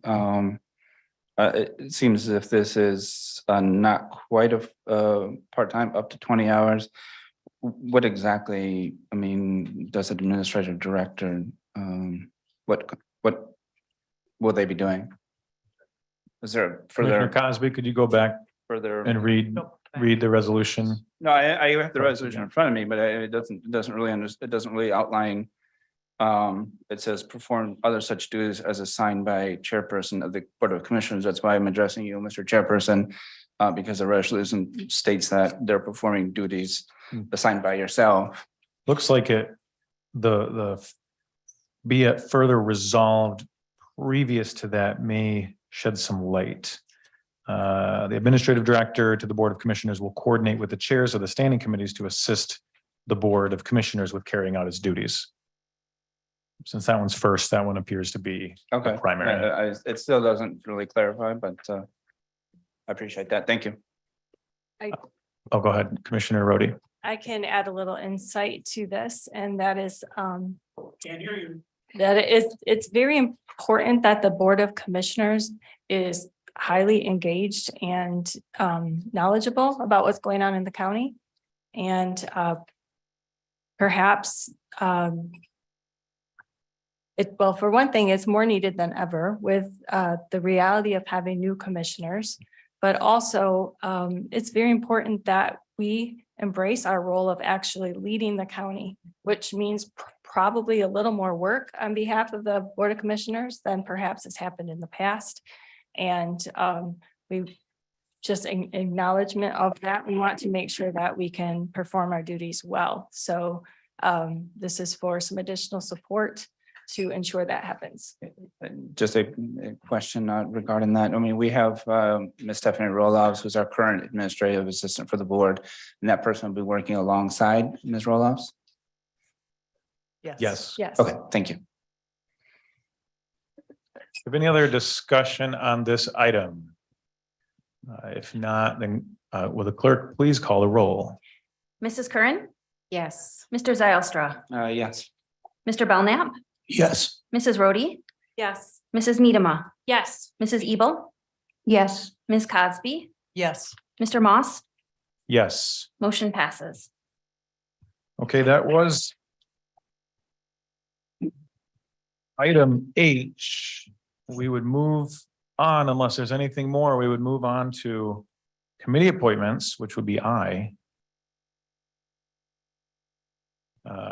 Commissioner Belknap, could you please present action item I?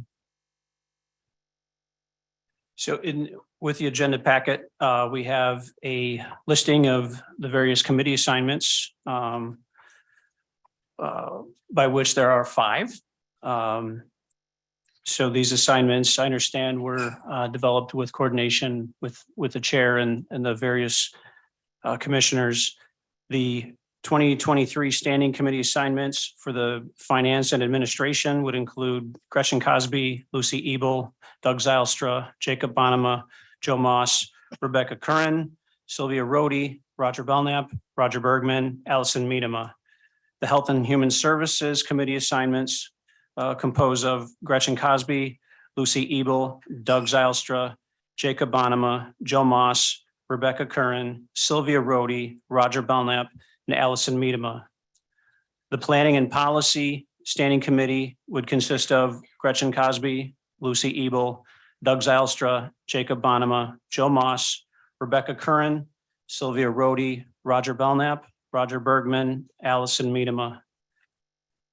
The Talent and Recruitment Standing Committee assignment for 2023 would include Gretchen Cosby, Lucy Ebel, Doug Zylstra, Jacob Bonema, Joe Moss, Kyle Terpstra, Rebecca Curran, Sylvia Rhodey, Roger Belknap, Allison Medema.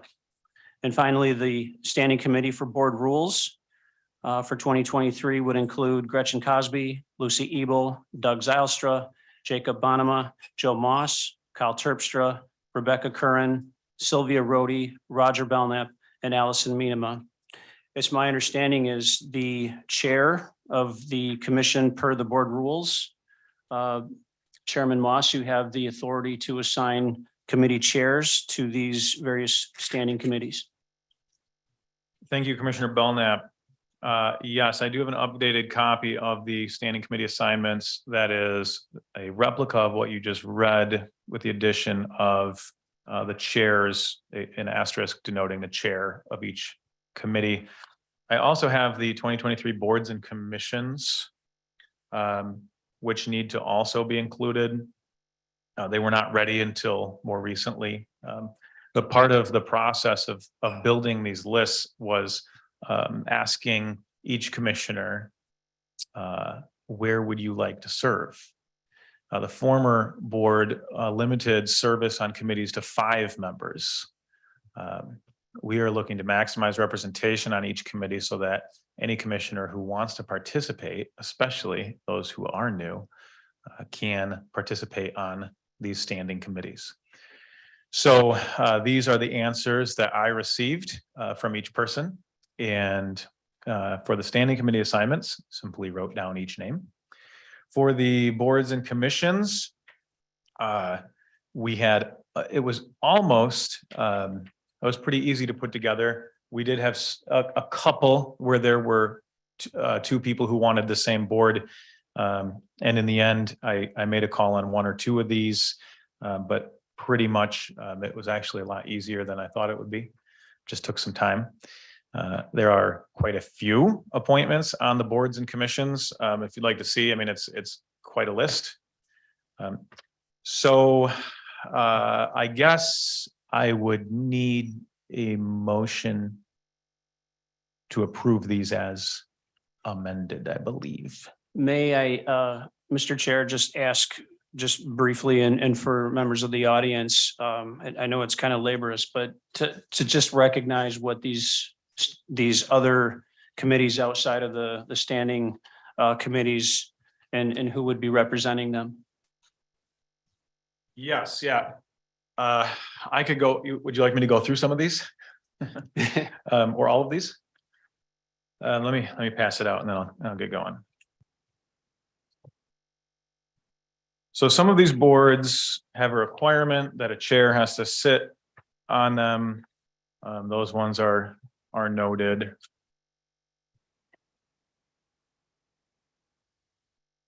Try to note that as I go through it. There's an agricultural preservation board where Commissioner Miedema is appointed. There's the Area Community Services Employment and Training Council, which requires the board chair, and also Commissioner Curran is appointed.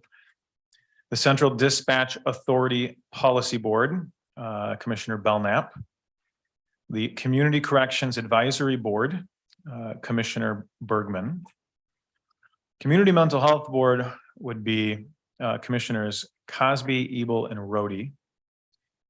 I believe that was one where several people wanted to serve, which is good to see the interest in mental health in Ottawa County. Comprehensive Economic Development Strategy Committee would be Commissioner Moss. Drain Board requires the chair and the chair of the Finance Committee, so that would be Commissioners Moss and Cosby. The Economic Development Corporation and Brownfield Redevelopment, Commissioner Belknap. Food Services Appeals Board, not sure how active that is, but that is Commissioner Cosby. GVMC, Grand Valley Metro Council, Commissioner Ebel. The Groundwater Board, probably going to be very interesting, Commissioners Belknap and Rhodey. The Holland Smart Zone Local Development Finance Authority, Commissioner Zylstra. The Insurance Authority requires the chair, the board chair, and the chair of the Finance Committee. So that would be Commissioners Moss, Cosby, and then additionally Commissioner Bergman.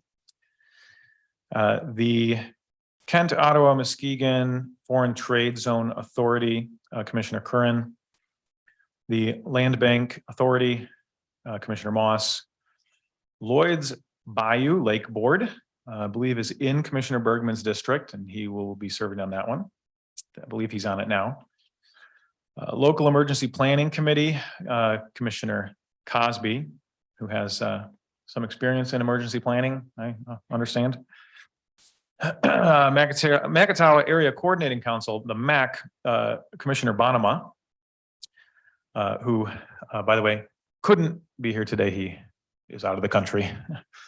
MSU Extension Advisory Council, Commissioners Terpstra and Miedema.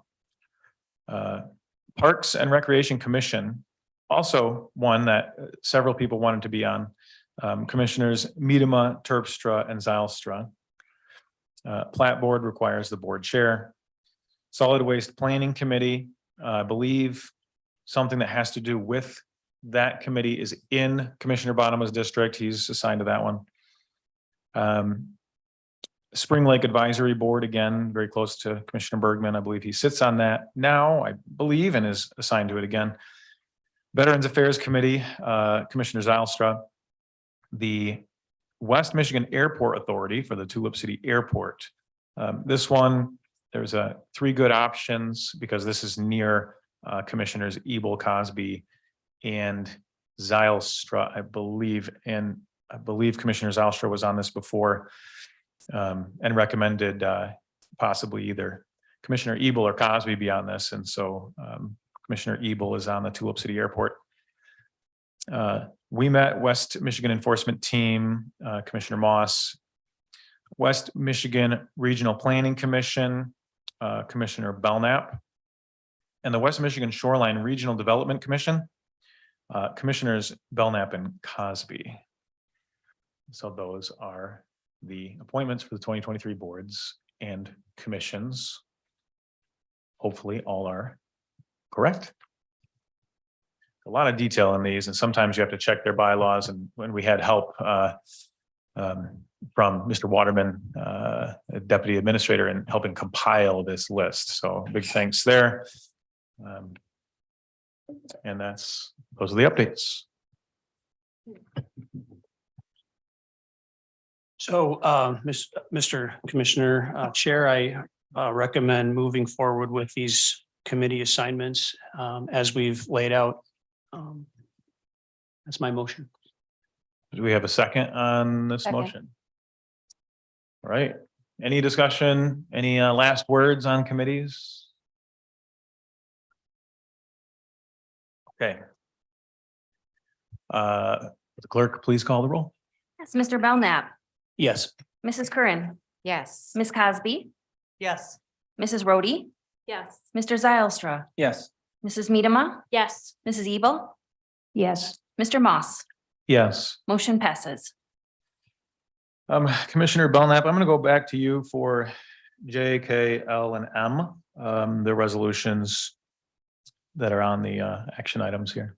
So these items are business items that, because we're starting a new year, I understand lays out the mechanism for the business side of our government. The first would be a resolution to provide for direct deposit of public monies.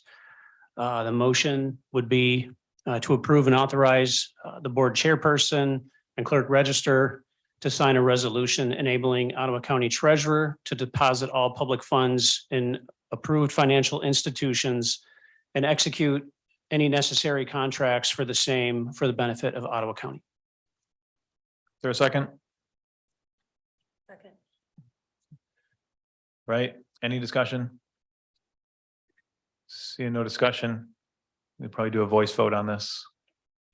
All in favor of approving and authorizing the board chairperson and clerk register to sign a resolution enabling the Ottawa County Treasurer to deposit all public funds in approved financial institutions and execute any necessary contracts for the same for the benefit of Ottawa County, please say aye. Aye. All opposed? Same sign. That motion passes. The next item, I guess, is similar business for the deposit of drainage district funds. The motion would be to approve and authorize the board chairperson and clerk register to sign a resolution authorizing the Ottawa County Treasurer to deposit and invest drain funds in identified financial institutions and execute necessary related contracts for the benefit of the Ottawa County Water Resources Commissioner. We have a motion. Do we have a second? Second. Commissioner, that was Commissioner Ebel. We have a motion and a second. Any discussion? Where do they currently deposit the funds? The same list as is on here. Okay. I believe it's an exact replica of last year's resolution. Okay. 20 banks. So it's just continuing what we did last time. Yeah. Okay. Yep. Any other discussion? All in favor of approving and authorizing the board chairperson and clerk register to sign a resolution authorizing the Ottawa County Treasurer to deposit and invest drain funds in identified financial institutions and to execute necessary related contracts for the benefit of the Ottawa County Water Resource Commissioner, please signify by saying aye. Aye. Aye. All opposed? That motion carries. This next motion is very similar. It's to provide for deposit of road commission funds, to approve and authorize the board chairperson and clerk register to sign a resolution authorizing the Ottawa County treasurer and to deposit and invest road commission funds in identified financial institutions and execute related necessary contracts for the benefit of the Ottawa County Road Commission. We have a motion. Do we have a second? Second. A second from Commissioner Miedema. Discussion? Seeing no discussion. If you would like to approve and authorize the board chairperson and clerk register to sign a resolution authorizing the Ottawa County treasurer to deposit and invest road commission funds in identified financial institutions and execute related necessary contracts for the benefit of the Ottawa County Road Commission, please signify by saying aye. Aye. All opposed. That motion carries. So last is a resolution to establish policy regarding tax credits for qualified individuals. The motion is to approve and authorize the board chairperson and clerk register to sign a resolution authorizing the Ottawa County treasurer to waive administration fees and interest for real estate property taxes paid prior to May 1st by qualified persons as set forth in this resolution. We have a motion. Do we have a second? Second. A second from Commissioner Miedema. Thank you. Any discussion? Right. To approve and authorize the board chairperson and clerk register to sign a resolution authorizing the Ottawa County treasurer to waive administration fees and interest for real property taxes paid prior to May 1 by qualified persons as set forth in the resolution. Please signify by saying aye. Aye. Opposed? That motion passes. Thank you, Commissioner Belknap. All right, 13, we have on the agenda a report of the county administrator. Wondering if Mr. Gibbs, if you would like to say anything. Nothing to report at this very moment, except glad to be here. And we'll be having a lot of stuff to report pretty soon. Thank you. Okay, there is a commissioner orientation manual that was handed out. I know it was in the packet, so you've probably seen it, but please make sure maybe review it. And now we are moving into our second period for public comment. Commissioner Rhodey. Before you do that, I would just note that there might be some things in our commissioner orientation packet that may no longer be accurate given some of the changes today. So. Thank you. Point taken. Is there anyone who would like to be recognized for public comment? The 2023 board rules allow people to come up and speak for 3 minutes. You could please state your name and. Dave Moore in Allendale Township. Wow. You've been busy today. I know it's difficult sometimes to do certain things. For those that struggled, I understand. But I'd just like to remind you, the greatest gift you can ever get as a child. And there's a lot of pain involved with that process, but there's no greater victory. So sometimes you have to do things to move on what's best, even though sometimes it's hard. To that, I would also like to say this. The Ottawa County Road Commission did me wrong. They lied to the Supreme Court. They lied to the appellate court. I won in court. It cost me $80,000. In 2012, the representatives of this state gave the county commissioners the opportunity to dissolve the road commission and to take that responsibility under their own responsibility. That way you have an elected official answering to me, the public, not an appointed person that doesn't even answer to you. That's how it works. Once they're appointed, it's a hands-off kind of thing. It's horrible, especially when they do you wrong. And they did me wrong for wrong reasons too. So I appreciate everything you're doing more than you'll ever know. You brought tears to my eyes because I've been praying for the day that something good would happen in this county. I just want you to know I'll cheer you on. If there's anything I can do to help you, all you got to do is call me. Thank you. Thank you.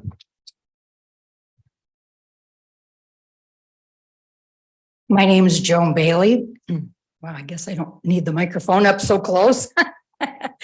I live in Grand Haven Township, and I just have to say, what a historical day for Ottawa County in a good way. It's a breath of fresh air to see these new commissioners that we door knocked for, and they are listening to we the people. That's the change that we love to see. And I'm so proud of every one of you to do the will of the people. Thank you and God bless you. We will continue to support you, pray for you, and amen to your change. Thank you. Thank you.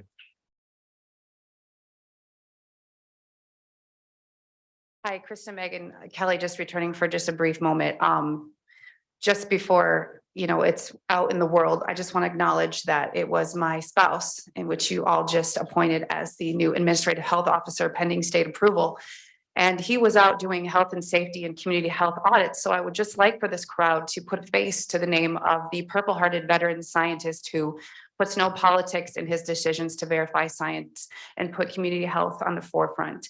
And I just want to say, as a spouse who is a diehard sports fan, why I'm watching my Bears lose, my spouse is the one reading book after book on virology, epidemiology, continuing to grow. He has no hobbies outside of trying to further his education because he has an oath he has taken, and his whole goal is to just not allow what happened happen again, because science should never be political. Thank you. Thank you.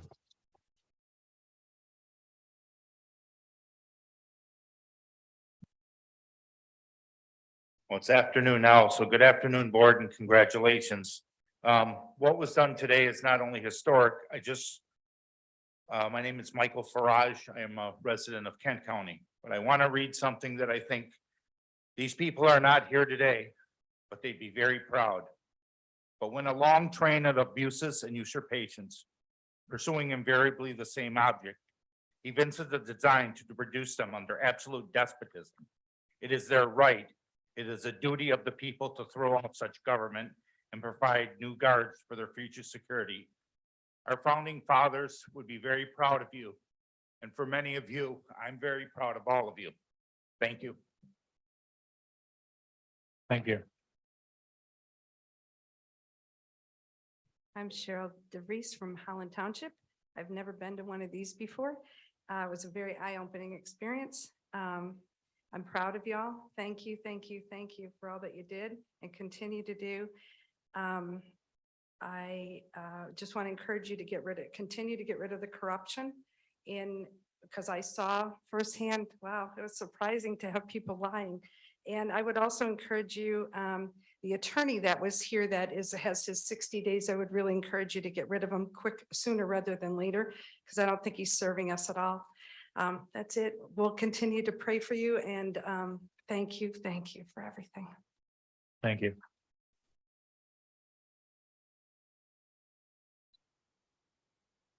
Hello, board. How are you? Good afternoon.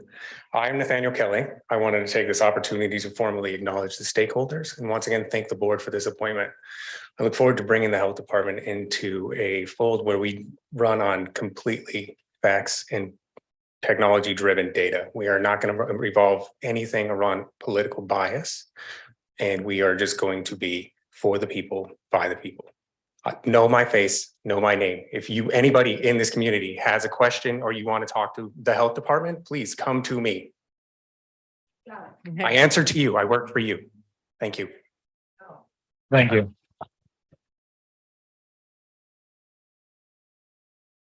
Is there any additional public comments? Looks like one or two more, and some online. Great. I am so glad to see this day. I'm 85 this month, and I tell you, I've seen so much corruption, and I love Ottawa County. I love it. And to see all you young parents step up and do the work. Thank you, thank you, thank you. I had the privilege of driving Miss Lucy around all summer long. And I tell you, she worked hard. We heard the people. And now we're able to deliver what they want. Thank you so much. Thank you. Thank you.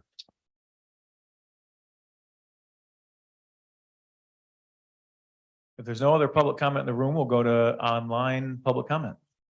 One more, and then online. I couldn't miss this. Nice job, Joe. Yeah, and all the rest of you commissioners, hard work. It's just begun. Re-election just started. 2 years, because the next term is 4 years. Not a 2-year term. That's a big deal. And I'm behind you guys. I'm thankful for what's happening. Ideas matter because bad ideas have consequences. And Sylvia, what you read were the ideas we're founded upon. I'm so thankful that you've gone to the hard work of taking the elusive ideas that built this nation and put them into language so that we could get behind them. That's hard work. It just began. Thanks so much, Joe.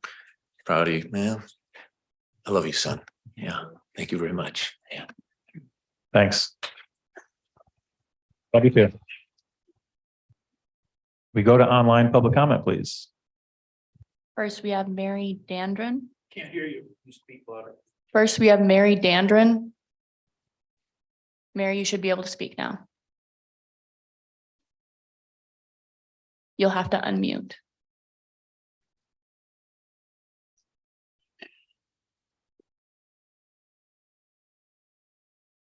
Sorry, can you hear us now? We can wait. It's okay.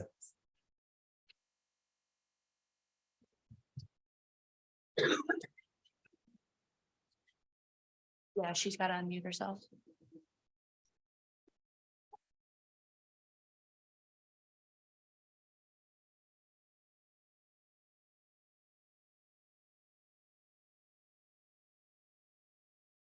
Mary, are you able to unmute yourself?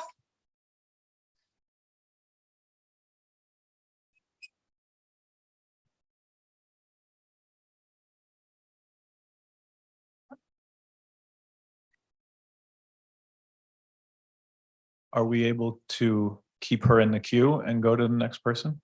Yep. Okay. All right, next is Ronnie.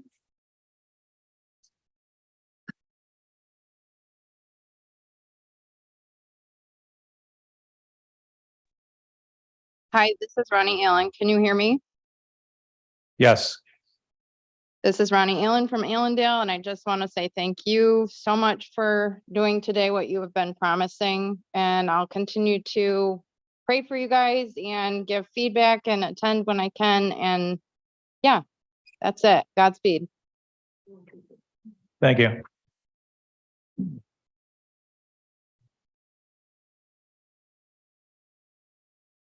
Next, we have Keith Witchman. Oh,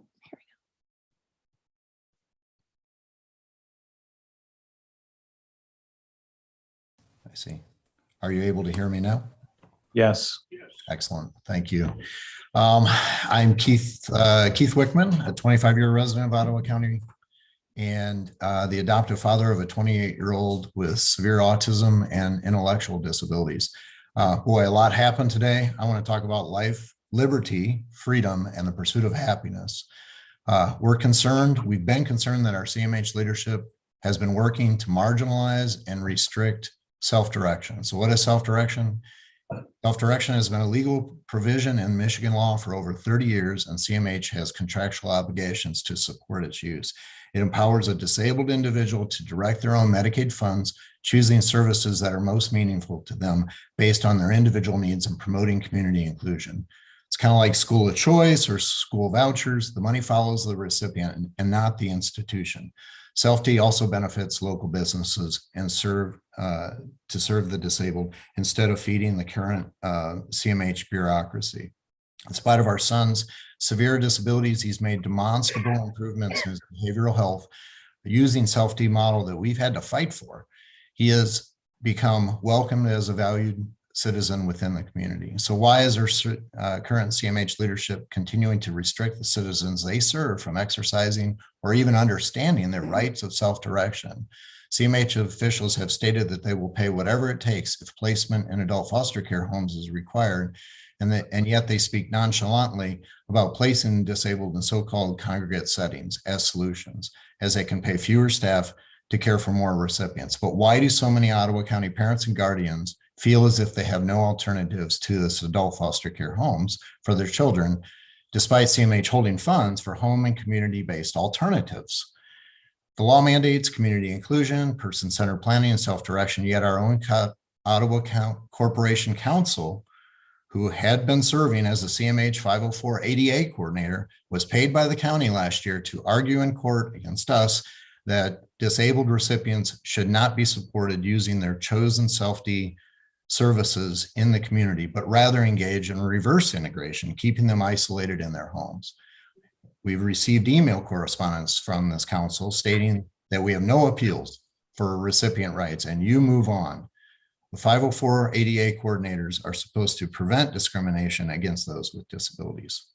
We should not be living in fear of retaliation when our loved ones require Medicaid funded services from our local CMH and wishes to exercise self-direction, which is their right by law.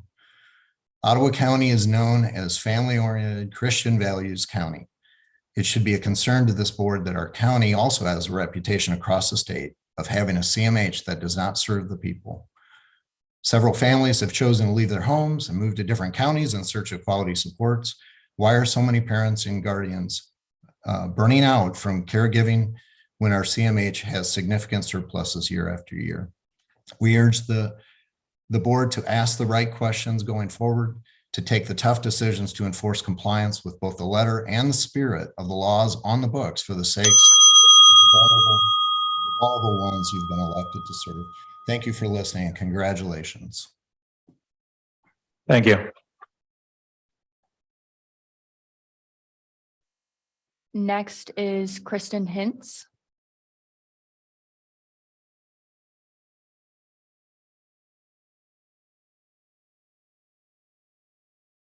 Hello, can you hear me? Yes. Hello. Hello, dearly newly elected commissioners. My name is Kristen Hentz. I've been a Park Township resident of Ottawa County since 2004. Over the years, I have seen Ottawa County work hard to make Ottawa County a more inclusive and welcoming community. I believe that all people belong, not just white, Anglo-Saxon, heterosexual Christians. I am a Christian, but not one that forces personal views on others or excludes anyone who sees differently.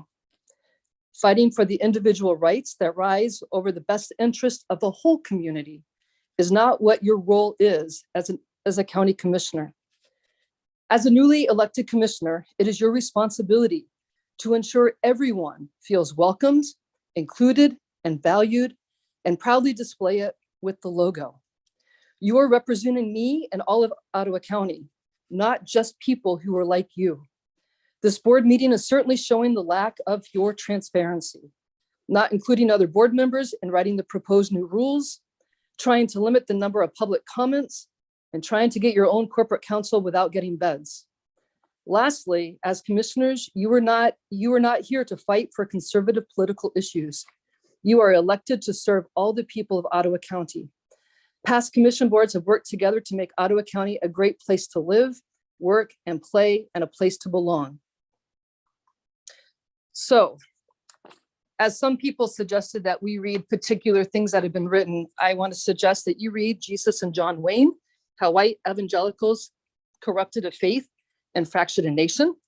I also want to point out that you failed to share about John Gibbs, that he actually wrote when he was a college student in 2000, that the US is making a grave mistake when allowing women to vote in the 1920s, and that he strongly supports women not working. For the record, you're absolutely on the board.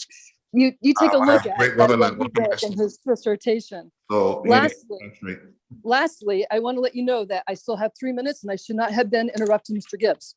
Please continue. Secondly, I am not part of your vocal minority. I do not support your opinions or your decisions or actions of today. I have been a quiet person in the majority, but no more. I'm speaking out and asking others that also believe in inclusion and diversity and equity and fair to all, that they too stand out. You have done Ottawa County a huge justice today, and you will be hearing from me again. Thank you. Thank you. Next, we have Sandy B. Next, we have Sandy B. Hi there. This is Sandy Benton. And I'm just so thankful for this meeting today. Can you hear I me? got to share what I wanted to share.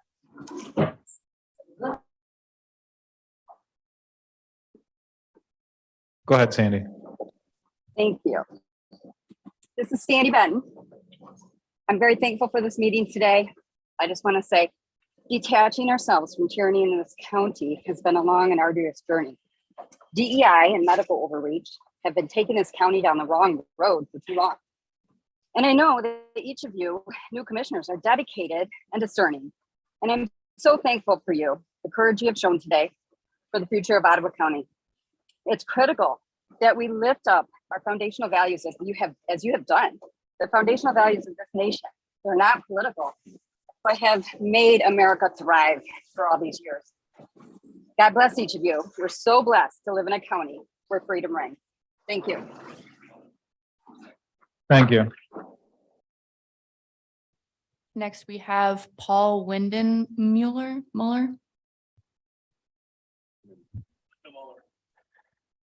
Hello, good afternoon. I just want to thank each one of you around that table for your service and your hard work to get there. I know it's taken a lot out of you, but has also added a lot to each one of you.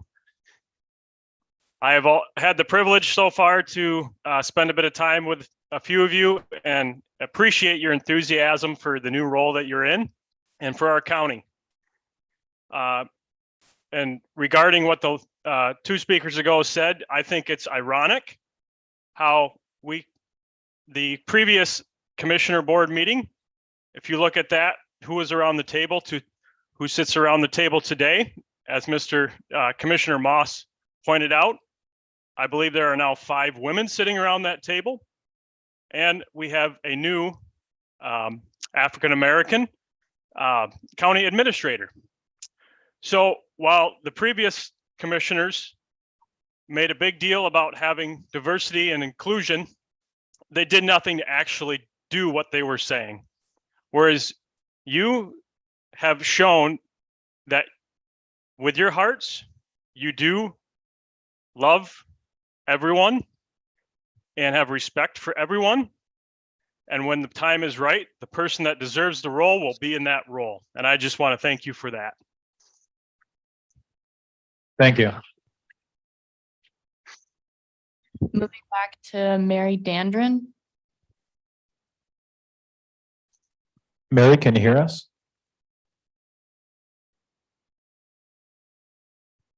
Is there anyone else waiting? No. Going to assume that maybe she stepped away from her computer. Mary, if you can hear us, we are at your turn for public comment.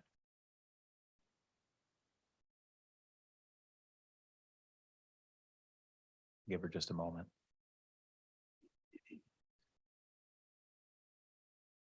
Mary, last chance for public comment. Okay. Is there any additional public comment in the room? All right. Gonna find my agenda again. Here we go. Okay. Moving past public comment. I have one short statement. And then we'll look for a motion to adjourn. I'm just going to read this real quick. And then Commissioner Belknap will look to you for a motion to adjourn. The people of Ottawa County overwhelmingly spoke with their vote to restore the constitutional rights of the people as a first priority of the Ottawa County Board of Commissioners and to defend their piece of America, to protect their individual freedoms, parental rights, and freedom of religion and conscience. Today, we took necessary steps to align the leadership of Ottawa County with the priorities of the people. America is an exceptional nation made up of a diverse and beautiful people. It is a land of systemic opportunity, built on the Constitution, Christianity, and capitalism. We need to return our nation and our county to our roots, which made America this exceptional. We love the people and the children of our county. Ottawa County is a beautiful county with a bright future. We are cultivating a county which offers a healthy, vibrant lifestyle, one which fosters meaningful work, provides opportunity for business growth, honors the faith of its people, and respects the family and parental rights, and protects educational excellence for children. Where freedom rings, the new county motto, and where individual freedoms, parental rights, and freedom of religion and conscience are protected, all people belong and can thrive. We welcome all to live, work, worship, and raise a family in Ottawa County. President Reagan's City on a Hill is possible in Ottawa. Join us as we build it. And with that, we'll go to a motion to adjourn. Mr. Chairman, I motion we adjourn. We have a second? Second. All in favor to have motion to adjourn, say aye.